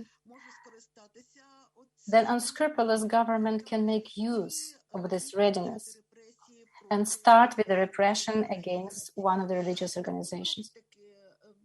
So again, in this regard, we need to have preventive measures, education. Thank you. Спостереження почути і також поради, як краще діяти далі, розвиваючи конфесійну журналістику, інформування. Thank you very much for your good advice about how to work and what to do about it. We spoke many times about the situation in Russia. What happens now is, in many cases, repetition of what happened 7 years ago. The same ideological images, and so now we have an exclusive comment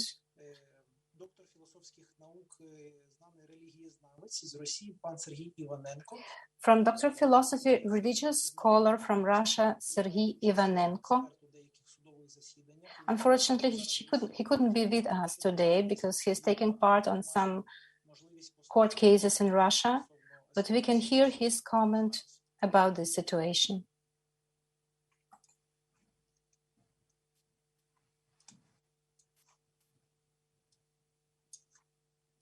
Приветствую участников конференции. I greet the participants of the conference dedicated to such an important and, in its own way, unique event, the 70th anniversary of Operation North. This operation, of course, affected the inhabitants of various republics, primarily those territories that recently became the parts of the USSR in 1939 and could be considered as new regions for the former Soviet Union. But in the end, it affected this entire country in its results and had more further consequences. Today, I would like to briefly talk about how this situation can be interpreted from the point of view of the goals that Stalin set and could not achieve in 1951, and how it does relate to the situation which is posed in modern Russia, where in 2017 the Supreme Court banned all legal entities of Jehovah's Witnesses, and where believers of this confession are also subjected to repression, maybe not as tough as under Stalin, but quite serious.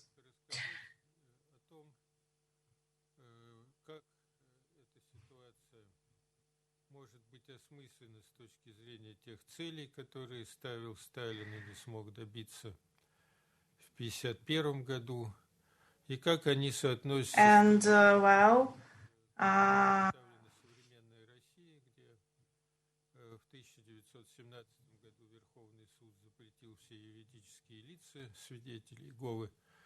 и где верующие этой конфессии также подвергаются репрессиям, может быть, не столь жестким, как при Сталине, но достаточно серьезным.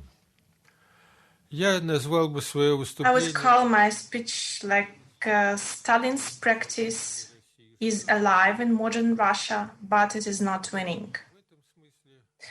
And in this sense, of course, the lessons of Operation North remained largely unlearned by the leadership of the modern Russian Federation. What would I like to emphasize here is, first of all, when it comes to the lessons of this operation, well, if we talk about the very formulation of the question for believers as it stood in 1951, either they had to give up their beliefs and then they could stay, preserving their property in their former place of residence and without incurring any serious damage.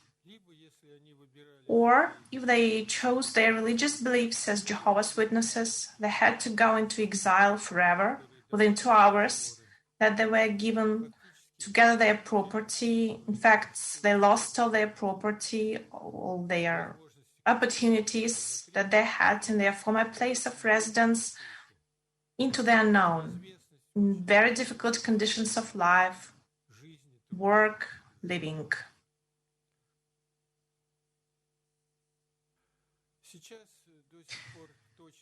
Now, the exact number of those who renounced is still unknown. It is documented that 5 people renounced the faith. And if we compare this with the total number of those deported, over 8,500 people, then obviously this is very little. This is surprisingly a few.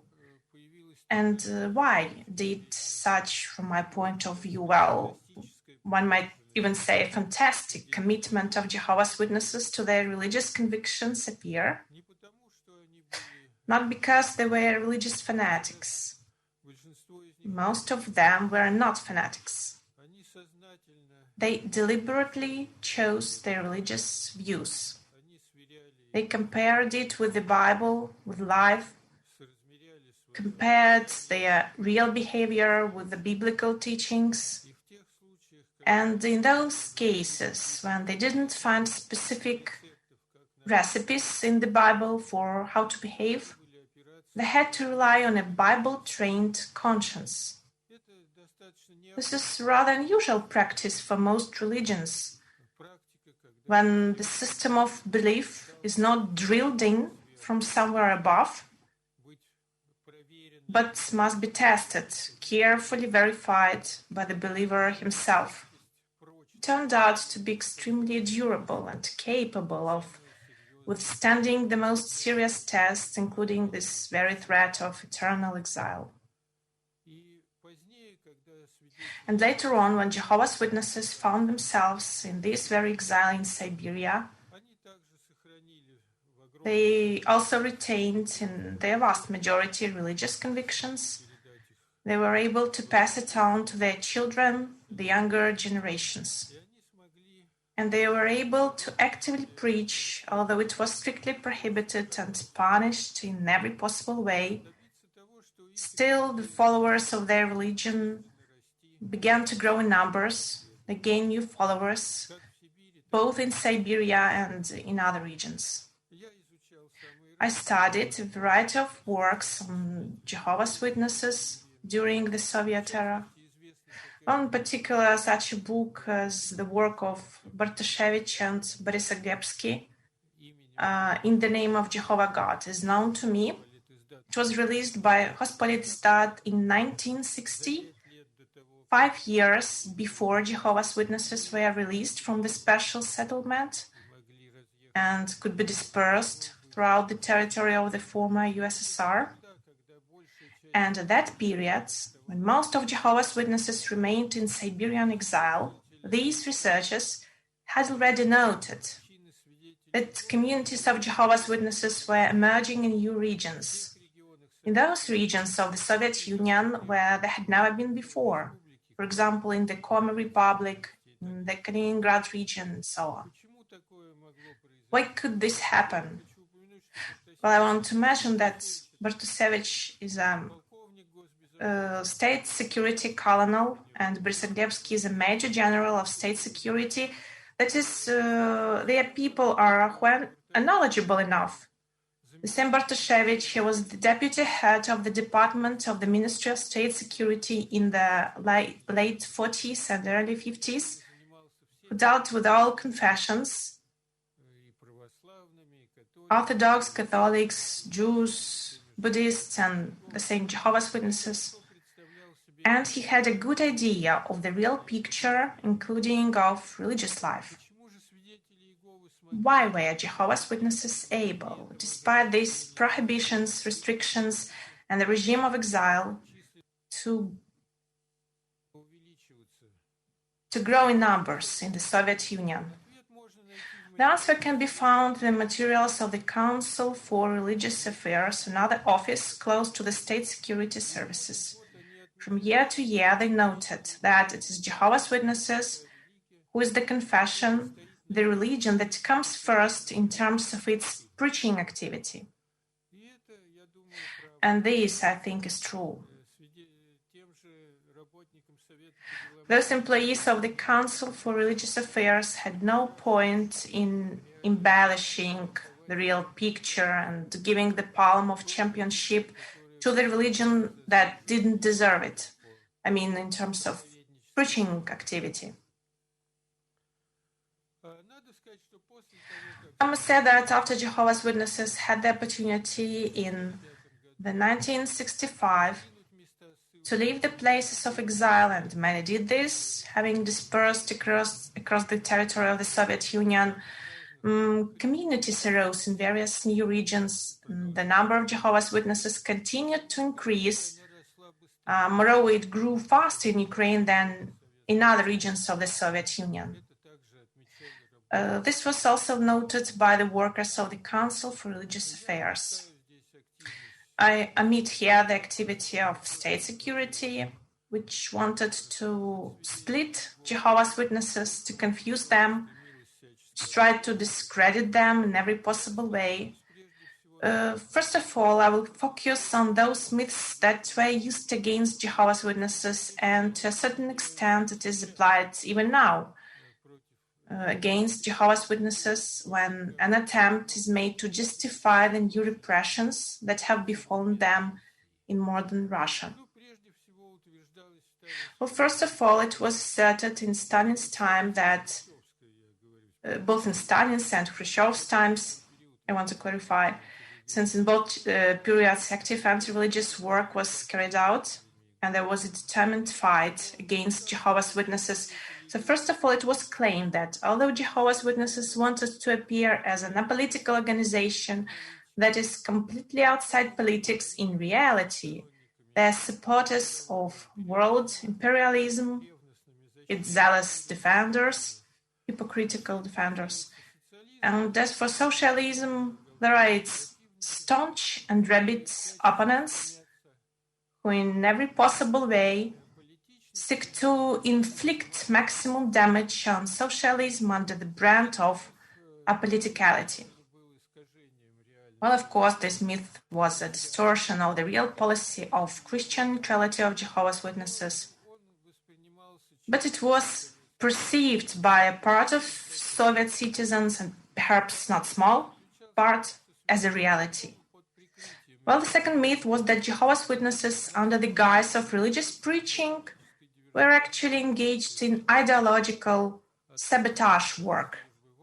That is, they do not refuse to serve in the army, their children do not join pioneers and Komsomol members, they themselves do not want to be, let's say, members of trade unions, which is written there on trade union cards, that trade unions are a school of communism, that not because they do not participate in electoral procedures, in voting and so on, not because it is commanded by the Bible, the principles of Christian neutrality, but because they are convinced opponents of socialism who want to inflict maximum damage on it, but at the same time look hypocritical as defenders of some Christian biblical values.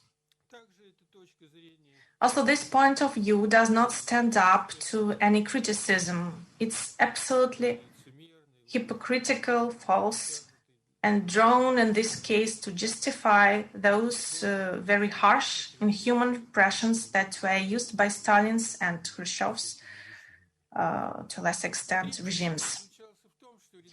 The third myth was that ordinary Jehovah's Witnesses are passive weapons in the hands of Brooklyn or some other ideologues. That is, the real goals of the organization of Jehovah's Witnesses are known only to leaders who are servants of the Central Intelligence Agency, the American leadership, and American imperialism. And as to the ordinary believers, these are such confused, uninformed, dim-witted people who believed all kinds of fables and are frightened of the prospect of Armageddon, death in this terrible unknown Armageddon. They therefore dance to the tune of some foreign puppeteers.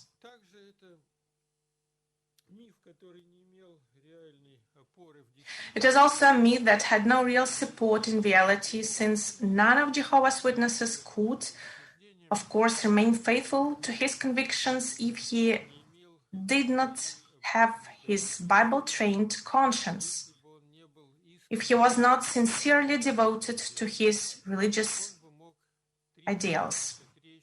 He could have renounced it 3 times, as the Apostle Peter did at that time. Well, when before the cock crowed, he had already denied Jesus Christ 3 times out of fear.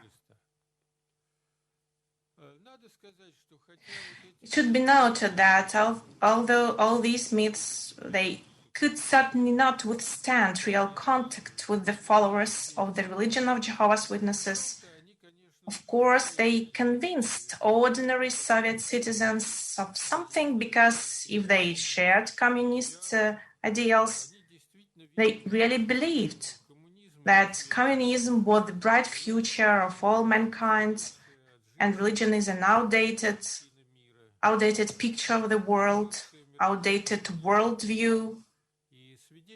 And therefore, Jehovah's Witnesses, like all other religious people, must sooner or later change their beliefs, either by goodwill or under the influence of the inexorable force of Soviet law. To the current situation, it is fundamentally different in some ways. First, the number of Jehovah's Witnesses themselves has already increased tenfold. If when Stalin just embarked on his repressive policy, there were at least about 10,000 of Jehovah's Witnesses on the territory of the Soviet Union, then already now there are over 170,000 of Jehovah's Witnesses in modern Russia, and their number, despite the ban on legal entities and persecution, continues to grow, and Jehovah's Witnesses continue their preaching, and as I was convinced by talking with them, they will continue to preach. As to the Russian society, it did not receive a clear answer why they are persecuting Jehovah's Witnesses. Because in the resolution of the Supreme Court, it is about the fact that Jehovah's Witnesses simply claim that their religion is true and all other religions is a delusion. But all believers of any religion believe so, if they sincerely believe in their religion. So I believe that, of course, as this situation develops, unfolds, and those around, so to speak, citizens, they will understand that it is necessary to return Jehovah's Witnesses in Russia, a Russian legal framework, and to rehabilitate them from those wrong, unfair accusations which were presented to them at one time, as it was already done, in relation to those repressions that were in the years under Stalin, Khrushchev, and Brezhnev. Thank you for attention, and I wish the conference success.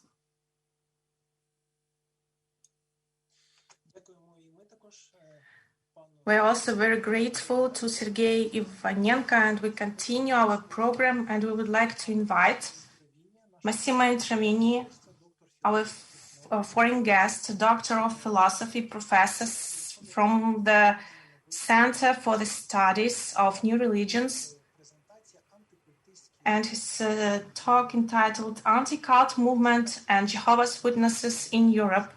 This talk would be in English. If you would like to hear translation, please choose the related language. Mr. Intravinia, you're very welcome. Thank you very much. And first of all, I should say that I have a personal reason to listen with great interest to these presentations and also to watch the movies because it resonates with personal family experience. My wife is from Lithuania, and her parents, not because they were Jehovah's Witnesses, but because they were regarded as nationalist and as socially anti-Soviet elements were deported. She was conceived herself in Siberia, even if it was at the end of the deportation time. And so her mother was able to get back to Lithuania and give birth there. But really, anytime I participate in a family reunion with my wife's relatives, I hear stories of people who spent their youth with their deported parents or were born there in Kazakhstan or in Siberia. So these stories for me are very moving and very familiar and part of my own experience since I married a wife who grew up in the former Soviet Union. But today I will not talk, if not indirectly, of the former Soviet Union or Ukraine. Other speaker already explained how anti-cult theories coming from Russia and sometimes from France are being imported into Ukraine. And I would rather focus on how Jehovah's Witnesses became a target of the anti-cult movement. That it should be so, it's not obvious. I introduced myself in 1993 a distinction between two different realities, the religious or sectarian counter-cult movement and the secular anti-cult movement. I did create this distinction myself, but it has been adopted by many other scholars. Basically, the counter-cult movement is a very old reality in an organized form. It started in the 19th century, but it existed even before. And it consists of the efforts of primarily Christian religionists to go after group they regard as not orthodox or heretic. And of course, Jehovah's Witnesses were targeted even before they were called Jehovah's Witnesses, when they were called Bible students, because other Christian religionists regarded them as not orthodox. But the counter-cult movement was not really a political movement. It didn't ask the states to intervene or to promulgate laws against the heretics, and it worked by publishing books or giving lectures or giving sermons, not through political lobbying. And of course, the counter-cult movement still exists. If you go to a Catholic library in Italy, you will find books criticizing the theology of the Jehovah's Witnesses or the Mormons. And if you go to an evangelical library, like in Mexico I'm familiar with, you will see the same books and booklets against Jehovah's Witnesses and Mormons, and in an evangelical library sometimes also against Catholics described as a cult. The anti-cult movement was something different, and it was born at the end of the 1960s. What happened in the 1960s was with the hippie generation, the interest by college students in new forms of spirituality, mostly coming from Asia, some of them of Christian origin, like the Unification Church of Reverend Moon, and some of them are Hindu or Buddhist origin, like the Hare Krishna or Soka Gakkai.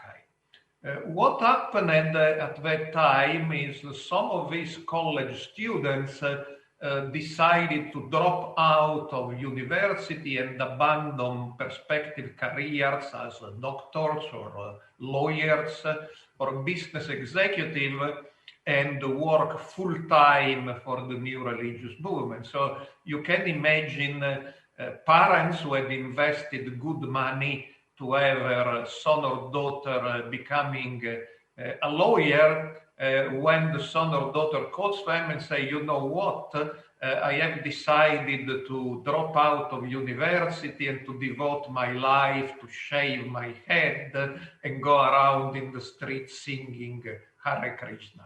And so the parents were very upset. Some of these parents were not particularly religious, they were secular, so they couldn't care less about the truth or untruth of the religious theology of these movements, but they wanted their children back to their secular career. So they used the argument of brainwashing, because that was a secular argument, and they started lobbying the states to pass laws against brainwashing and against cults. And eventually this secular anti-cult movement spread to Europe and spread to Russia after Alexander Dworkin was already been mentioned, had been sent to study already in Soviet times originally to United States, where he became familiar with the ideology of the anti-cult movement. Now, the anti-cult movement and the counter-cult movement are in a very complicated relations. Sometimes they cooperate and sometimes they clash because secular anti-cultists may regard as cults even groups within the mainline religions.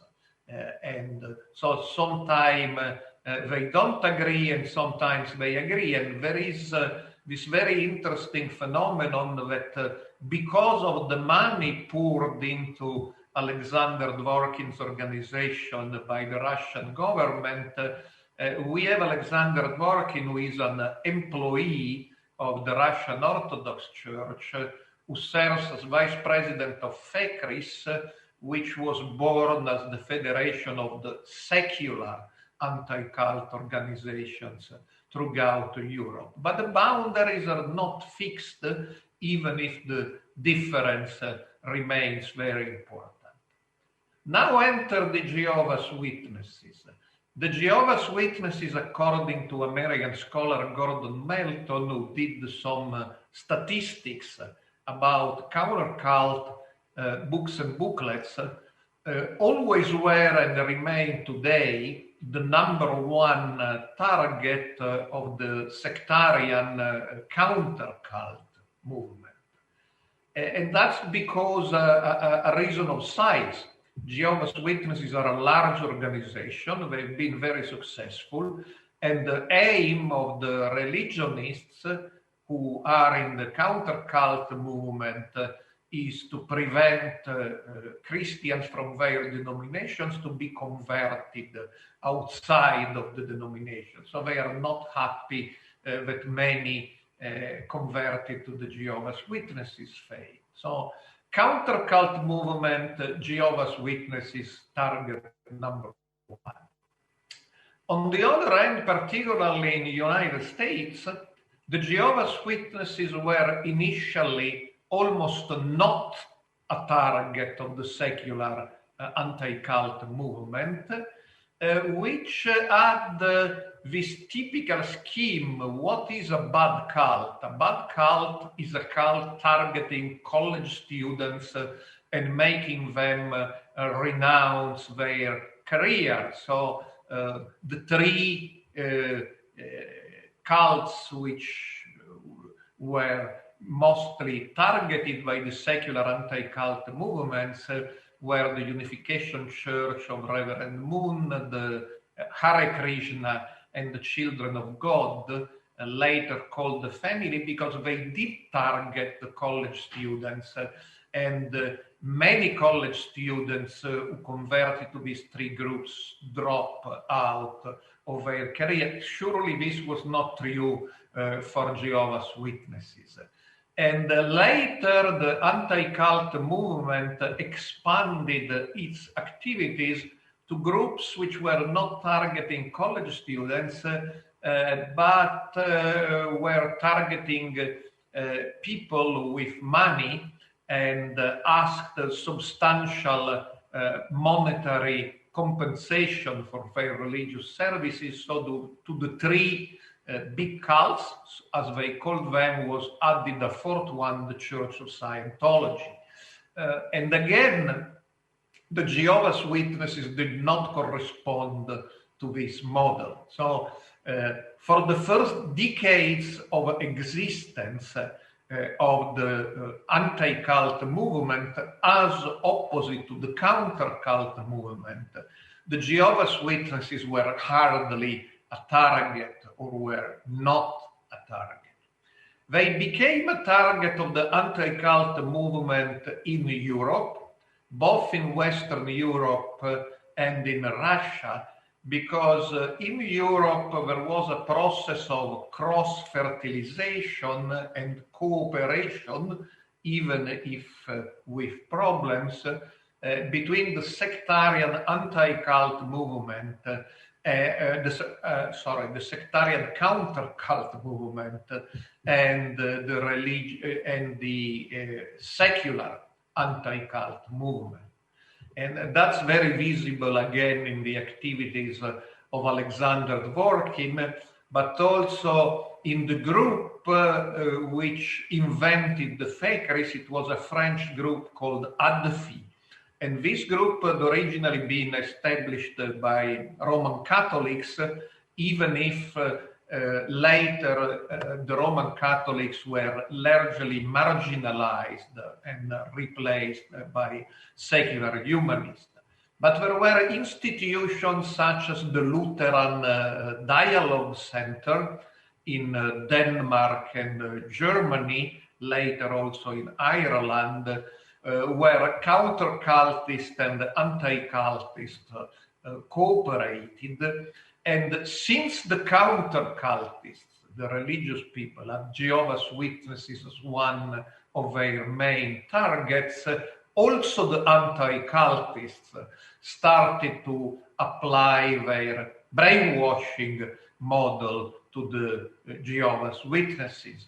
And eventually, this went back to the United States. In the United States, as I said, the secular anti-cult movement was never very much interested in Jehovah's Witnesses. It left the job to the religious counter-cult movement. But because of this cross-fertilization in Europe, which in a way bounced back to United States, the secular anti-cult is starting adding the Jehovah's Witnesses to their list of cults. And we see somebody like Leah Remini and Mike Rinder and Tony Ortega, who are people who only cared about Scientology. And now in the TV shows of Leah Remini and in the website of Tony Ortega, you see sections against the Jehovah's Witnesses, which is very strange because when you listen to them, it's clear they are not equipped to deal with the Jehovah's Witnesses. Their model of the bad cult, so to speak, Scientology, and they only know something perhaps less than they believe about Scientology. Now, that was my first part, and my second part quickly is why Jehovah's Witnesses are attacked by the anti-cult movement and why they get in trouble.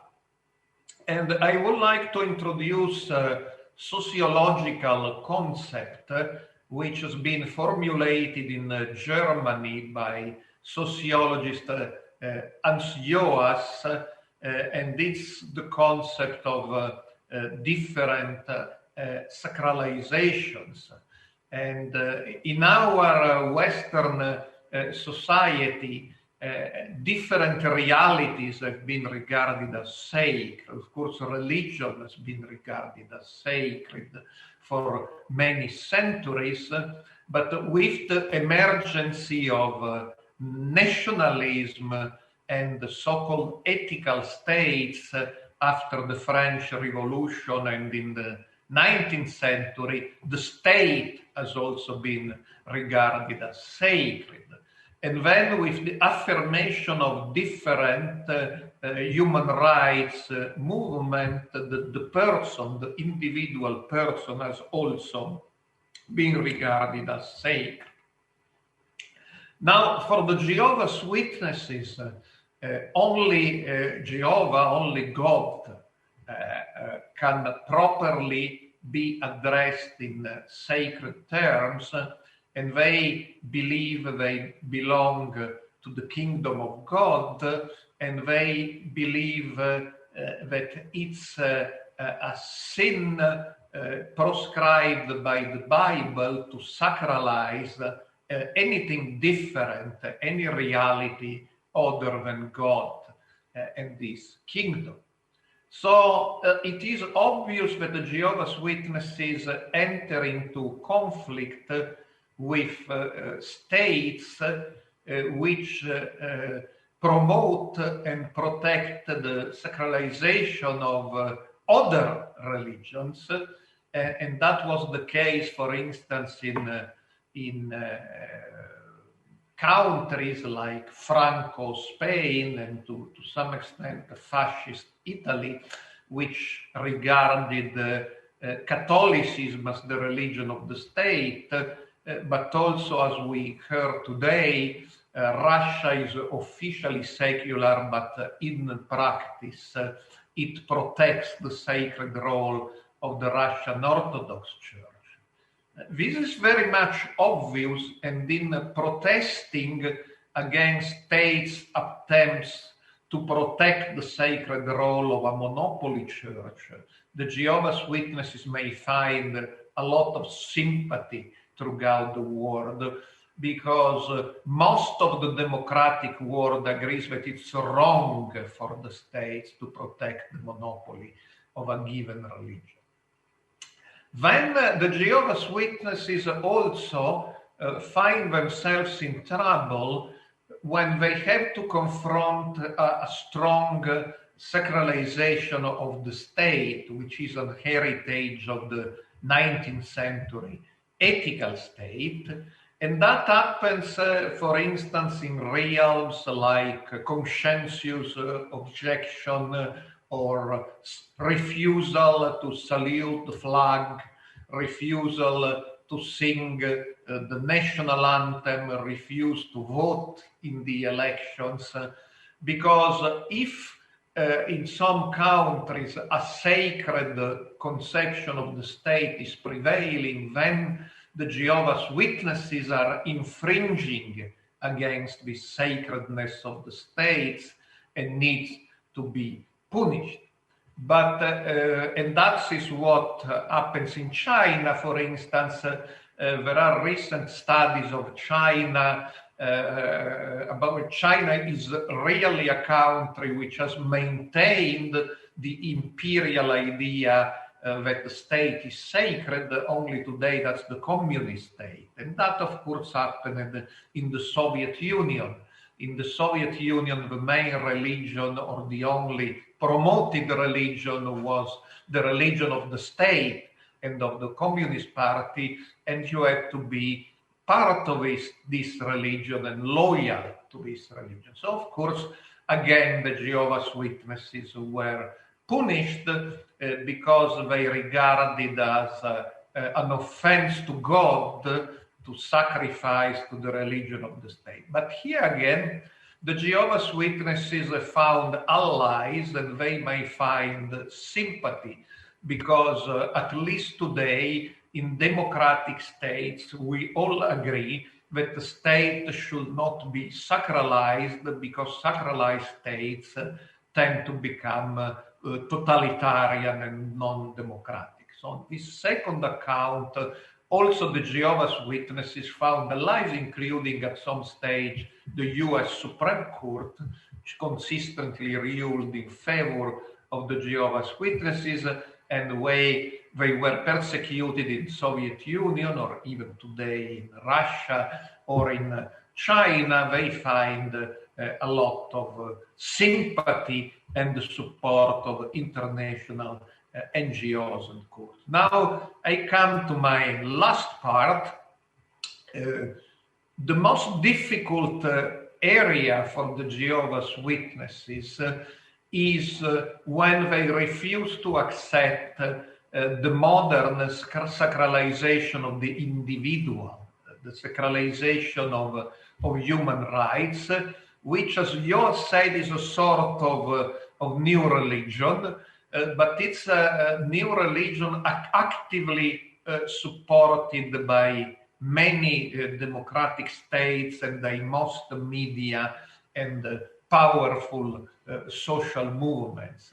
And this sacralization of individual human rights is, of course, a movement which has a lot of positive features, but it can enter into conflict with the corporate human rights and the rights, which is very important to me, the rights of religions to self-organize themselves as they deem fit.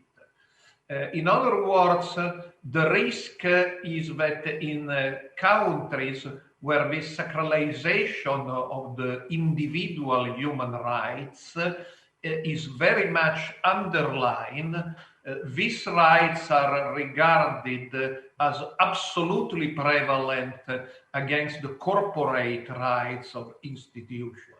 So the freedom of the Jehovah's Witnesses and of many other religions as organizations is regarded as less important than the freedom of individuals within the religious organizations, including the Jehovah's Witnesses, which may become something very dangerous for religious liberty when states embrace this new sacralization of individual rights, and they presume to know what is in the best interest of individual members of religion more than this person know their best interest themselves. And so we have now one area where this conflict is very much evident. Just last month, Court of Justice in Ghent, Belgium, sentences the Organization of Jehovah's Witnesses to a fine because they teach that members in good standing of the Jehovah's Witnesses, excluding, that's important, close relatives, should ostracize or shun those who have been disfellowshipped or they've left the Jehovah's Witnesses. And notwithstanding the fact that 20 courts of law all around the world had ruled in the past that this practice is not illegal, and on the contrary, it's part of the religious liberty as a corporate liberty of the Jehovah's Witnesses as an organization, the Court of Ghent decided that this teaching is actually a crime and should be punished, if only with a fine. But this principle is very dangerous. Actually, tomorrow we will have a webinar on the Ghent Court decision with a number of international scholars discussing the Ghent Court decision, which is under appeal. It's not a final decision, but I mentioned the Ghent Court decision because it's an excellent example of a court of law, i.e. a state presuming to enter into the internal organization of Jehovah's Witnessing and telling them how they should organize, and telling them that even the persons join voluntarily the Jehovah's Witnesses, and when they join, they know that if they commit certain offenses, they may be disfellowship, and if they are disfellowship, members will shun or ostracize them.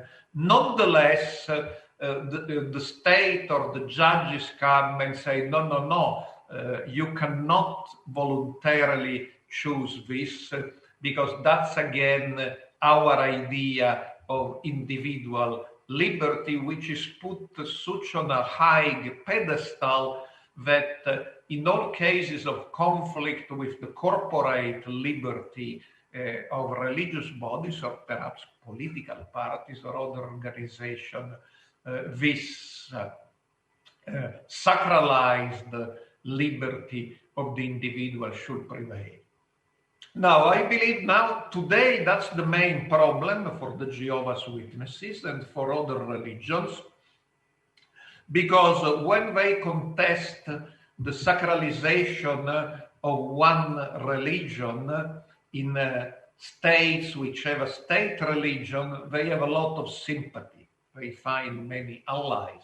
When they contest the nationalistic state trying to deny their right to consensus objection or to compel them to sing the national anthem or to vote, they find a lot of sympathy and allies in the democratic world. But when they defend their right to self-organize and to organize according to their interpretation of the Bible, in matters like disfellowshipping or shunning, in these cases, they go against this new religion sacralizing some human rights to the detriment of others and sacralize individual rights to the detriment of corporate rights. And here it's very difficult to find the lines because this new sacralization of the new rights and of the individual is supported by most media, by powerful social movements, and even by some governments. So the Jehovah's Witnesses emerged largely victorious from their conflict with nationalistic states, at least where democracy prevails, as attested by decisions of the US Supreme Court, the Canadian Supreme Court, and the European Court of Human Rights. They still have problems in not totally democratic countries such as China or Russia. But now they are in a new arena, and this new arena is they are not fighting against monopoly religions, they are not fighting against sacralized ethical states, they are fighting against the idea that sacralized individual human rights are much more important and should prevail on corporate rights of freedom of religion, of organizations and corporate bodies. And this fight is very difficult. However, Jehovah's Witnesses prevailed in the other fights, and perhaps it will prevail in this one as well, and that will go to the benefit of many other religions. But as happened in the past with other fights, it will not be easy, and it will take years, if not decades, to protect their corporate rights to self-organize as they deem fit and as they deem it's in accordance with the Bible. Thank you. Дякуємо вам, пане Інтровіні, за такий ґрунтовний аналіз ситуації навколо прав і свобод. Situation regarding the human rights and also religious freedom. We have questions. Mrs. Filipovich. Dear Professor, I'm very grateful for your paper, for your information. I don't hear very well, it's very low. Пані Людмила, ви, будь ласка, можете говорити українською, а пану Інтровіні буде перекладати на англійському каналі наш перекладач. Mr. Intervini, please use the English channel sound. Дякую. Thank you very much, Mr. Introvinia, for your presentation, because you became a channel, an information channel regarding the situation in Europe, and you also heard about the situation in Ukraine and the former Soviet republics. You have a vast experience of research of different religions in Europe. So I have a question. From your viewpoint, Jehovah's Witnesses, they are the most tolerant. Who is the most tolerant for Jehovah's Witnesses in different countries? For example, Christian countries or non-Christian countries, who is most tolerant among these countries to Jehovah's Witnesses? Yeah, I would say that Jehovah's Witnesses have problems almost everywhere, but they won their way to religious liberty. And so there is a body of case law protecting them up to the Supreme Courts in Canada, where they really changed the situation of religious liberty, fighting against the Quebec establishment, which try to impose Catholicism as a sort of state religion, even if it was against the Canadian Constitution. In the United States, of course, they want the right not to salute the flag or to sing the national anthem, and these are decisions by the Supreme Court, so they stand.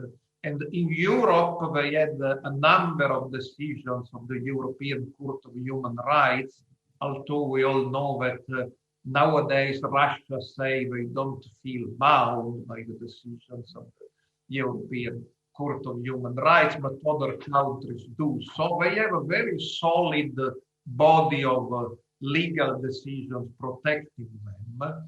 However, there are two fields where we may see an erosion of these rights. One field, as I say, is disfellowshipping practices and ostracism of the apostates, because of this Ghent decision last month has opened the road, and now in France there is a new law on religion being discussed, actually the first new law after 1905, and next week amendments will be discussed targeting the practice of ostracism of the apostates. Now they say they are against Islam, but they will affect Jehovah's Witnesses and other religions as well. So this is one field we need to watch. And the other field we need to watch is sexual abuse, because here there is a lot of confusion, because on one hand, of course, the Jehovah's Witnesses should respect, like all other citizens, the general laws about sexual abuse, and they do. In the countries where incidents of sexual abuse should be mandatorily reported to the authority, they do report these incidents. But that's not good enough for some people. Again, because of this sacralization of individual rights, they presume that the state should enter into the internal organization of Jehovah's Witnesses and tell them how to deal with this accusation in their judicial committees, how the judicial committees should be organized, what people should be disfellowshipped and what people should not be disfellowshipped. And when you read the media campaign about issues of sexual abuse in the Jehovah's Witnesses, you see this great confusion, because they confuse the duty of the Jehovah's Witnesses in the countries where this is mandatory to report cases to the secular authorities that will then deal with these cases according to the secular law, and the right of the Jehovah's Witnesses to deal with this case in a parallel way with respect to secular justice through their internal organization. And these two things are different, but sometimes in media report and even some governmental documents published, for instance, in Australia, in the Netherlands, and in Belgium, this difference is blurred. And I tried in my speech to explain that that's not coincidental, but that's because of this ideology that states should enter into the religion and protect the individual rights of the religionists against their religious body.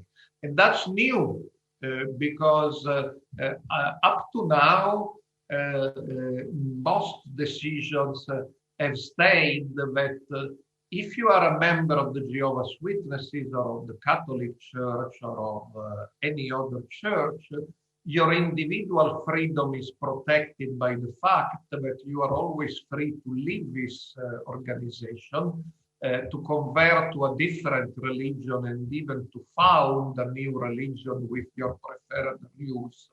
But as long as you remain in the Jehovah's Witnesses or any other religion, you should respect the internal rules of this organization. But now all this has been changed, and we see courts of law such as in the case of parliamentarians, such as the discussion of the new law in France, which claim that individual members of a religious organization, when they believe that their internal rules and procedures are not protective enough of individual human rights, they can complain to the state and the state can intervene. And these are far-reaching obligations. For instance, there are people in France and elsewhere claiming that if a church doesn't want to celebrate same-sex marriages, this is discrimination against its gay members, and so the state should intervene and compel the church to celebrate or to bless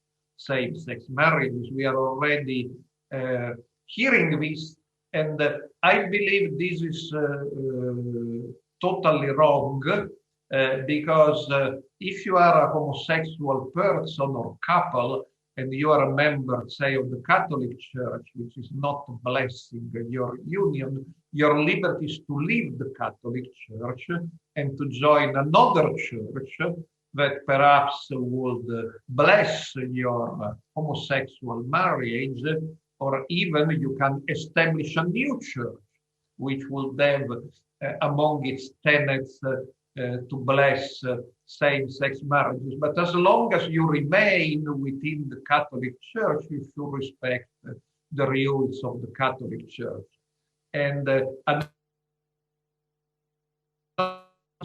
Italy, so I know more of the cases about the Catholic Church. We hear people saying that the Catholic Church or the Mormon Church and other churches do not ordain women as priests. This is a violation of the human rights of the women. And so a woman could go to a court and try to compel the Catholic Church or the Mormon Church to ordain her as a priest. But again, I'm sorry about being repetitious. So far, the idea is that the religious liberty of this woman is to leave a church that is not ordaining the women and go to another church which does, or perhaps establish her own church.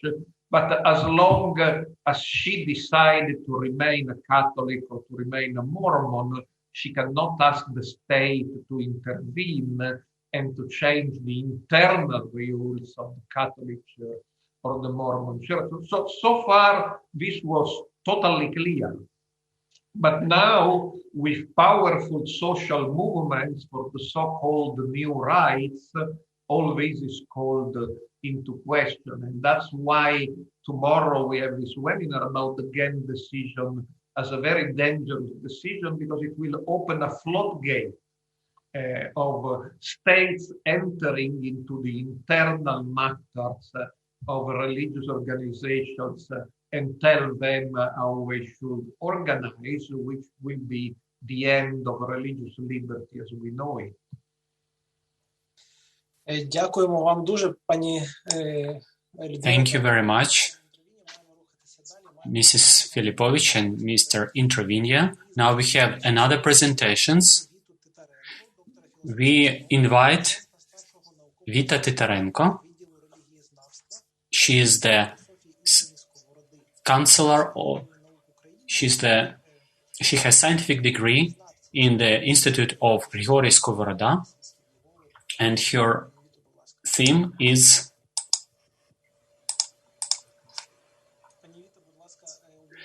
the role of religious studies in the freedom of religion.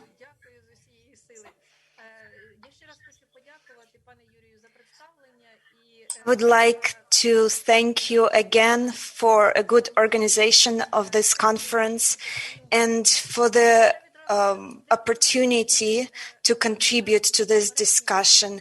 My presentation is going to add to what was already mentioned. Many times I wanted to add something to the discussion, so I'll use this opportunity. The memory about repressions of the totalitarian government of the Soviet Union, even though we are talking about the 70th anniversary and the freedom of conscience. During this time, thousands of believers were persecuted. And we know that in Ukraine, Jehovah's Witnesses suffered the most. But of course, Baptists, Pentecosts, and Adventists, they also fell victim of persecution. So the question of freedom of religion and thought are still very vital for society as a whole and for religious scholars. So Ukrainian religious studies had to comply with the rules of Communist Party, so our opportunities were limited. According to Professor Bolotny, there was a dubious content of it. On one hand, it was a religious study, which was the way to educate people not only about atheism, but also about the nature of religion and its establishment in Ukraine. And Ukraine was, in Soviet time, the biggest Christian region that had 2/3 of a religious network of the Soviet Union. So, understanding of establishment of religious freedom is something that can unite the community of Jehovah's Witnesses and also other organizations and also religious scholars as secular representatives. During Soviet time, as was mentioned many times today, it's quite impressive when we hear about repressions. They were not allowed to meet together. They had to go underground. And at that time, labels like sect, sectarian were used widely in shaping a negative image of Jehovah's Witnesses. Nowadays, in the independent Ukraine, Jehovah's Witnesses overcame and made a way from that negative image to being legalized. And there is a contribution of Ukrainian religious scholars as well through their educational work and scientific work, thus reaching society with the idea of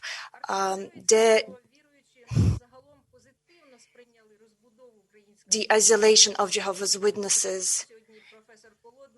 As Professor Kolodny mentioned, that the gradual Ukrainization of religious services of Jehovah's Witnesses is taking place.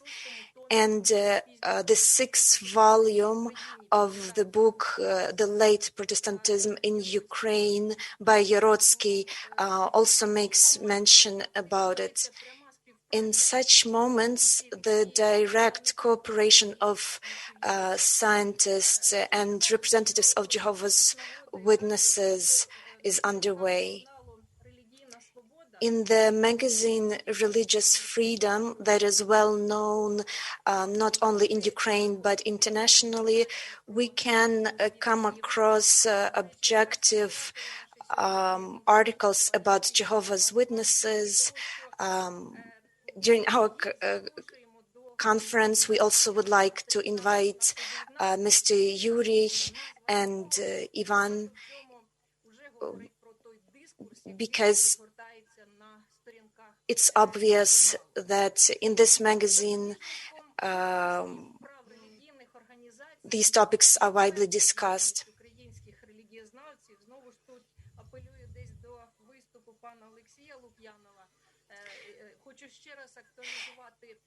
And following the presentation of Mr. Lukyanov, I'd like to mention about establishment of the freedom of religion and the role of Jehovah's Witnesses in it. The religious expert studies that were carried out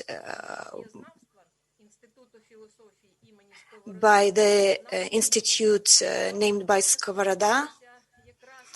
The matter concerned the assessment of the hate speech in Poltava region when the Kingdom Hall was desecrated and the sect drawing was put on it. In this religious expert conclusion was mentioned that the Church of Jehovah's Witnesses has a big social potential, also educational, rehabilitational, has a good system of educational institutions,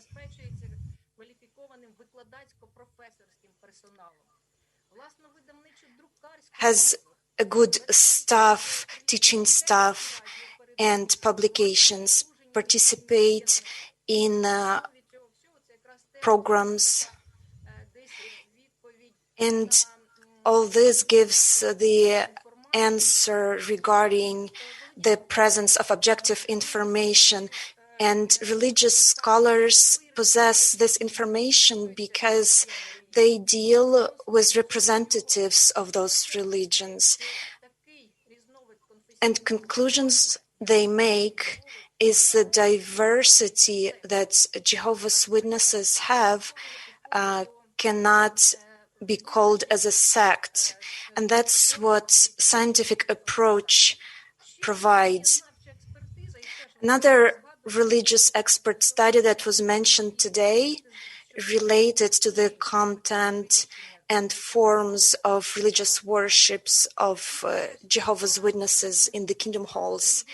And there was an expert study that concluded that communities of Jehovah's Witnesses have legal right to determine the form and content of their worship, and their religious buildings are considered sacred places and places of worship.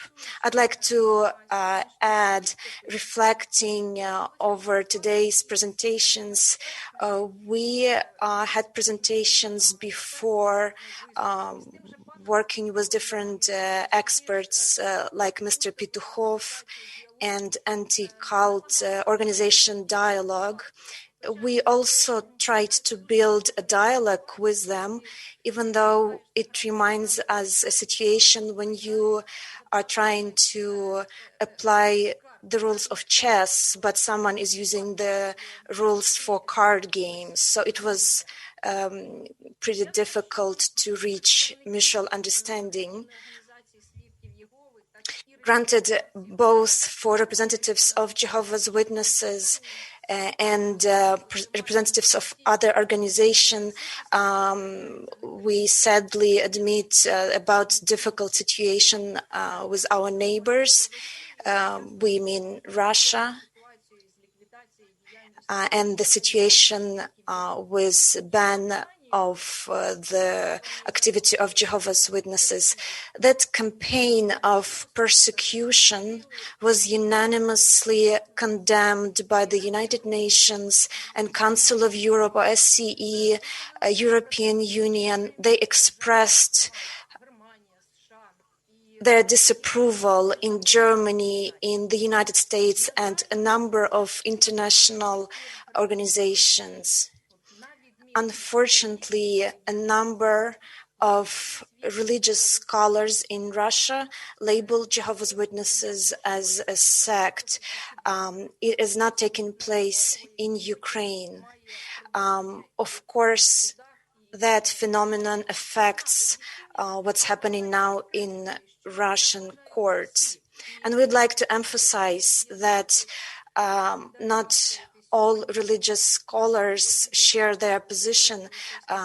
Ukrainian scholars, and we feel solidarity with Professor Ivanenko and Katerina Elbakyan, representative of Leopolis, who emphasized that ban of Jehovah's Witnesses in Russia is extremely negative phenomenon. Would like to cite a famous quote of Ludwig Bern, who said that there is no one who would dislike freedom, but a just person would expect it for everyone, but unjust person would only request it for himself. In this regard, it's important to remember that if religious freedom in Ukraine is being established, it should apply for everyone. But if someone is excluded from this, then it means that no one has it. Therefore, religious organizations and scholars are ready to continue the process of establishing of religious freedom and to let Jehovah's Witnesses not only believe but also to share their views and to open their own educational institutions, to establish their own entities and publishing houses. And along with other social organizations, to use mass media, which takes us back to Alla Boyko's presentation, to have a wider presence in the media by Jehovah's Witnesses. I would also like to emphasize that today's conference, where scholars were invited to participate, shows how effective this work is, especially in the context of freedom. It should never be taken for granted.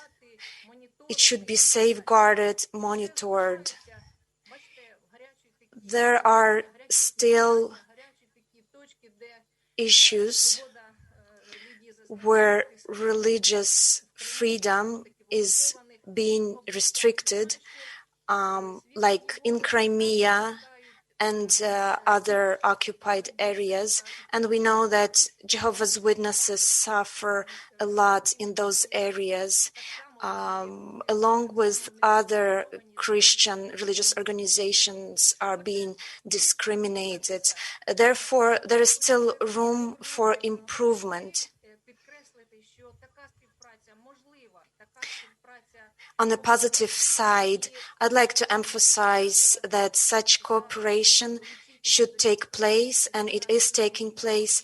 I would like to thank again for letting me participate, and I want to reassure you that we are ready to continue our participation. And please, everybody in attendance, join us in our fight for establishing religious freedom. Thank you very much for your attention. And thank you, Dr. Titarenko. And if anyone has questions, please raise your hand.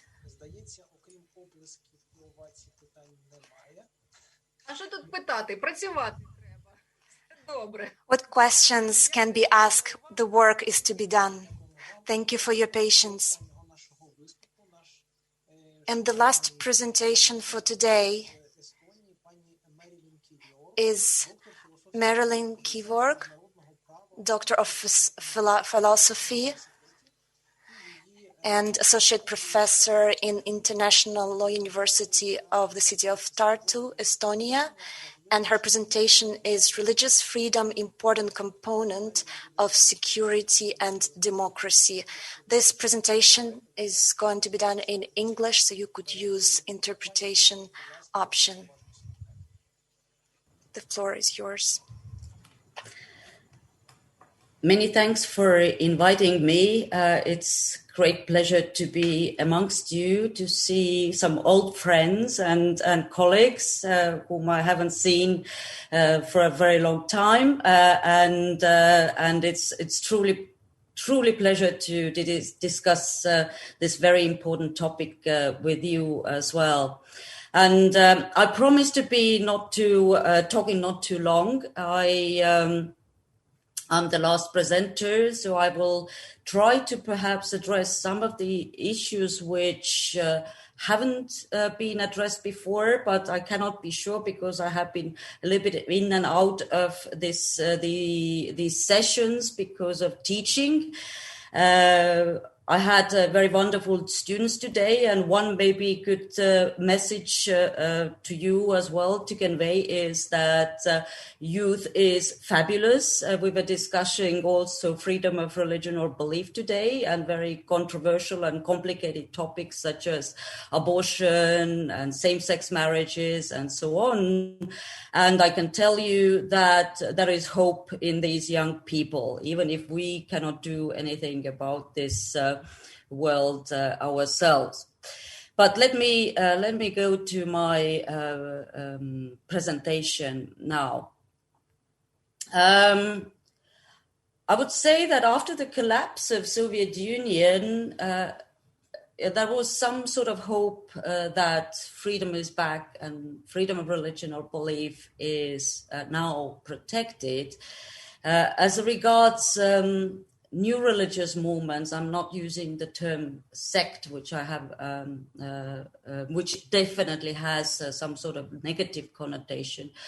The initial reaction to new religious movements, and sometimes Jehovah Witnesses are classified as such as well, was quite negative in some states, and it still is very negative in quite few states of the former USSR as well, including, for example, Russia. But initial stages, even in Estonia, where I'm coming from, the reactions were not that good. And I'm not just talking about Jehovah Witnesses. However, this kind of phobia against new religious movements, which perhaps was kind of an echo of these kind of reactions, which have been previously taken place, but quite a bit previously taken place in Europe and in the United States. However, as I said, some of these attitudes towards minority religions have remained. My own background is in international law and human rights, and I teach both of these topics. And my pet topic always has been freedom of religion or belief. And today I was thinking that how would I explain why I've chosen this topic? And actually, this explanation fits very well with the today's topic as well. One of the reasons I started to research freedom of religion or belief was my own grandfather, who was arrested in the end of 40s, if I remember correct, and sentenced for 25 plus 5 for distributing or carrying religious literature. He wasn't a religious man at all. He was just helping a friend. And I did not dare at the time to ask whom he was helping. He did not want to very much talk about his experience in Vorkuta. But he got released after 8 years and very much remembered all the bad treatment he faced for just helping a friend to exercise his or her religious freedom. So that's one of the reasons. And unfortunately, we are not to that degree, but we are witnessing tremendous persecution of religious minorities across the globe, and not only Jehovah Witnesses in some states, and there is still a lot of work to do.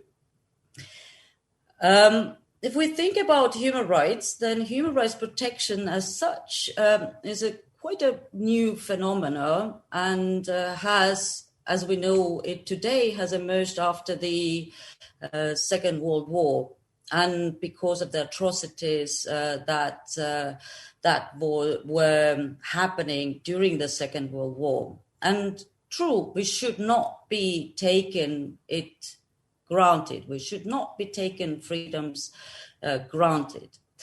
And every textbook since the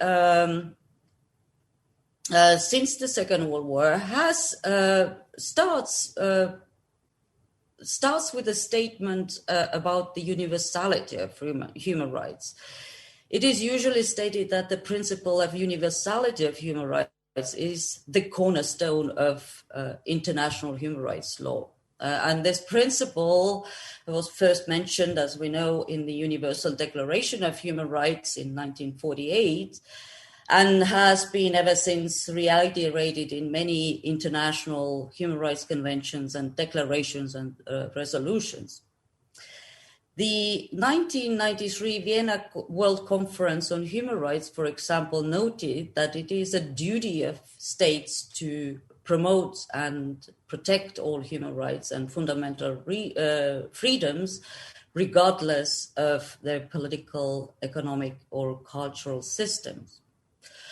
However, human rights have not been respected universally, even right after the Second World War, and I think my grandfather's example is quite explicit on that. History of suppressions of religious freedom in the former USSR are illustrative, but it is a problem today as well. And these days, more than ever, this universality has been questioned. More than ever, there are claims that human rights need to be interpreted context-based, and their scope and content depends on specific circumstances of the state. So that has been argued. Even those states which have previously adhered to a liberal approach to human rights have time to time shifted to what can be called a hybrid approach to human rights to explain restrictions on certain human rights and diversions from international human rights standards, meaning that human rights protection starts from other premises, for example, than originally envisaged by these, for example, by the UDHR. The concept of universality of human rights is based on ideas of equal worth, dignity, and autonomy of every human being. Human rights are seen as the rights in strict and strong sense as entitlements that one has simply because one is a human being. The idea that human rights are equally held by all who possess them is intrinsic to the concept of human rights. And international and political human rights talk abounds with this rhetoric. Unfortunately, the political talk always follows, the practice always follows the talk. Dignity is also captured in the multiple human rights instruments. UDHR was already mentioned, and it is also covered by the International Covenant on Civil and Political Rights. for somewhat surprisingly, perhaps, dignity is not mentioned in the European Convention of Human Rights, but the European Court of Human Rights practice has definitely brought it or made it explicit that this concept is at the foundations of the European Convention of Human Rights as well. So despite of the differences in understanding of dignity, whether it stems from religious, philosophical or historical premises, we never will have that kind of agreement, why is dignity important? And perhaps that was one of the reasons also why dignity was not that much discussed when some of the international human rights instruments were created. Because we will never have an agreement because it doesn't come from God or reason or so on. So despite of that, and also despite of its internal contradictions, it has been as a lighthouse or placeholder, using Christopher McCruden's terminology, to keep human rights on the right course. And it could bring out some core elements, what it has. And one of the core elements is that every human being possesses intrinsic worth merely because being human, sort of ontological explanation. Secondly, this should be recognized and this should be recognized and respected by others, this intrinsic worth. And some forms of treatment by others are inconsistent with or required by respect for this intrinsic worth, sort of relational argument. We should not lose the sight of this common core. And state should exist for the sake of individual and not vice versa. What is also important with the concept of dignity is that it kind of explains why we protect freedom of religion or belief as one of the fundamental rights. Religion or belief may be a core element of an individual identity and for some potentially determinative of one's entire way of being. For those who do not believe, the right to freedom of religion or belief is a guarantee that they would not be forced to believe.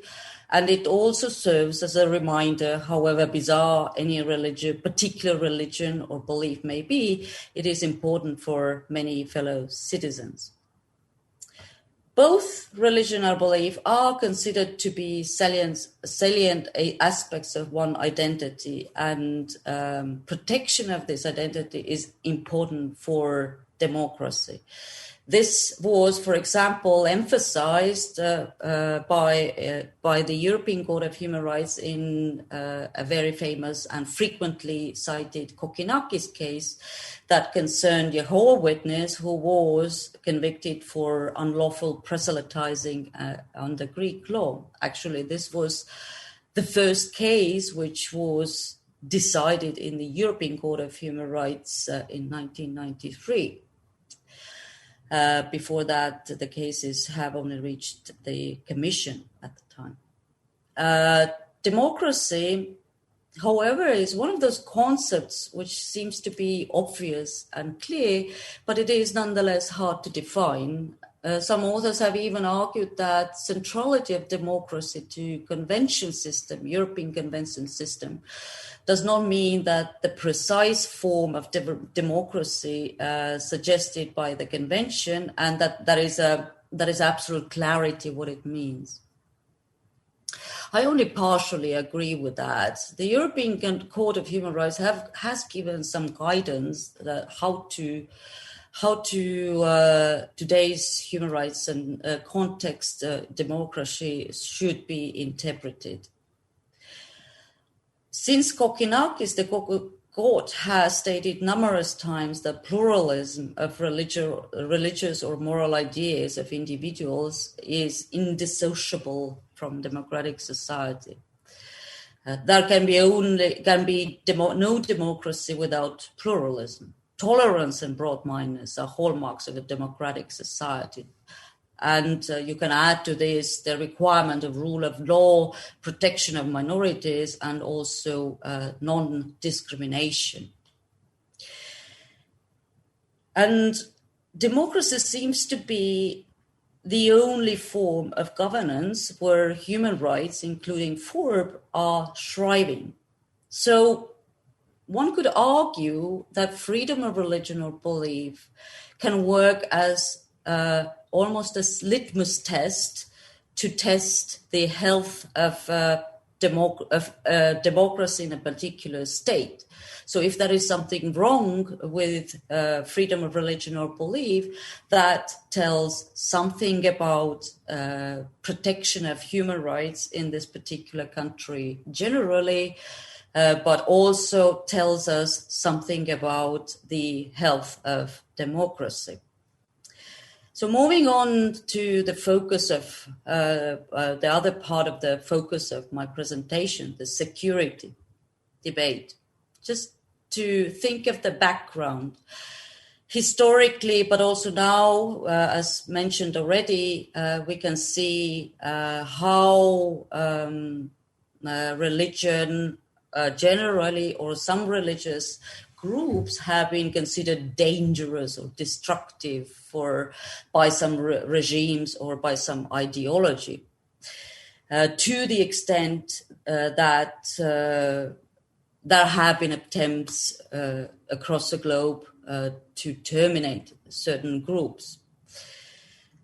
There is also some increased level of anxiety and tension in Europe and also beyond, and there are multiple drivers behind it, and not all of them are necessarily in place simultaneously in all countries, but there are also some similarities.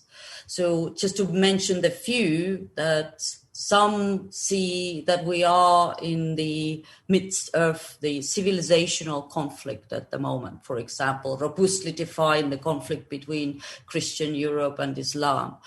Some see tension and conflict between liberal rights and cultural religious identity.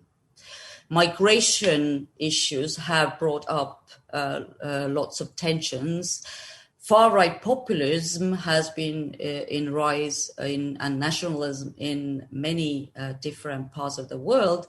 And not least, we have also now the pandemic, which has fueled also issues about freedom of religion or belief in many parts of the world, where restrictions allegedly needed for restricting freedom of movement for the sake of containing pandemic have also been used to suppress freedom of religion or belief disproportionately.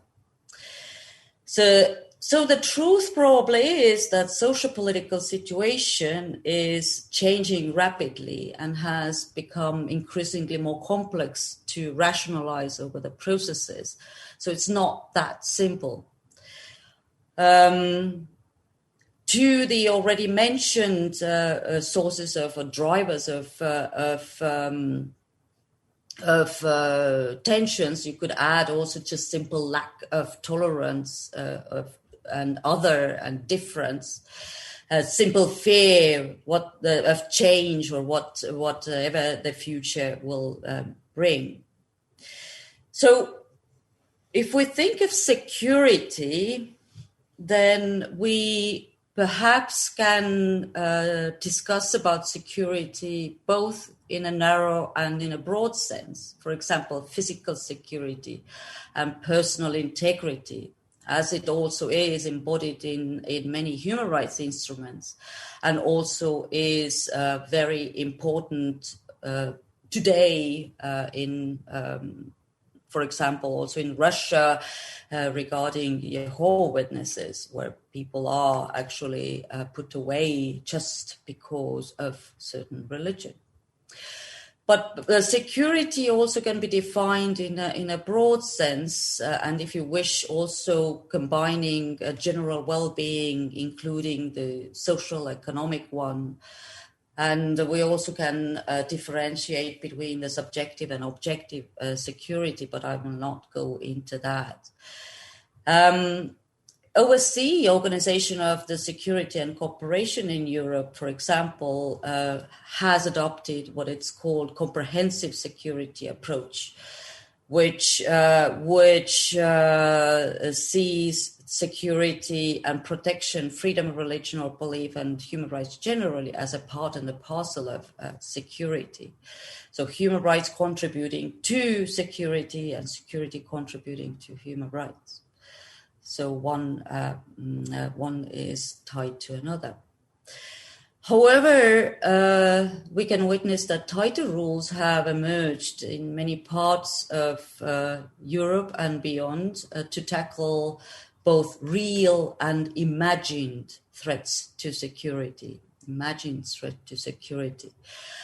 And proposed solutions, even in Europe, to these tensions or security concerns, imagined concerns, have varied from very strong claims for more religion or traditional religion and culture, akin to Russia's approach, perhaps in public sphere, to strong claims for no religion in public realm, akin to French approach. It is perhaps fair to observe that both individual and collective freedom of religion or belief have become something of an endangered species of human rights in this fraught atmosphere. Such measures, especially those that are very broad or applied arbitrarily, are often enacted in the name of national state or public security, or in the interest of preserving or maintaining peaceful coexistence, social stability, or harmony. Experience shows that such limitation can worsen rather than improve security. One should perhaps remember that freedom of religion or belief can be limited only in very restricted circumstances, and there can be only very few legitimate purposes for restricting freedom of religion or belief, and security is not one of them. Freedom of religion or belief cannot be, for example, derogated even during the public emergency. And that is how it is set forth, for example, in Article 4 of the International Covenant on Civil and Political Rights. Yesterday, there was a short briefing by Special Rapporteur on Freedom of Religion or Belief, Dr. Ahmed Shahid, and he warned against labeling, which is often happening, labeling something dangerous without criticism. One could see in that the tendency of securitization of religion or securitization of rights, that when we start to say something is a security concern, and in some parts of the world, Jehovah Witnesses, for example, have been seen as a security concern, security seen in a broader perspective, perhaps as threatening establishment, political regime, or not really complying with the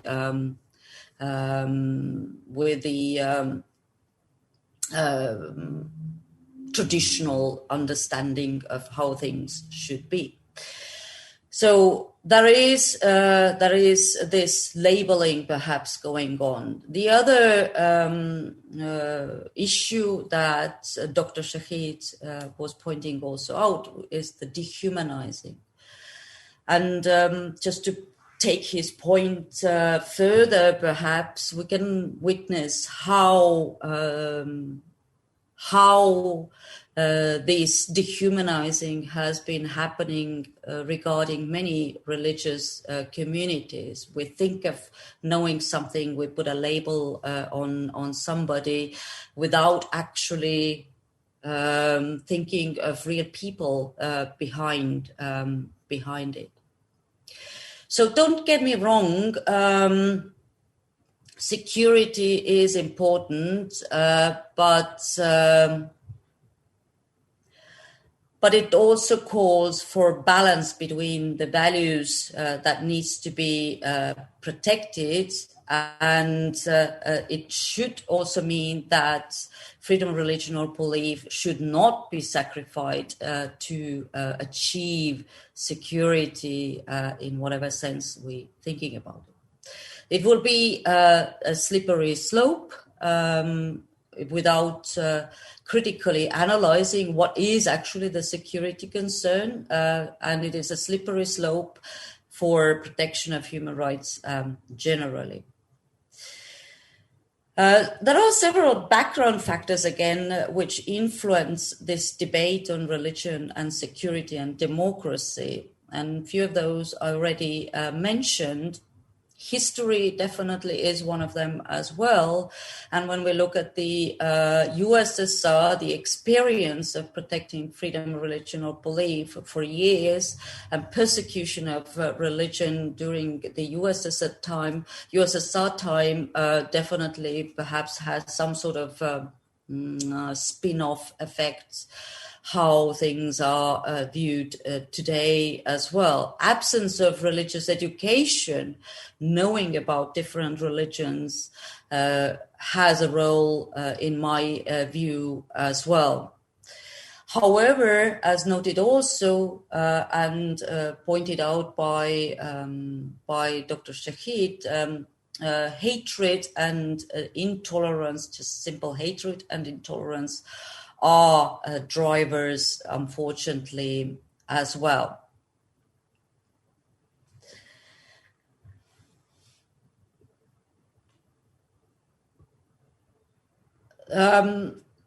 However, I think I skipped a couple of points what I wanted to make, so there are different factors which influence this security debate and debate on whether freedom of religion or belief can be restricted for the sake of security. So alongside with historical factors, there are many others like identity politics and refugee crisis and so on. I've already mentioned. As Speaker of the Estonian Parliament, who some time ago visited a security forum in Ukraine, pointed out currently there is a battle of open and closed worldviews going on in Europe and beyond, and one can argue that this battle in the post-Soviet countries can also be seen as one of the echoes of Soviet times filled with suspicion and otherness and lack of individual freedoms, and also simply put, the experience of democracy has been too short. However, all these concerns do not concern only the former Soviet Union. So, the big question is how to remedy it. And Dr. Shahid yesterday as well pointed out a couple of things, practical things, and one of those is definitely education, cooperation between different agents, also state and religious communities between themselves, and state, religious communities, and society. Media issues have been pointed out earlier as well during previous presentations, and one thing what was emphasized yesterday as well was the fact that positive imaging of religion or providing even education through media is quite important. So perhaps there is a lot to think about that, but as I said, perhaps at the beginning of my presentation, not everything can be achieved, but one has to have hope. However, But besides these practical things, what can be done, there is also importance to have conceptual clarity on what human rights and human rights, including freedom of religion or belief, are based on. Building human rights from other premises, for example, from protecting security in a broader sense, or on other criteria rather than dignity and equal worth and universality, is very, very dangerous. Losing the sight of the core concepts, such as mentioned ones, will have a detrimental effect on whole protection of human rights and freedom of religion or belief specifically. So I conclude here, and if you have any questions, I'm happy to answer them. Дякую. Дякуємо також вам, пані Марілін. Thank you very much, Mrs. Maria. And we are inviting for the discussion.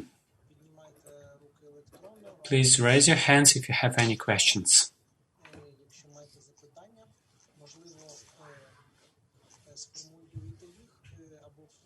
Please formulate your questions. But we have questions from our YouTube audience. From your viewpoint, Mrs. Kiviorg, the situation in Russia,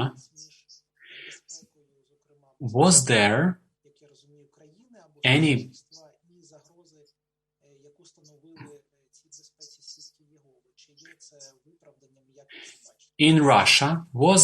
any balance made between the security of the state and the rights of Jehovah's Witnesses? What is your viewpoint? My viewpoint is very clear. No, there was no proportionality, or, security concerns or security arguments should not have ever come to play.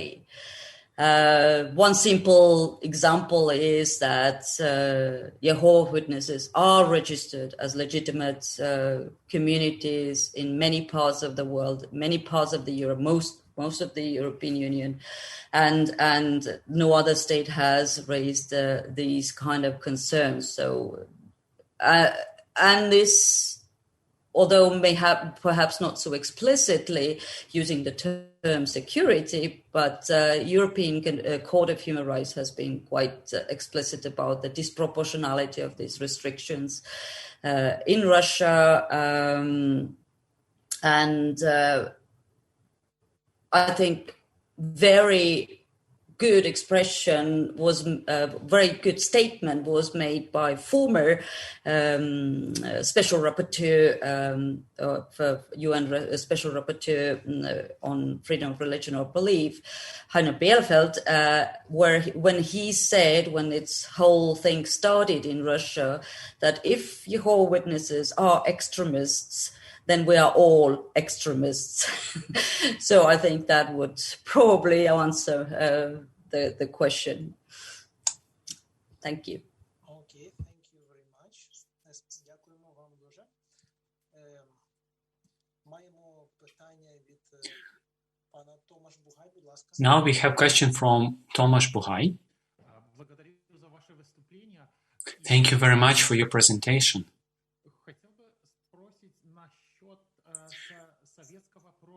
I would like to ask about the Soviet past.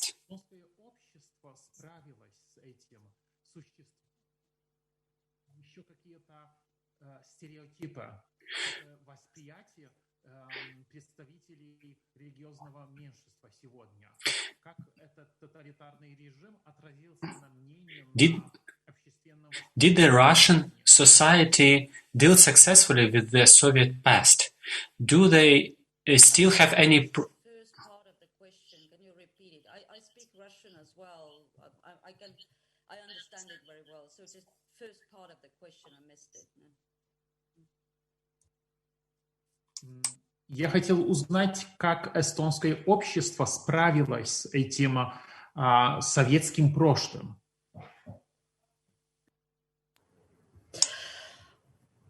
Well, I think it's a tricky question to answer, and I'm grateful for you to asking that.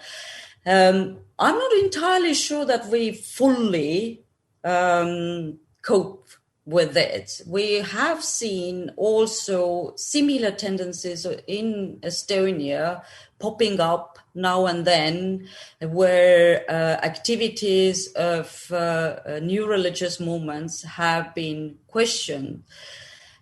I was part of the working group who was putting together the 2002 Churches and Congregations Act, which deals with registration and collective freedom of, and also partly individual freedom of religion or belief, and registration of religious communities. And during the process, there were, already when the law went to the parliament, there were also calls, for example, from the Estonian Council of Churches and from other actors as well, to restrict activities of so-called destructive religious communities. Whatever that meant at the time, you can only imagine. That did happen, but it did not become, was not included into the law, luckily, and reason kind of won in the parliamentary discussions as well. So you can see the same dynamics, I think, everywhere. And in my personal view, it's also very much tied to simple tolerance or respect to others' identity and religious freedom, which some people have that tolerance and some people do not. Дякуємо вам дуже за відповідь. І маємо ще одне питання. Thank you very much. And one more question. Konstantin Bereshko.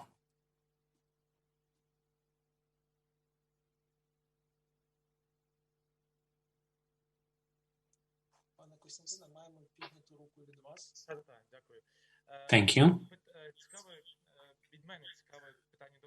I have a question for you. There was a question, how does this event has the reflection in Ukraine, in Ukrainian society? How did the deportation of Estonian witnesses, what effect did it have to Estonian society? What did Estonia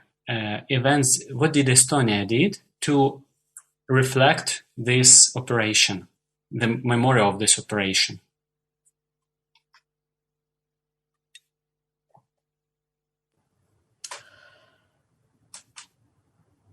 I have to admit that I don't know. If you mean at the moment that whether any event is going on domestically here, which is perhaps facilitated by state, then to my knowledge there is nothing. But the status and the issues that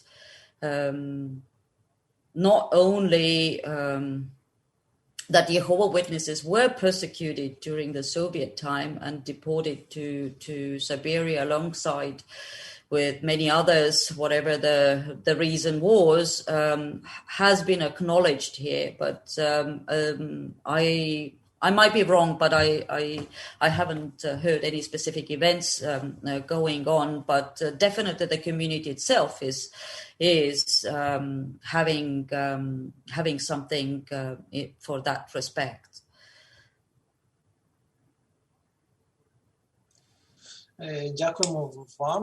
Thank you very much. One more question of Tomasz Buhaj.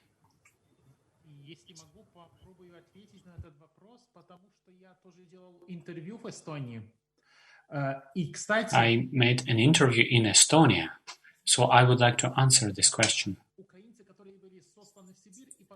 Ukrainians who have been deported to Siberia, they could not return, so some of them came to Estonia. But the White Book contains only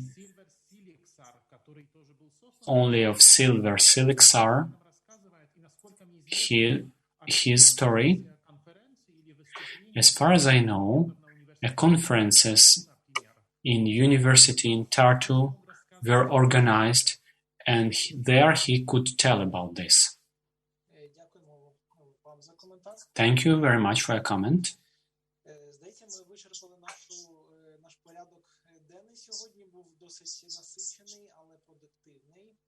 Хочемо ще раз подякувати всім спікерам, учасникам, хто долучився до обговорення. Ваші коментарі, вони дуже цінні, вони потребують переосмислення. I think we finished our daily task, our daily requirements. It was very intense, and we want to thank you, everybody, and our co-organizators.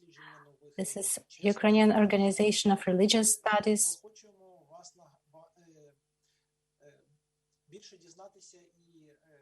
And we would encourage you to get to know more and to get to learn our new website, Deportation 51.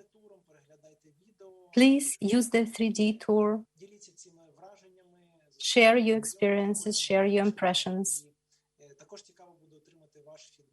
We would love to get your feedback, your impressions from this resource. And we would like to end our conference with that. Thank you very much again. Wish you the good end of the week. Take care of yourself.